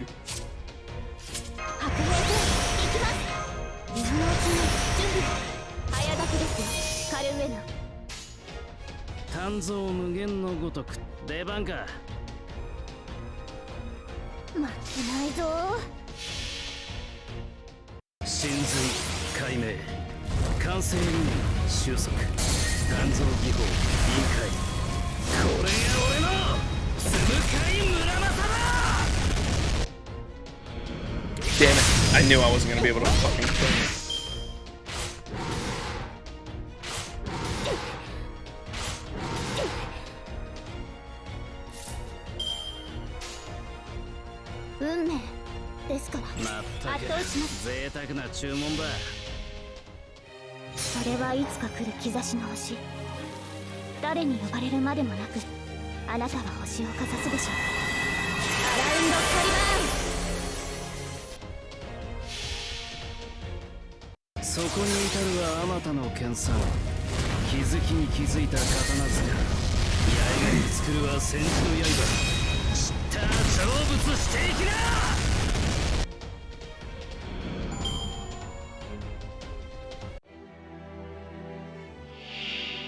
Ah, Svataman. Damn, I've never seen his lower body. That looks sick. What the fuck? He's got some straight fucking dragon armor on, dude. Fuck, oh, that's so unlucky. I have no other Muramasa cards. That's so annoying.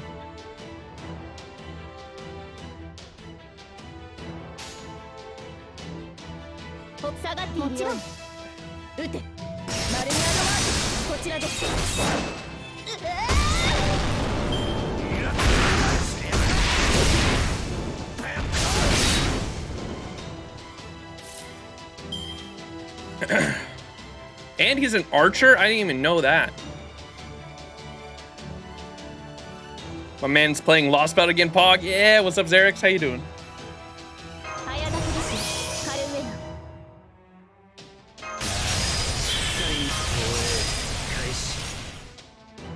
It's actually so unfortunate. I didn't even realize he was an archer.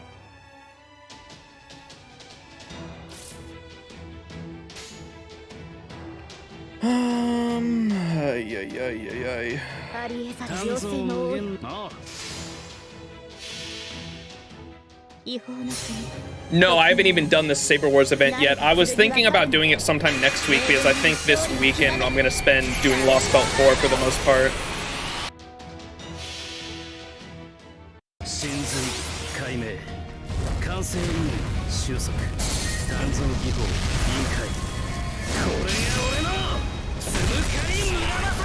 Fuck, dude. Doing no damage, man.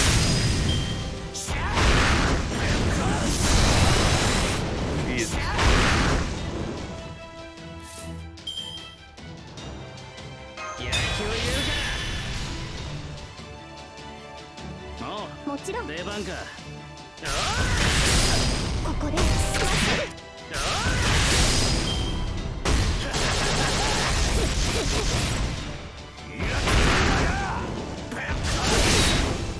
I can't believe he's not going for Muramasa. What the fuck?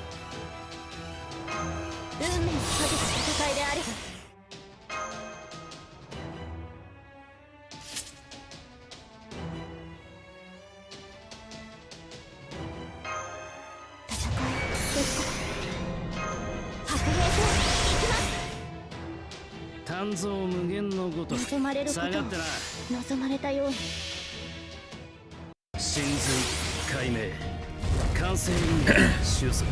Fair enough, you haven't played story in a while. It gets really good from this point. Oh shit. It's been really good too. Lostbelt 3 was kind of worse off than... Lostbelt 3 wasn't bad. It just wasn't as strong as like 1 and 2.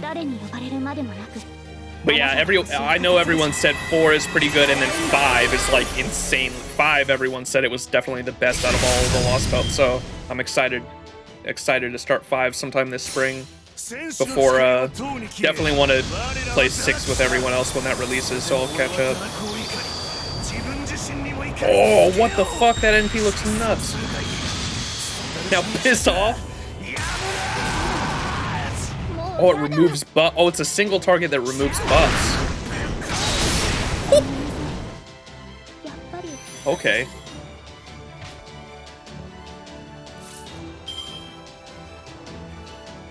Damn.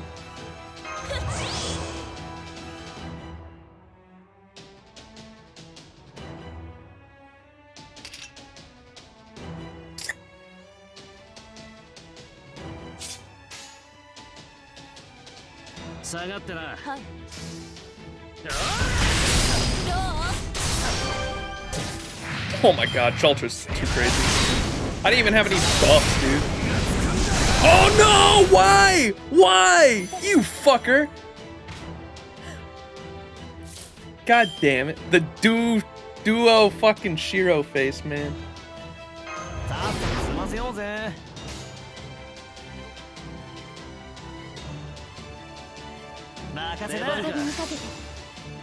Ouch, dude. He doesn't like the French.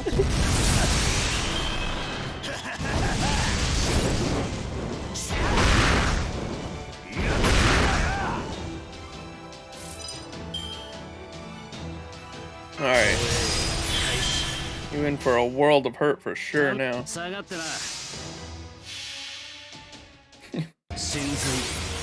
How you doing, Desu? Akiro.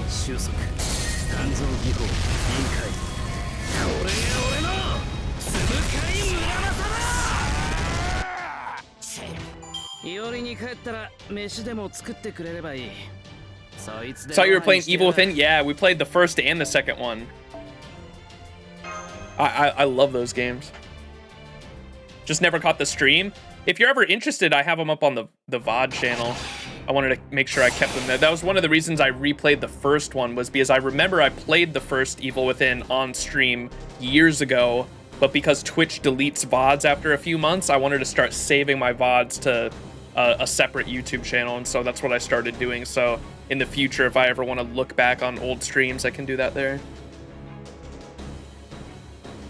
Now I see. I can indeed tell for myself that you and Karna studied under the same master. Yeah, freaking infuriates me to admit it, but you're not bad yourself, brat. In fact, you kind of remind me of someone. Parashurama? Or maybe Krishna? I can see why you'd think that. Those two are avatars of Vishnu, just as I am. I am Rama, king of Kosala. Ha! That's so. Well, let me give you a little tip. In this Lostbelt, I wouldn't go around bragging about being the avatar of a god. You might not like what happens. What do you mean by... Hold it! Something else is heading your way. It's not reading like a Kali or a sacred beast. Wait, these are servants, and not just one. There are several. Uh-oh. Looks like you're out of time, Ashvataman. Recommendation: cease this game. It is meaningless. I concur. There's no point in your game, or is us being here. I swear, I don't even know why we came along at all. Monka. Gah. Multiple servants. You were watching it during the lotto? Let's go.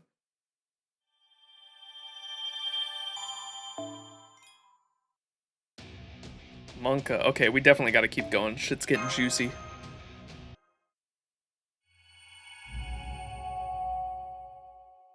A revolving world.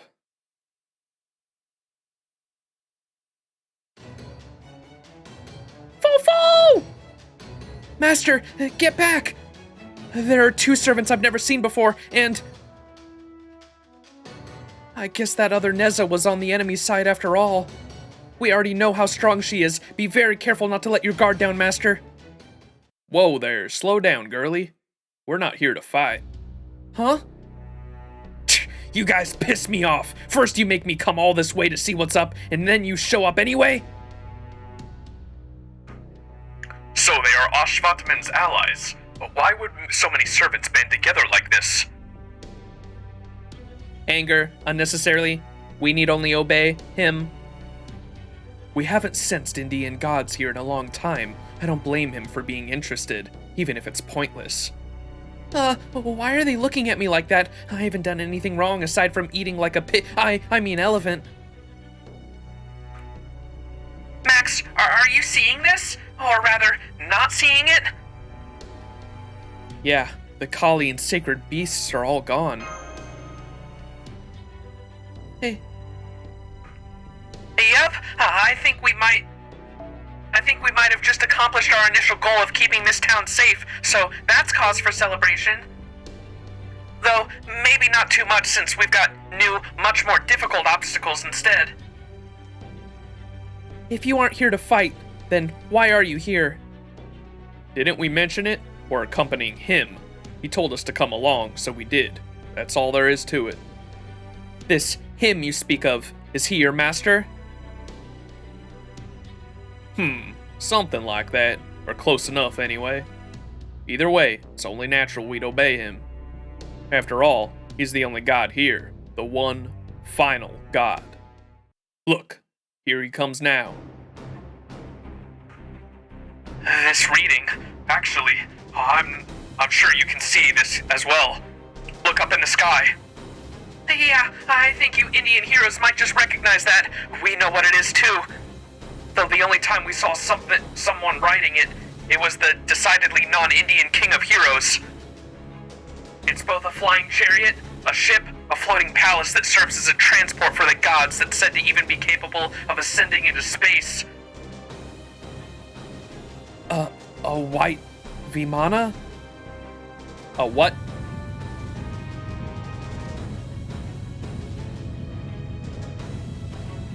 Who's that writing it? Is that?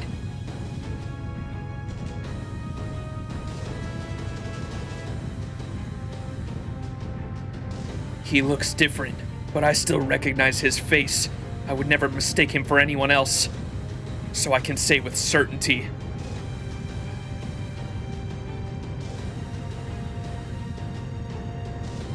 That is Arjuna. Arjuna? Really? Not the one recorded in Chaldea, of course. He must have an altogether different spirit origin here.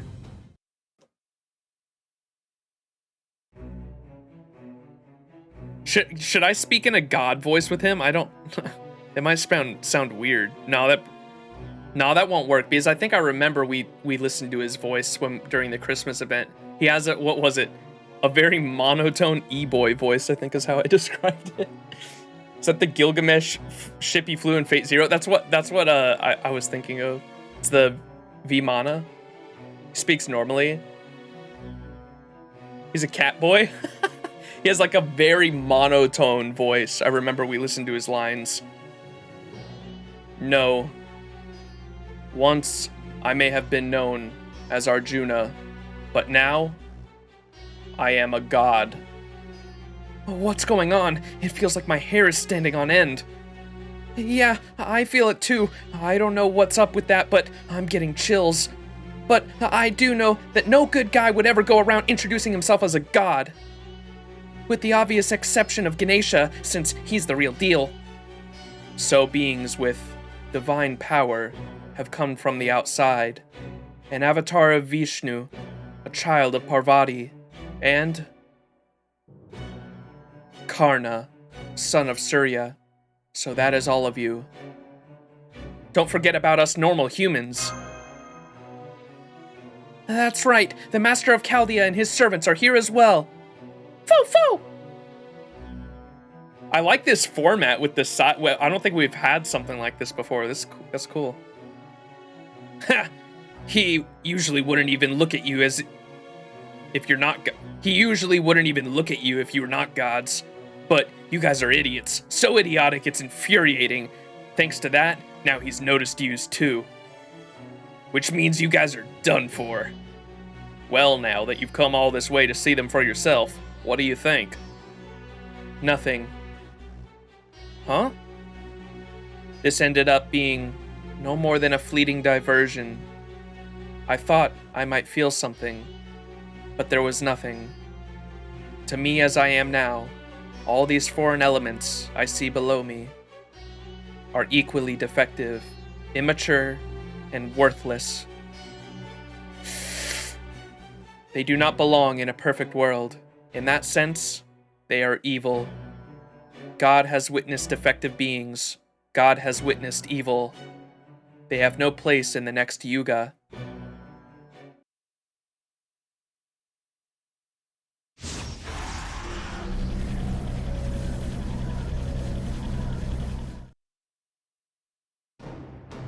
Well, there he goes. I guess he's not going to give us any orders then? Conclusion: impossible, futile, meaningless. Nothing and no one can break his concentration. We'll just have to wait. Man, this really was a waste of time. I knew I should have just ignored all this and kept going with my research. Yeah. I know that means I'd be gone in the next Yuga. I just wanted to vent.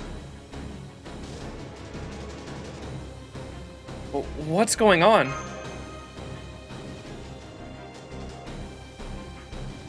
Oh, crap! Arjuna's gathering an unbelievable amount of energy around him! Indeed, the sheer amount of energy for his noble phantasm, if it can even be called that, is nothing like I have ever seen. In fact, several of our sensors have been overloaded while trying to measure it. What? That can't possibly be good. Hurry up and do something! Hear me, Arjuna. You think I'm defective, immature, worthless?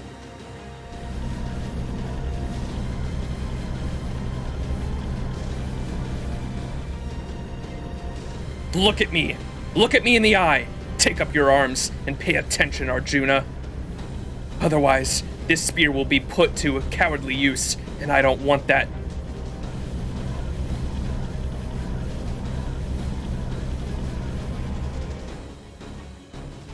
Even after all that, you still ignore me, Arjuna? Karna, I understand you two have a lot of history, and I'm sure there are rules you are bound to as warriors of Kura, but neither of those are true for me. As far as I'm concerned, he's already started this fight. And as I'm sure you know, when I decide to do something, I do it, whether my enemies are paying attention to me or not. Master, I'm going to use everything I've got to stop him, requesting permission to release my noble phantasm. By all means, permission granted. Now let him have it.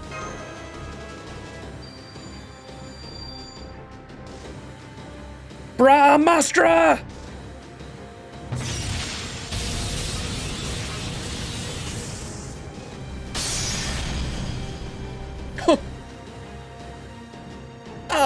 Rama? I think your NP might be bugging out, because it looked like it didn't work on him at all. What? That can't be. That blade even destroyed the great Rakasha Ravana. How could it not have? I understand your shock and confusion, but since we must rely on accurate information, let me be clear. Your noble phantasm did not so much as scratch him. Furthermore, he did not take any sort of defensive action against it. It simply failed to do anything to him. That lines up with what I saw too, though I still can't believe it. At first, I thought it might be an effect of the enormous amount of power he's concentrating near him, but that doesn't appear to be the case either. Which would mean he possesses some sort of anti-interference ability that not even Rama's noble phantasm can penetrate. But how is that possible? Be that as it may, we kings are notoriously stubborn. I could never hope to find Sita if I were to give up now. I'm going to try again, and I won't hesitate to use anything or anyone. Help me, son of Shira. Please help him, Karna. If that is your order, Master. Hurry it up! Whatever's going on there, the pressure's still building. Now get a move on before it's too late. All right, this time I want you both to... Hofer, can you really not see what's going on here?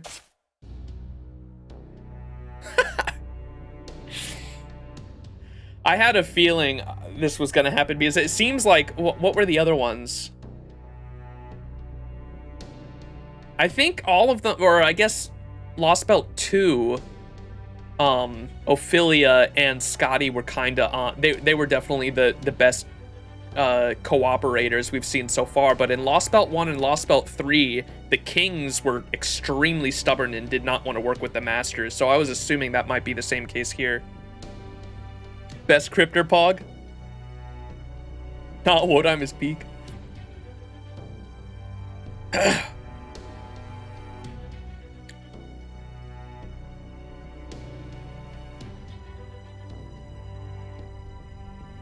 Fuck, I forgot what voice I used for him. Close.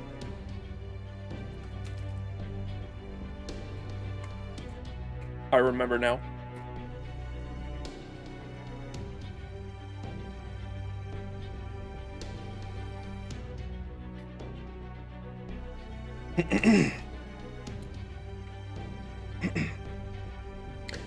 Forget it. It won't work. Don't take this the wrong way, but neither Rami's nor Carney's noble phantasm will have a chance against him.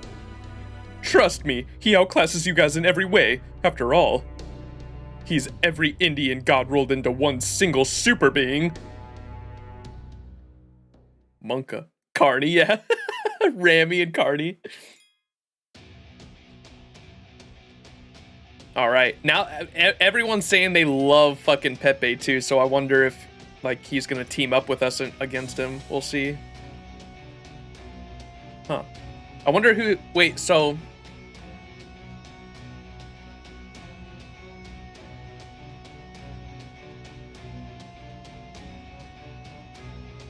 Yeah, so we don't know. All the other servants we've met so far are on Arjuna's side.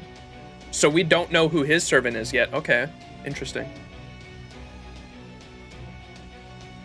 That man's got Shiva in there. Time to run. True. Wait. Oh, Monka. Isn't Shiva like the equivalent to like Zeus in Indian mythology?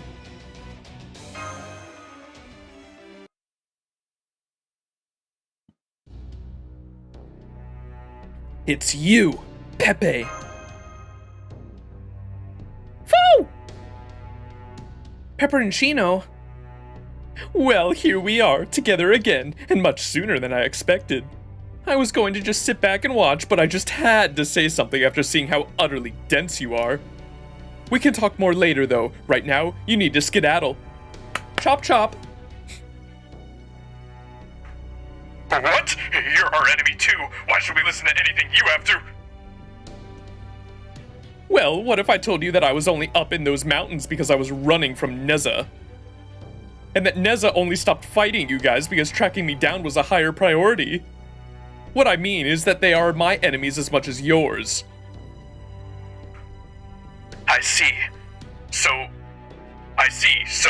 if that Arjuna is the master of all those servants, including Neza, then our young Scandinavian Pepperoncino can be the master of none. There appears to be no evidence to the contrary either. I really don't have time to lay it all down for you right now. I guess I'll have to try the direct approach. Yes, I am a cryptor, and I know we're all on opposing sides, but I promise you, I am not lying. If you don't get out of here right now, it will be the end of everything. But what about the townspeople? It's okay. You don't have to worry about them. The ones who are fine and well are truly fine, and the ones who aren't, well, you can't help them now anyway. The one thing I can say for sure is that there's a very good reason why you all need to get out of here as fast as you possibly can. If that's still not enough to convince you, then I'll have to resort to cliches instead of logic. The truth is, right now, that's the only weapon I've got. Ready? Here goes. I hope you'll trust me on this. Pepperoncino. What do we do? I believe him. I don't think he's lying. Same. Pepperoncino's a good person. I can't imagine he would ever try to deceive anyone. A good person, huh? So, from my perspective, you seem to be... What? A show-off? No, if nothing else, I agree that you aren't lying. I have no objections to Master's decision. What? You believe him? Field decisions trump everything, Mr. Gordoff. Get used to it. All right then, hurry up and make your way out of...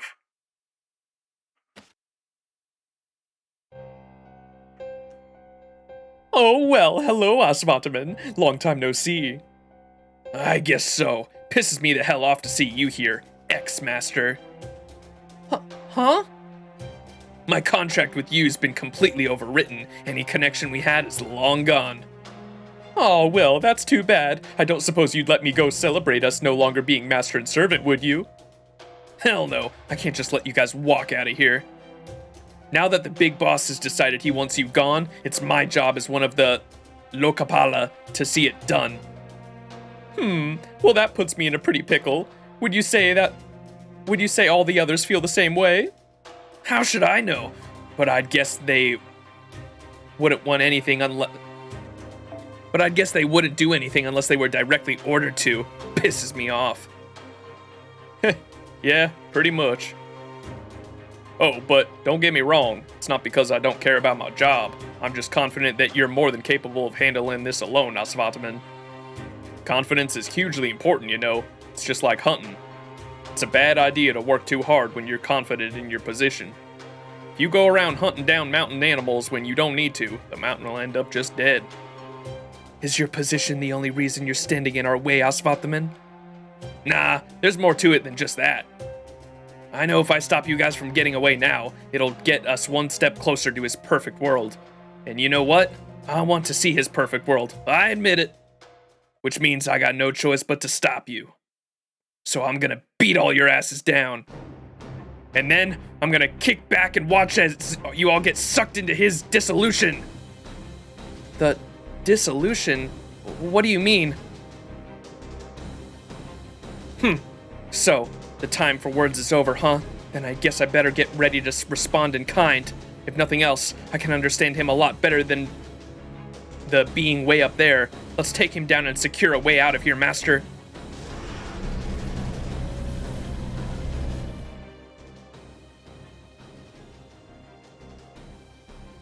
So, you still refuse to look my way, Arjuna? No, right now, I have another role to fulfill. Awaiting your orders, Master. Let's make our way through. The map OST is crazy in this Lostbelt, got me dancing. That's what y'all were saying earlier, that the map in this Lostbelt has like a different OST every time it changes. That sounds interesting. Oh fuck, I gotta put Summer Musashi on. Ooh! Let's go, Pepe! Oh, is that why we got a random monologue voice? Yeah. Is that why we got a random evade earlier in the first couple things? Because Pepe was helping us out from the side? That's so cool.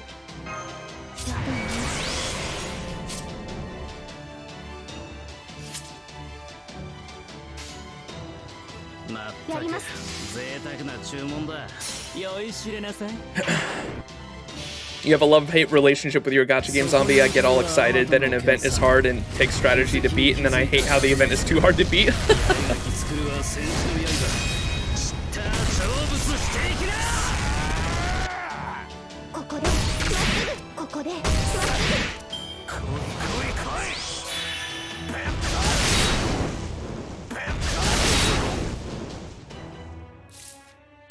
Fuck.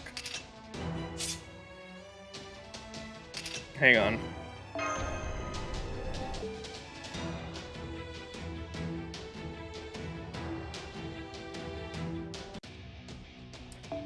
I am putting Summer Musashi on.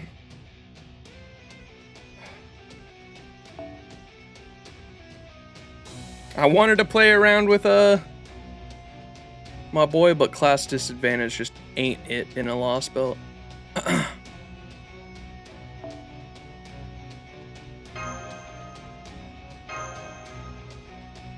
Making your Muramasa suffer with these archers? I know. Why not just use a single target servant? Because Summer Musashi does not care. She's so fucking broken. Her entire kit, like, I feel like a lot of people praise a lot of other servants, kits higher. Like, I've brought Summer Musashi into, like, challenge quests, and she even excels there.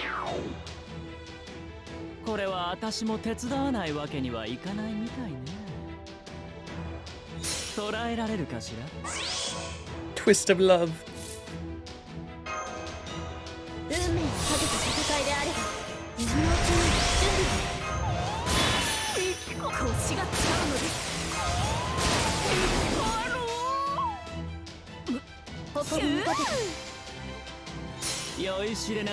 Oh.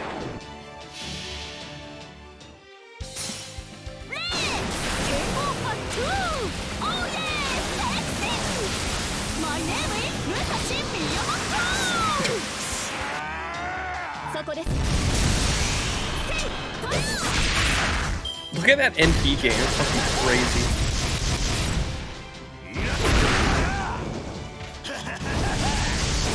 Huh, well, I guess I don't need to fucking I use this anyway just for the attack.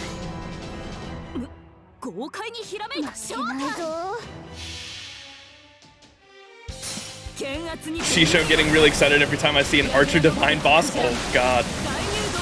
Punched into another dimension.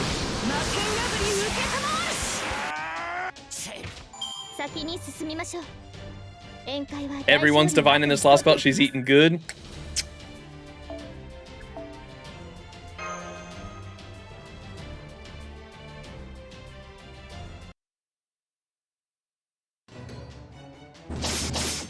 Oh, Pepe's crazy. Grr, stand still, damn it! Pepe's using Magecraft to help us. He's not doing any damage, but he's moving so fast that the enemy can't focus on us. Now's our chance. Can't say I've ever seen a spell to speed you up like that. It looks like it just lets you move around really quickly, plain and simple. Want to know how it works? Well, like its name suggests, I use the power of love to bend space around me. Oh, he's obviously lying, but we'll just have to leave it at that for the moment.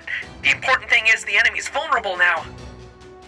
There's no life forms nearby, and you're good distance away from the town now, so don't worry about holding back.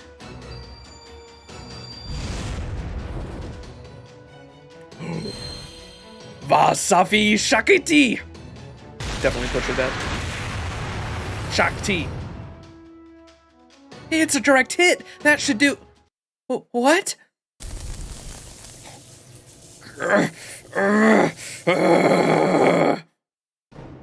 What was that, Karna? It's gonna take a hell of a lot more than that to kill me. The attack did hurt him. That much is certain, but he's recovering from the damage at an alarming rate. I see. So you've changed since I last saw you, Asfataman. What do you expect? You're the one who died first. Losing to Arjuna of all people. I did. I won't deny it.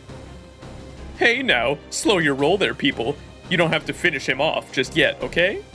The important thing is he's hurt enough for us to get past him now, so come on, hurry.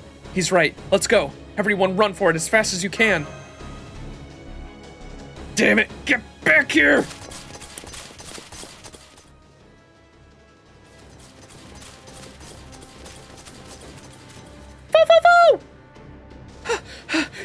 Just so you guys know, since I'm Ganesha and all, I can actually run faster than you'd think. Way faster than any ordinary human. I don't even get tired that easily.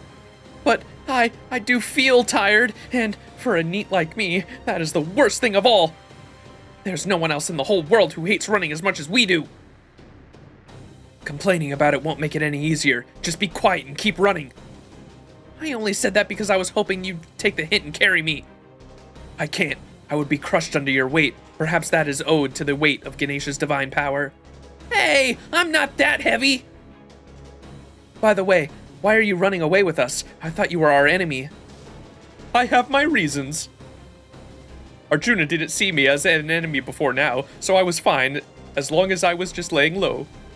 But since Neza found me up in the mountains, and especially now that I've helped all of you, I'm pretty sure he's decided I don't have a place in this world. Basically, now I'm qualified to be collateral damage. Pepe? I'm still not sure what that means. Sorry, Mashi, but you really need to focus on moving those legs, not your mouth. We need to hurry, honey. If we don't get away in time, it's curtains for all of us. So, how far away do we need to run? You're kidding me. You really don't even know that? All right, fine. I'll just have to explain as we run. Arjuna there is about to destroy and remake everything in this Lostbelt. Dissolution and rebirth, destruction and reconstruction, cataclysm and genesis as the last god of this world, all that is within his capability. Huh? The reason he's taking so long to charge up is because he needs time to gather the ridiculous amount of energy he needs to pull all of that off. And if any of us get caught in the destruction and rebirth of this world, we'll end up disappearing completely. 100% absolutely guaranteed. No recourse, no way out, nothing. What? Oh, Jesus Christ, Paul, what's up? This dude is cracked as he is jacked. That fucking copy paste the comment on my profile, dude. Cracked as he is jacked.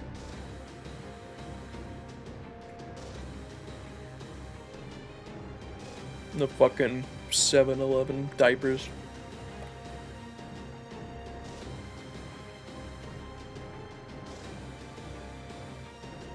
What's good? I'm doing good. How about you, brother?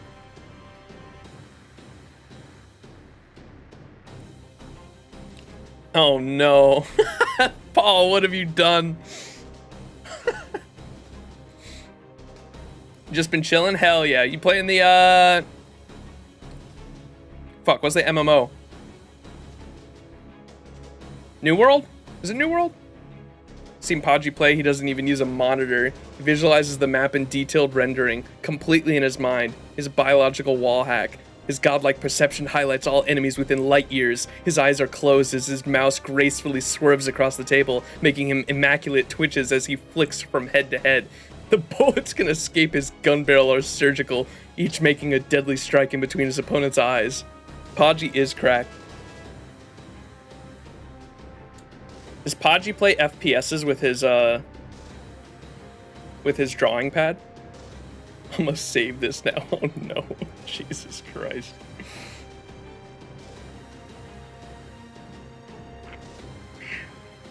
So, holy fuck, dude. I just got an information dump from Pepe there. So my dude's about to remake the entire world. Genesis and rebirth. Dissolution and rebirth. Destruction and reconstruction. Cataclysm and genesis. Just play Valorant and CS now. You're done with MMO shit. They always become bad. That's true. You fucking grind them too hard. Fucking get hella burnt out. Or that's what happens with me anyway. Only with the area of the Lostbelt. Interesting. So we're trying to run outside of that area right now. With Shiva's power, it's possible in theory. He's doing what we do when the 90% crit doesn't land. The fucking what is that called? I can't remember what the streamers call it. The fucking when you close the app and reopen it.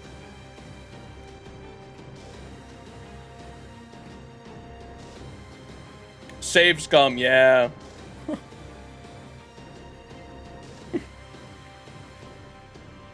He's just doing some defragging.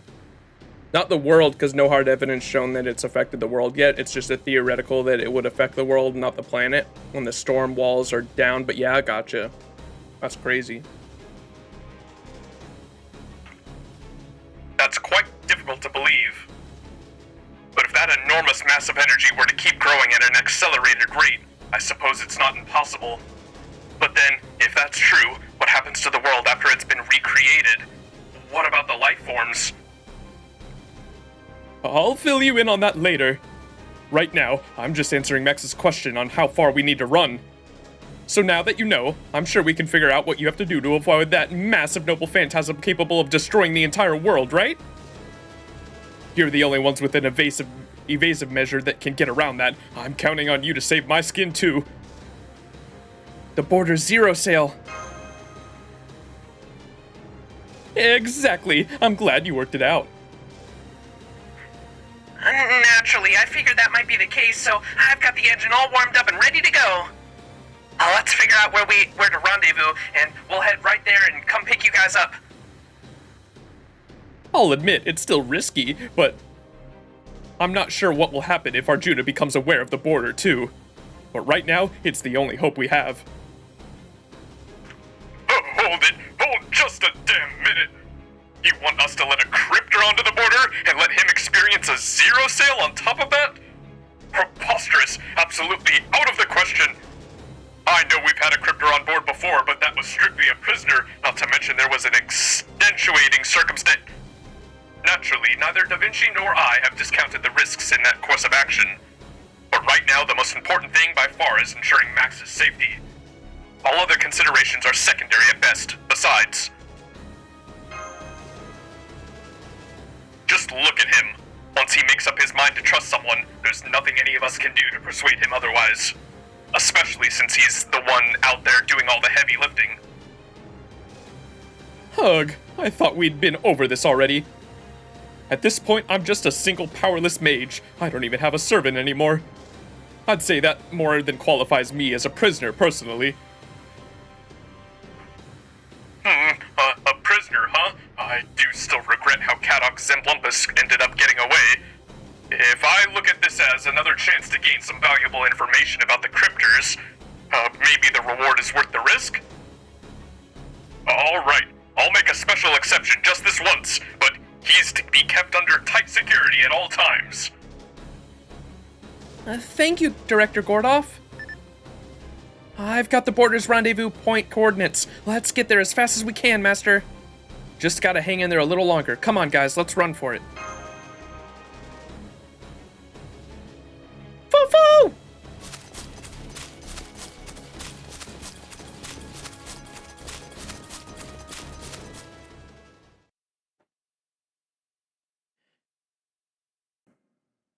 Sheesh, I finally got a chance to survive. All that's left now is one simple question.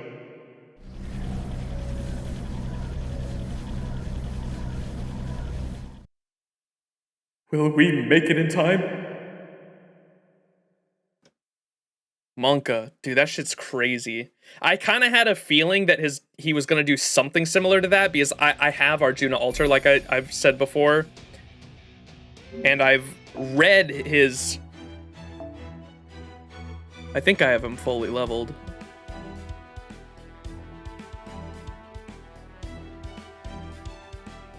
There he is.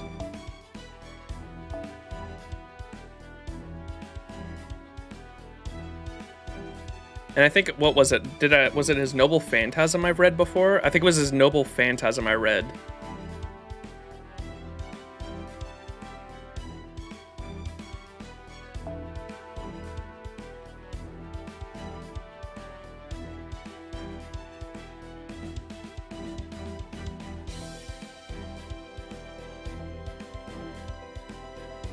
NPEX.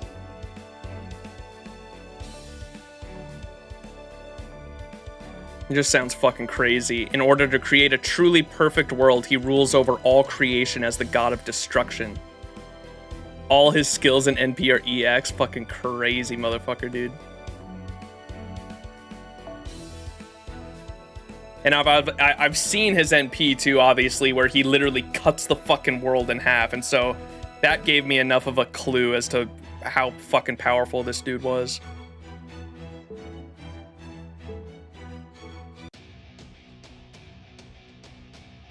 It's like the difference. Oh wait, let me see what you're saying again. He's not destroying the world because no Heart of Advent shows the effect on the world yet. It's a theory. Okay, I read that. It's like the difference between anti-world NP and anti-planet NP. That's right. I can't remember who it was, but last summer when I was streaming FGO Part 1, there were people telling me, they were like, just so you know, Max, in Fate lore, there is a big difference between the world and the planet. Those are two very different things. And I was like, what? And they were like, the world, what you think of the world, like our actual like planet, the globe, that is the planet.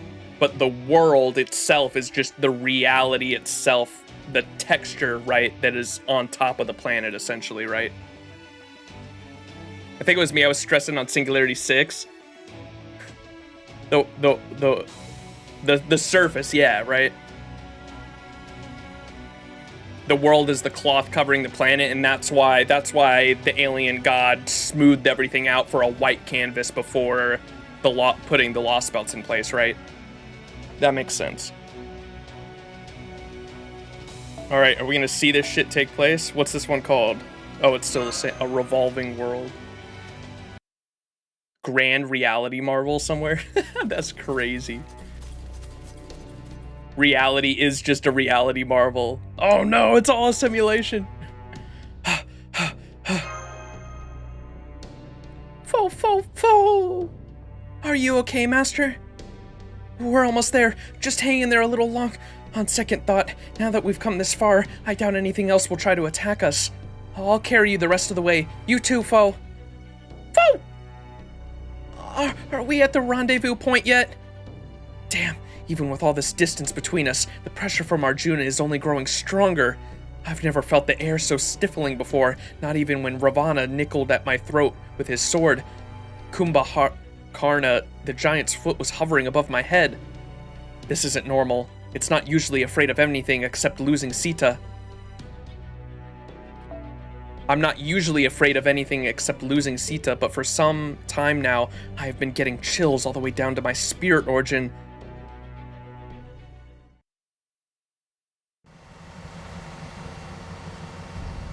Calculating expected arrival time based on our current speed and distance, setting estimated limits based on our current observation results. Putting those together, we get...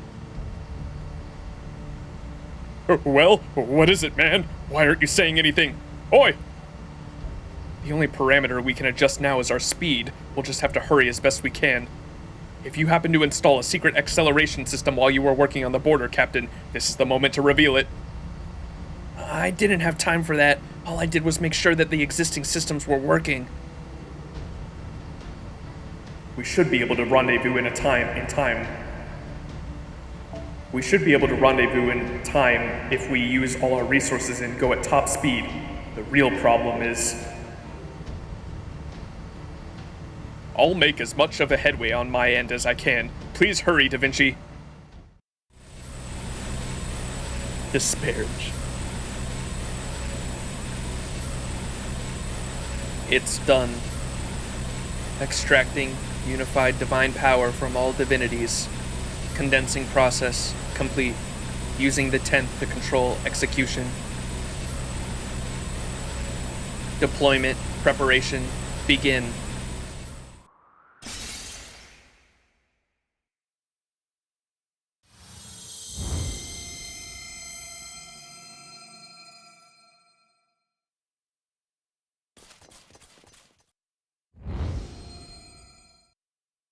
What was that?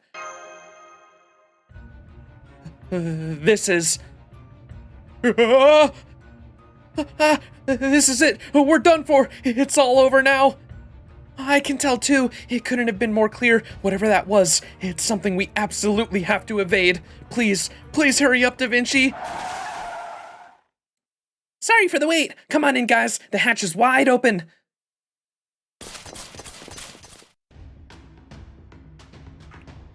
Everyone on board? Okay, shutting the hatch now! So, we made it? That wasn't so bad. You really had me going there, Holmes. Couldn't resist having a bit of fun with us in lieu of the Watson absence. Hey, old.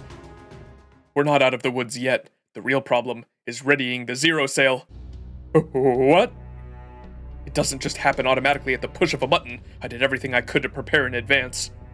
But even if we skip the checklist, go in with the bare minimum, and turn a blind eye to everything else, it won't work. Even if we perform the operations as fast as possible, it's still not enough.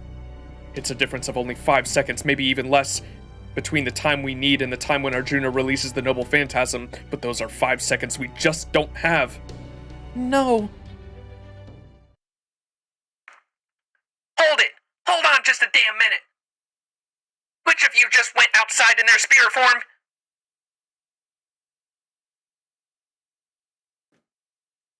Karna? Oh, what the fuck is he gonna do? That wave earlier. Now I see. I don't understand it, but I can sense it. It's true. This world is going to be destroyed, then remade. If we are caught in that, we will all disappear. Karna! We can't let you be erased, Master, so I'm going to do what I must to ensure you survive. Karna? You don't mean... 5 seconds? Leave it to me. By setting everything I have ablaze and becoming the very radiance of the sun, even this Arjuna will not be able to consume it all at once. For at least these 5 seconds, I will make sure he knows who I am. But if you do that, you'll... Come on, Karna, you can't do this. Be reasonable. I can't ask you to sacrifice yourself for my sake. There is no other way. Get ready to set sail.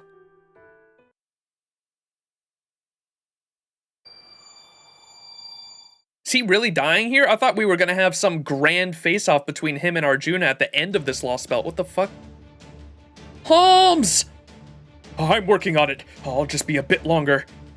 That's it. Any servant would do the same. This is what I want. You need not worry about me. Karna! Don't you dare let his sacrifice be in vain. Now sit down and buckle up.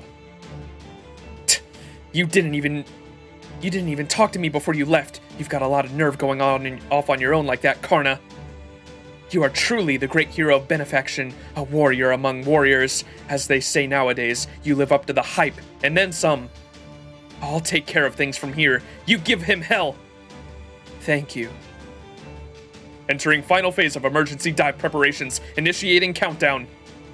How much time do we have until the attack hits us? So little that I'd rather not spend it answering that question. Wait, you can't. This isn't... Arjuna, this may go without saying. This may go without saying, but there are a few things I want more than to run you through. I could even take advantage of this briefest opportunity and try to do so now. But at this moment, I am a servant, sworn to protect my master. I am not here to meekly accept this outcome, nor resign myself to my fate. I am here to stand before you with pride, so that you may ignore me with disdain. So today, I will not be taking up my spear. Instead,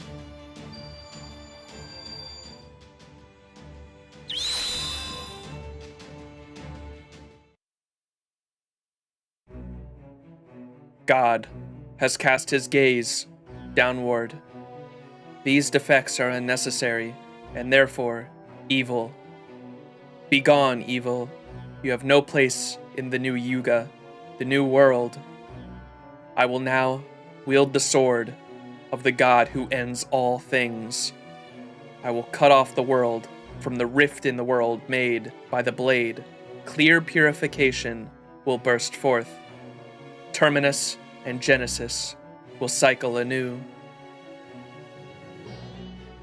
Sword of dissolution, let your blade fall. Mahapralaya.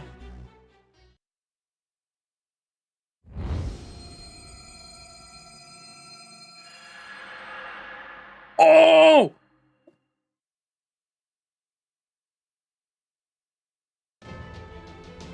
Behold, these are the shining armor and earring given to me by Kshetra, god of the sun.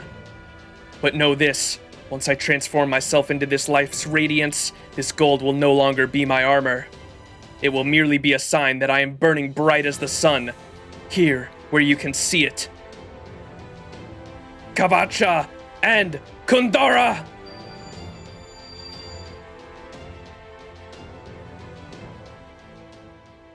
Golden armor?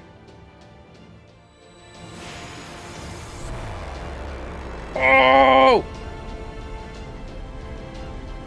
Grr. He activated his defensive noble phantasm, but even with its protection... Karna! It's alright. I don't know how I know you, but I know you well. And though I can't explain it, I have every confidence that we will one day meet again.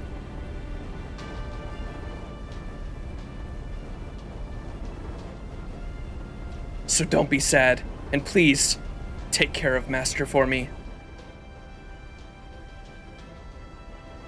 There, Shadowboarder, untether from reality, void space dive, zero sail, unfurl!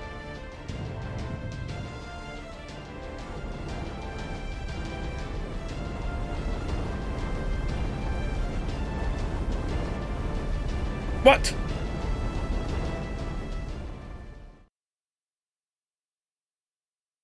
Sacrifice OST, let's go. Damn. Oh, what the hell? Look at the background.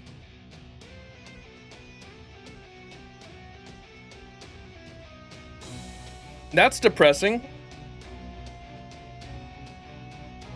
I was really hoping we were gonna get to see fucking Arjuna Alter and Karna go at it. The background's because they were in the border. Cool detail. Yeah.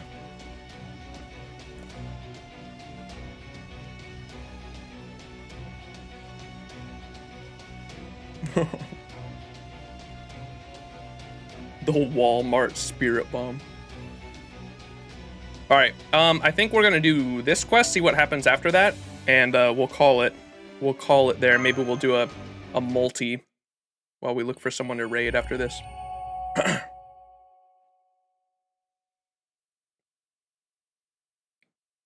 Flashbacks to King U and T-Mat, that shit was badass. Are we still alive? Did we make it? Good grief. Talk about escaping by the skin of one's teeth. We may have paid a heavy price, but at least we managed to protect what we absolutely needed to. Karna. Sag. Even wearing nigh indestructible armor imbued with the sun god's power, there's only so much one can do when the very world crumbles away. Damn, dude, we've been in this Lostbelt fucking 2 days, and we already lost 2 of our servants. Truth be told, I'm impressed he lasted as long as he did. That was a feat akin to holding back all the waters of the ocean, or catching a falling star with one's bare hands. There's few heroes in all of history who could have withstood a cataclysm like that, even just for a few seconds. For us, those few seconds were truly the difference between life and death.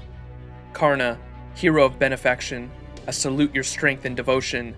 You have my eternal thanks. First Neza, now Karna, we've barely just gotten here, and we've already lost 2 of our servants. I was just saying that! As cold-hearted as this may sound, we can't move on if we keep our focus on the past. Let's go over what we've gained as well. Yes, I know. You're right. Go ahead, Holmes. That wave of light we observed just before we dived contained a truly unbelievable amount of magical energy. More than enough to convince me it was capable of destroying this entire Lostbelt. If I hadn't already seen it with my own eyes. No one hero should be able to wield that power of that much scale. But given that he certainly can, there must be a reason for that. We've even heard of a few hints towards his nature already. The final god. Every Indian divinity rolled into one. So now, I think we'd best hear more about him from someone I believe is uniquely qualified to answer. Let me come right to the point. What is he? Okay, now seems like a good time as any for a bit of a chat. Plus, now that you've shown me what the reverse side of this world looks like, it's only fair that I recuperate, no?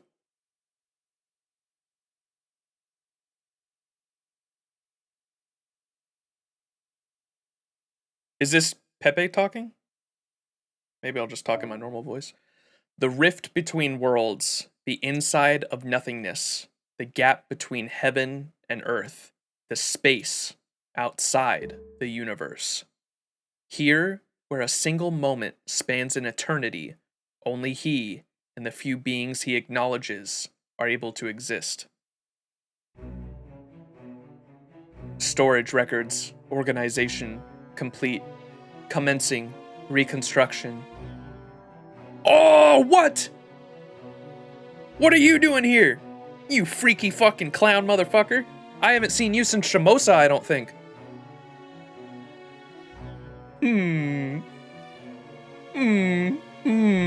Delightful. What a delightful way of molding the world as you see fit. I don't think I'll ever get tired of watching it. It's so unilateral, so transcendent, and above all, so violently correct. Ah, what a blessing it is to witness it so closely. Oh, what is she doing here? If you say so. Personally, I think it's just plain boring. He even had the perfect chance to get rid of those Chaldeus clowns, and he let them get away. What was he thinking?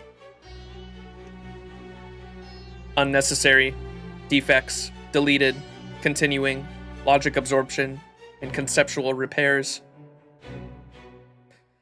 Oh my, you really should be.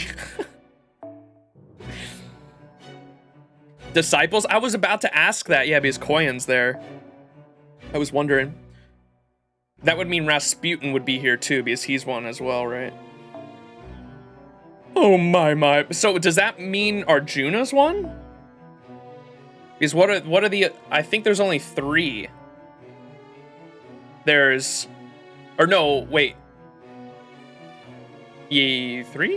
We have Caster of Limbo, Koyanskaya, and Rasputin, I think are the 3 I know, right? And then... Is Arjuna one then? He's the Lostbelt King? Yeah, why is he here though? I don't know. Oh my. You really should be more careful, You're lucky he seems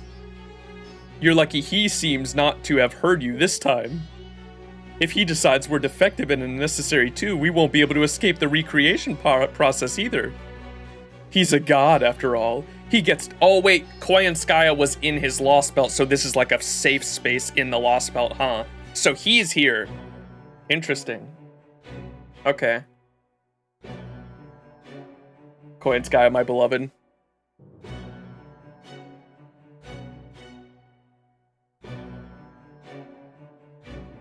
He's here because he's in charge of the whole thing? Or yeah, I thought this was somewhere outside the Lostbelt. That's why I was confused. I didn't know when this was. That makes sense. So we're inside the Lostbelt and this is like a safe space.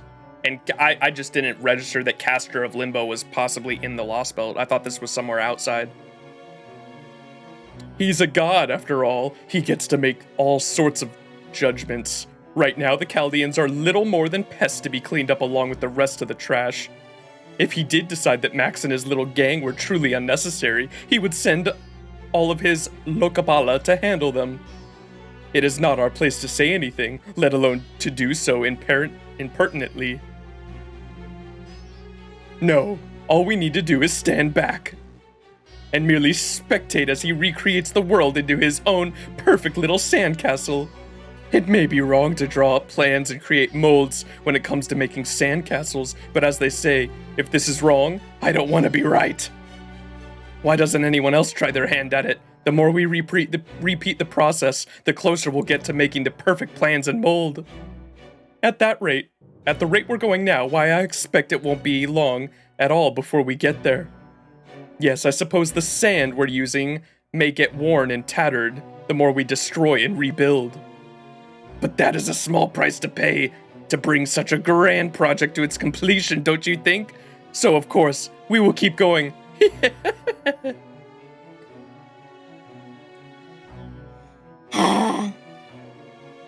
before, God's disciples consist of 3 alter egos.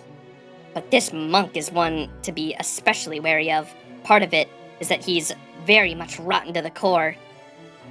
But it also couldn't be more obvious in that end. He's going to cast off the few inhibitions he has, wreck everything in his path, and move on to it all over again somewhere else.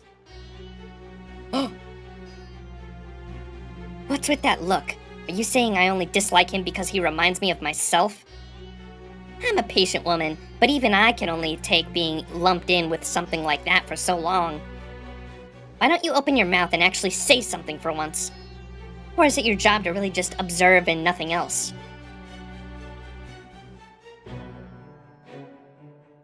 Well, I guess you didn't need to say anything there. Your actions could have said, I can already see where this is going, louder than if you brought a megaphone. Alright, I'll just make do with modest gains in this Lostbelt and focus on finding out what that monk is up to. After all, I certainly don't want him getting in the way of my own future plans. Final value. Elements confirmed. Entering. Executing.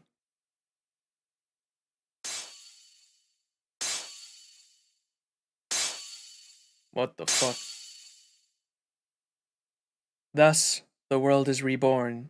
Its cycle begins anew.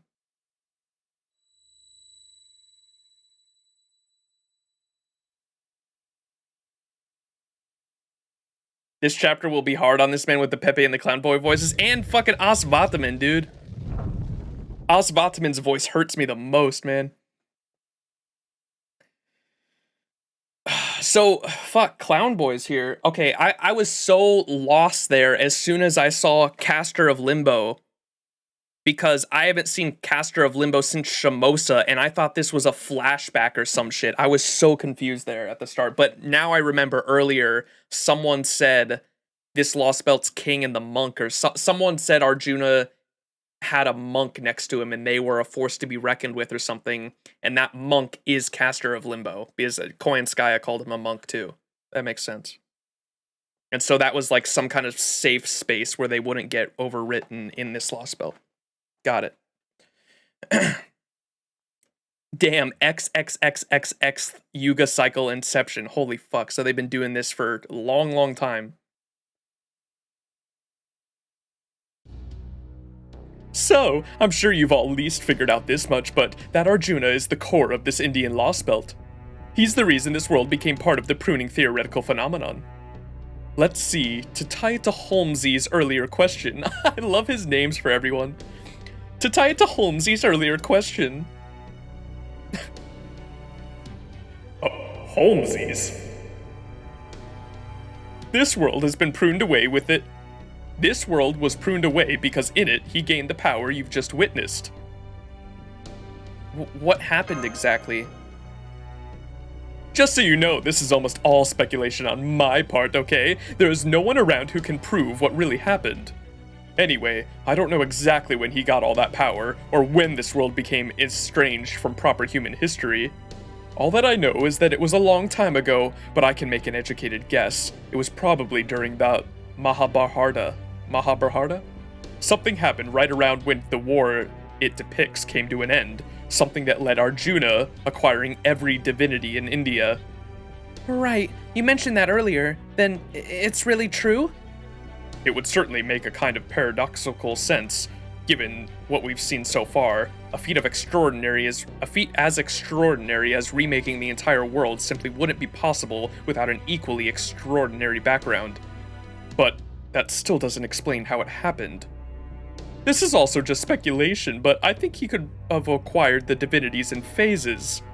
In the most plausible explanation I can think of, he probably started by acquiring Vishu's power. Since he's his closest friend, Krishna was one of Vishu's avatars. What's more, Krishna was said to have the strongest connection to Vishu of all of his avatars. Not that I'm saying you're weak, of course, Rami. I am perfectly able to understand the point you are making. Never mind the implications. Just keep going. You got it, hun. So if Arjuna somehow got Vishu's divinity from Krishna, peacefully or otherwise, It stands to reason that it could have laid the groundwork to do the same with the other divinities. Vishnu is one of the most powerful gods in all of Indian mythology, after all. I expect he went around hungrily unifying all of the other Indian gods in this Lostbelt one by one after that. Indra, even Shiva, and Brahma were no exception. So once he'd absorbed all their divinities, he became what he is now. An Arjuna with divine power over death and creation, ruler of this Lostbelt and capable of destroying and rebuilding everything alike. No, you can't even call him Arjuna anymore. He may have started as Arjuna, but he's something else altogether now. That's why he no longer has a shred of heroic Arjuna's personality. You saw that for yourselves, didn't you? Yeah, we did. He was nothing like the Arjuna we know. Yes, he seemed disconnected, mechanical. I'm not sure how to best describe it, but it did seem very clear that we won't be able to reason with him. Technically, this would not be the first such entity we've met. If you'll think back to Scandinavia, Sitonai was an amalgamation of 3 divine spirits, but Arjuna would seem to be on another scale altogether, so much so that it's hard to believe they're in the same category. At this point, it is all too plausible to accept that he is neither human nor servant, but an entirely new divine conceptual being. Truth be told, I'm surprised he's even able to maintain his form. Alright, so we know what his deal is. Now, what about you? What's your game, Cryptor? Me? Why isn't it obvious? The only thing that's obvious is that you... The only thing that's obvious about you is your face practically screams, "Don't trust me!" Well, I never! I'll have you know I was just trying to keep my embarrassment from showing. But alright, if you need me to explain, I can do that. After becoming a Cryptor, I summoned Ashvataman to be my servant. After all, I was assigned this Indian Lostbelt. The first thing I did was make contact with its king, Arjuna.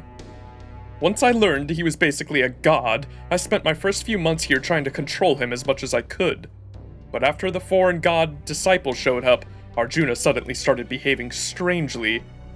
I guess the disciple must have managed to sway him over to his side. Who is this foreign god disciple? Can you tell us more about what this disciple is like? Mahabharata? Mahabharata? Oh, fuck, dude. He's a young man who always wears some sort of Japanese outfit. He calls himself a monk, but he's clearly a fade on Mayuji. A monk? He's very handsome, but he's also thoroughly twisted and just rotten to the core. Definitely not my type. If I'd approached him, the odds were better than even... If I'd approached him, the odds were better than even that one... What? The odds were better than even that one of us would have ended up dead? If I'd approached him, the odds were better than even that one of us would have ended up dead. And we couldn't have that, right? Seeing how we're both technically on the foreign god's side after all. So I always made sure to keep my distance from him. I never even got a chance to find out his true name. At least we know he isn't Koyanskaya, and it sounds like he's not Father Kotemine, Rasputin either. Oh, I am fond of Koyanskaya. She may be evil, but she's a pure sort of evil. You know how she can cross between Lostbelts as she pleases, right? So I see her every now and then. But I haven't gotten a read on her. It's like she doesn't respect the foreign god despite being an alter ego. But anyway, Koyanskaya doesn't have anything to do with Arjuna. Basically, thanks to the other alter ego, the male disciple, Arjuna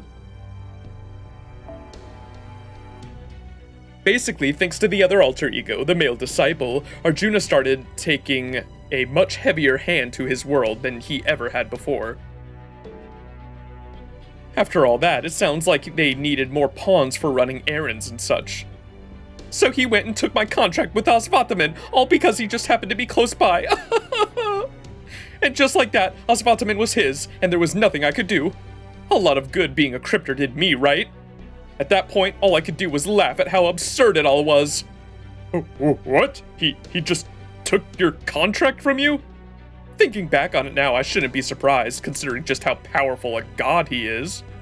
I just didn't really get how powerful until he was using that power on me.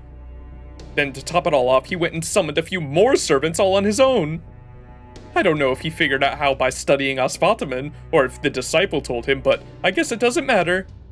The point is, once he had more servants on his side, I knew I had zero chance of taking Asfataman back. I got the impression that Asfataman used to be your servant based on our earlier conversation. What I really want to know is, what happened after that? After that, I ran away as fast as my legs could carry me, of course. I didn't want to die for nothing after all. That's really all it comes down to with me. But don't you cryptors have a duty to grow your Lostbelts? Isn't that how you're supposed to determine which one is truly worthy to rule? Well, sure, but with this India, or rather with Arjuna there, that's just not gonna happen. Honestly, I knew it was pointless, almost as soon as I got here. Easy to see this world is a dead end, and nothing I can do about that. So I gave up on my responsibilities to grow this world's tree of emptiness. I mean, who cares who the king of the world is if you're not alive to see it? Krishtari has probably already figured out that my Lostbelt's a lost cause. In David's case, I'm not sure. I wish he would show at least a little interest in it, but oh well. Oh, that reminds me. I heard you had run-ins with Kadok, Ophelia, and Akuda. Well, if you're not going to make this personal, I won't either. Besides, I can't go around avenging my comrades or talking about Cryptor's pride with things as they are right now, can I? So you're refusing to comment on the Cryptors, is that it? And as long as we don't bring up the Cryptors ourselves, you won't oppose us as one. Is that what you're saying? Take it however you like, but just knowing that Max spared Kadok and buried Ophelia, well, that's more than enough reason for me to want to avoid fighting him if I can. I noticed you didn't mention Akuda Hinako there. What about her? Oh, Akuda's a special case. I mean, she wasn't even human, right? She was never on anyone's side but her own to begin with, so I don't see any reason to avenge her. You knew Akuda Hinako was a true ancestor? Akuda did a good job keeping her cards close to her chest, but I've always had a good nose for that sort of thing. I knew the instant I arrived at Chaldea that she wasn't actually human. What did you mean when you said this world is a dead end? Progress. That's what the Lostbelts are. I get that one. Oh yes, that's the last thing I need to tell you about.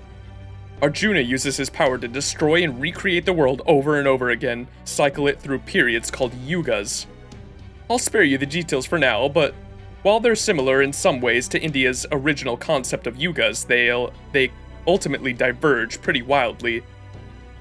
We have a couple of problems. First, he's gradually going through the Yugas faster and faster. Then there's one of the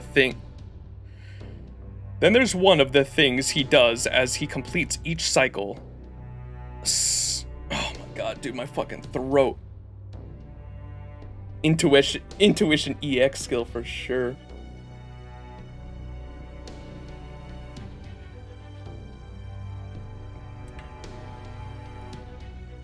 Your contract, my contract. Something he does when he remakes heaven and earth in between Yuga cycles, We have already been informed about something along those lines, namely the judgment Asha told us about. I can infer what that judgment entails thanks to her telling us it involves everyone dying and then coming back to life. But, of course, now is not the time for speculation. Oh, why not? I'd love to see you speculating in person, Holmes. Hard as it may be to believe coming from me, I have no intention of interrupting someone else's explanation of a thorny riddle with my own half-baked theories. Well, if you already know that much, it would probably be faster to see it for yourselves then anyway. Hi, it's me, Da Vinci. The beautiful genius who's been forced to keep her mouth shut and listen despite being just itching to jump in and into all this fascinating discussion. Our reality space observation results have finally stabilized, so we can emerge from our zero sail now. The longer we stay submerged, the more chance we have of something going wrong. So while I hate to cut Pepperoncino's explanation off, I really think we should head back to reality space now, especially for our own. What do you say, Gordy? Alright, then go ahead. But I want our security to remain airtight, and make damn sure we resurface inside the Lostbelt. Got it? Got it! Will it be safe for us to go back outside after we merge? Oh sure, the rules about the Yuga cycle are 100% absolute, so I can promise you Arjuna won't try anything now that we've just started a new one. Though when it comes to other dangers, I can't make any guarantees. I mean, I just don't know you, you know? I just don't know, you know? Oh, we can't let the mere possibility of danger hold us back. We may not be able to do anything about the cataclysm yet. But we'll just have to assume we'll be able to handle any other threats we run into. Neza and Karna may be gone now, but you still have Mash, myself, and Ganesha, the Divine Spirit. Yeah, I guess so. Are you alright? Sorry for being so down in the dumps. I'm okay now, I promise. I know I still have my Ganesha duties to fulfill. And besides, did you hear what Karna said? He asked me to take care of you for him. Can you believe that? A super great hero like Karna asking a loser like me for help? How does that work? Still, I don't think he'd have any... Oh my lord. This chapter got a few really cool hints for later. That's why I like it so much. Aw, shit, okay. Still, I don't think he'd have said that if he didn't needed my help. So that must mean he thought I was up to it, that he trusted me as a fellow servant. So I figure I may be a loser, but I can still do my losery best. If Karna's gonna put his trust in me, I might as well see if he saw something I didn't. Just don't expect me to be much of help. Okay, I won't. Glad to have you with us. I'll come along and help too, of course. Besides, it's easier to explain things when you're seeing them in person. Is that alright with you, Max and Mash? Absolutely. Thank you so much, Pepe. Hold it! What do you think you're doing, Pepperoncino? Have you forgotten you're our prisoner? Huh? But the border won't be leaving this Lostbelt until Max finishes what he came here to do, right? So how could I possibly get away on my own? Besides, helping all of you is the surest way to help me survive too. Not to mention that Mashy just looks so adorable after all this time, that I can't help but want to support her anyway, you know? I see. Thank you. Of course, if you insist on keeping me in here as well, I can't blame you for that, but are you sure it's a good idea? A good idea? Don't be preposterous. Of course I'm sure it's, no, wait, hang on. What if? Oh my, he's gone so pale. Scared of keeping an unknown element like me in here in the heart of their operations? God, he is so easy to read. I could have Holmes and Captain restrain him, but what if he's planted a bomb inside his body? Oh, there's something frightening about him that reminds me of a mercenary. He may have said he only wants to survive, but he's obviously not the least bit frightened about dying. I could easily see him blowing himself up and taking us all out with him, so then the safest option would be... Alright, I suppose it wouldn't be the humane thing to do. Very well then. Just this once, I'll grant you special permission to accompany Max. But be warned, this permission is contingent with you obeying every order we give you, without question. Refuse, and I won't hesitate to take whatever measures I deem necessary. Is that clear? Okay, that's fair. If I die, I die. Works for me. Okay then, let's get going. Shadow Border preparing to emerge. Everyone hold on tight. As soon as we're safe back into reality space, let's go see what this newly remade world is like.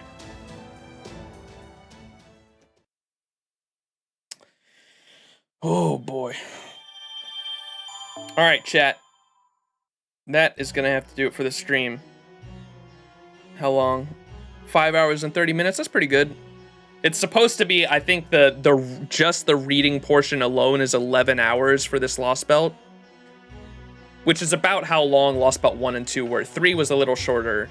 1 and 2 were about 11 hours of reading as well, so it should be like a three streams overall. Should take. What's up, Starkiller? It's pretty good so far, though. And you can see the clock up there in the top left. I like that. There's the music. The music changes every time the different era changes, I guess.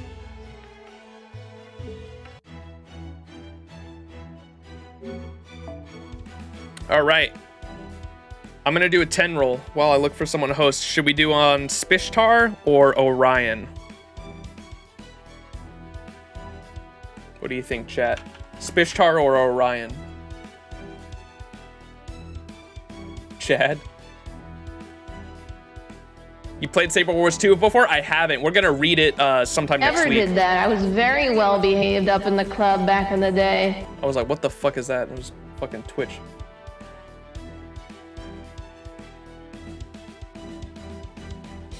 Which one do you have? I have Space Ishtar, but I want more NP copies of her. I don't have Orion, and I just want one copy of him. Play it on stream, you'll love it. I definitely will. I'm excited to see Spishtar's backstory. I've heard the event is like entirely her backstory for the most part. Oh, Orion then? Okay. We are doing a 10 roll on Orion.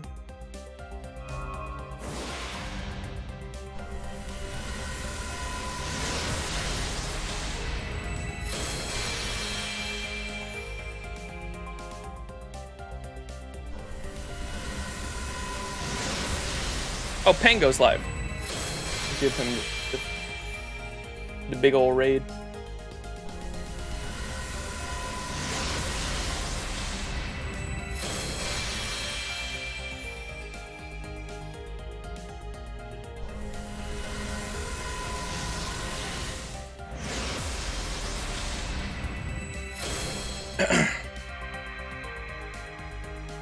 Are we gonna be lucky? Are you rolling for Spishtar? Just got back? No, Orion. We're just doing a 10 roll at the end of the stream. Yeah, we're going for Orion. I just want one copy of him, man. I'd like to get a few more copies of Spishtar for farming, but Orion, I just need one for punch memes.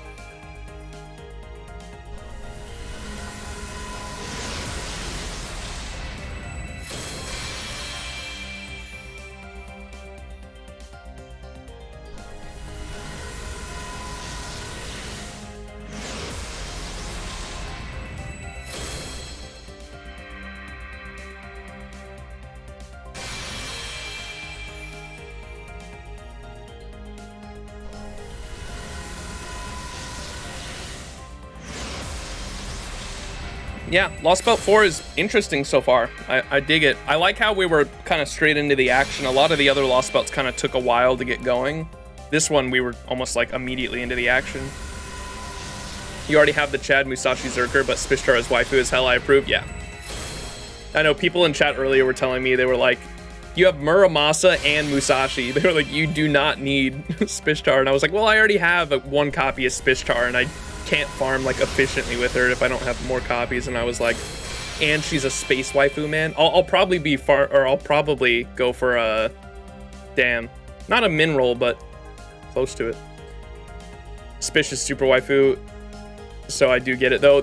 I'll probably be rolling for Summer Kama too, but there's so many good servants coming out next summer. I don't know, we'll see.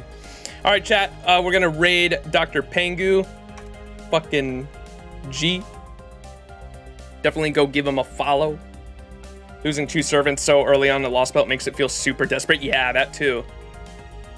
I know, I'm so bummed Karna fucking died so early, because I was totally fucking expecting there to be fucking some really cool dialogue between him and Arjuna at least. Sag. Oh well. All right, chat, go check out Pangu. We'll probably be streaming tomorrow and later this weekend. Hopefully finish Lostbelt 4 either this weekend or early next week. And then next week we'll definitely do the Saber Wars 2 event and read all that. So that'll be exciting. All right, peace out, everyone. Love y'all. And have a good rest of your day.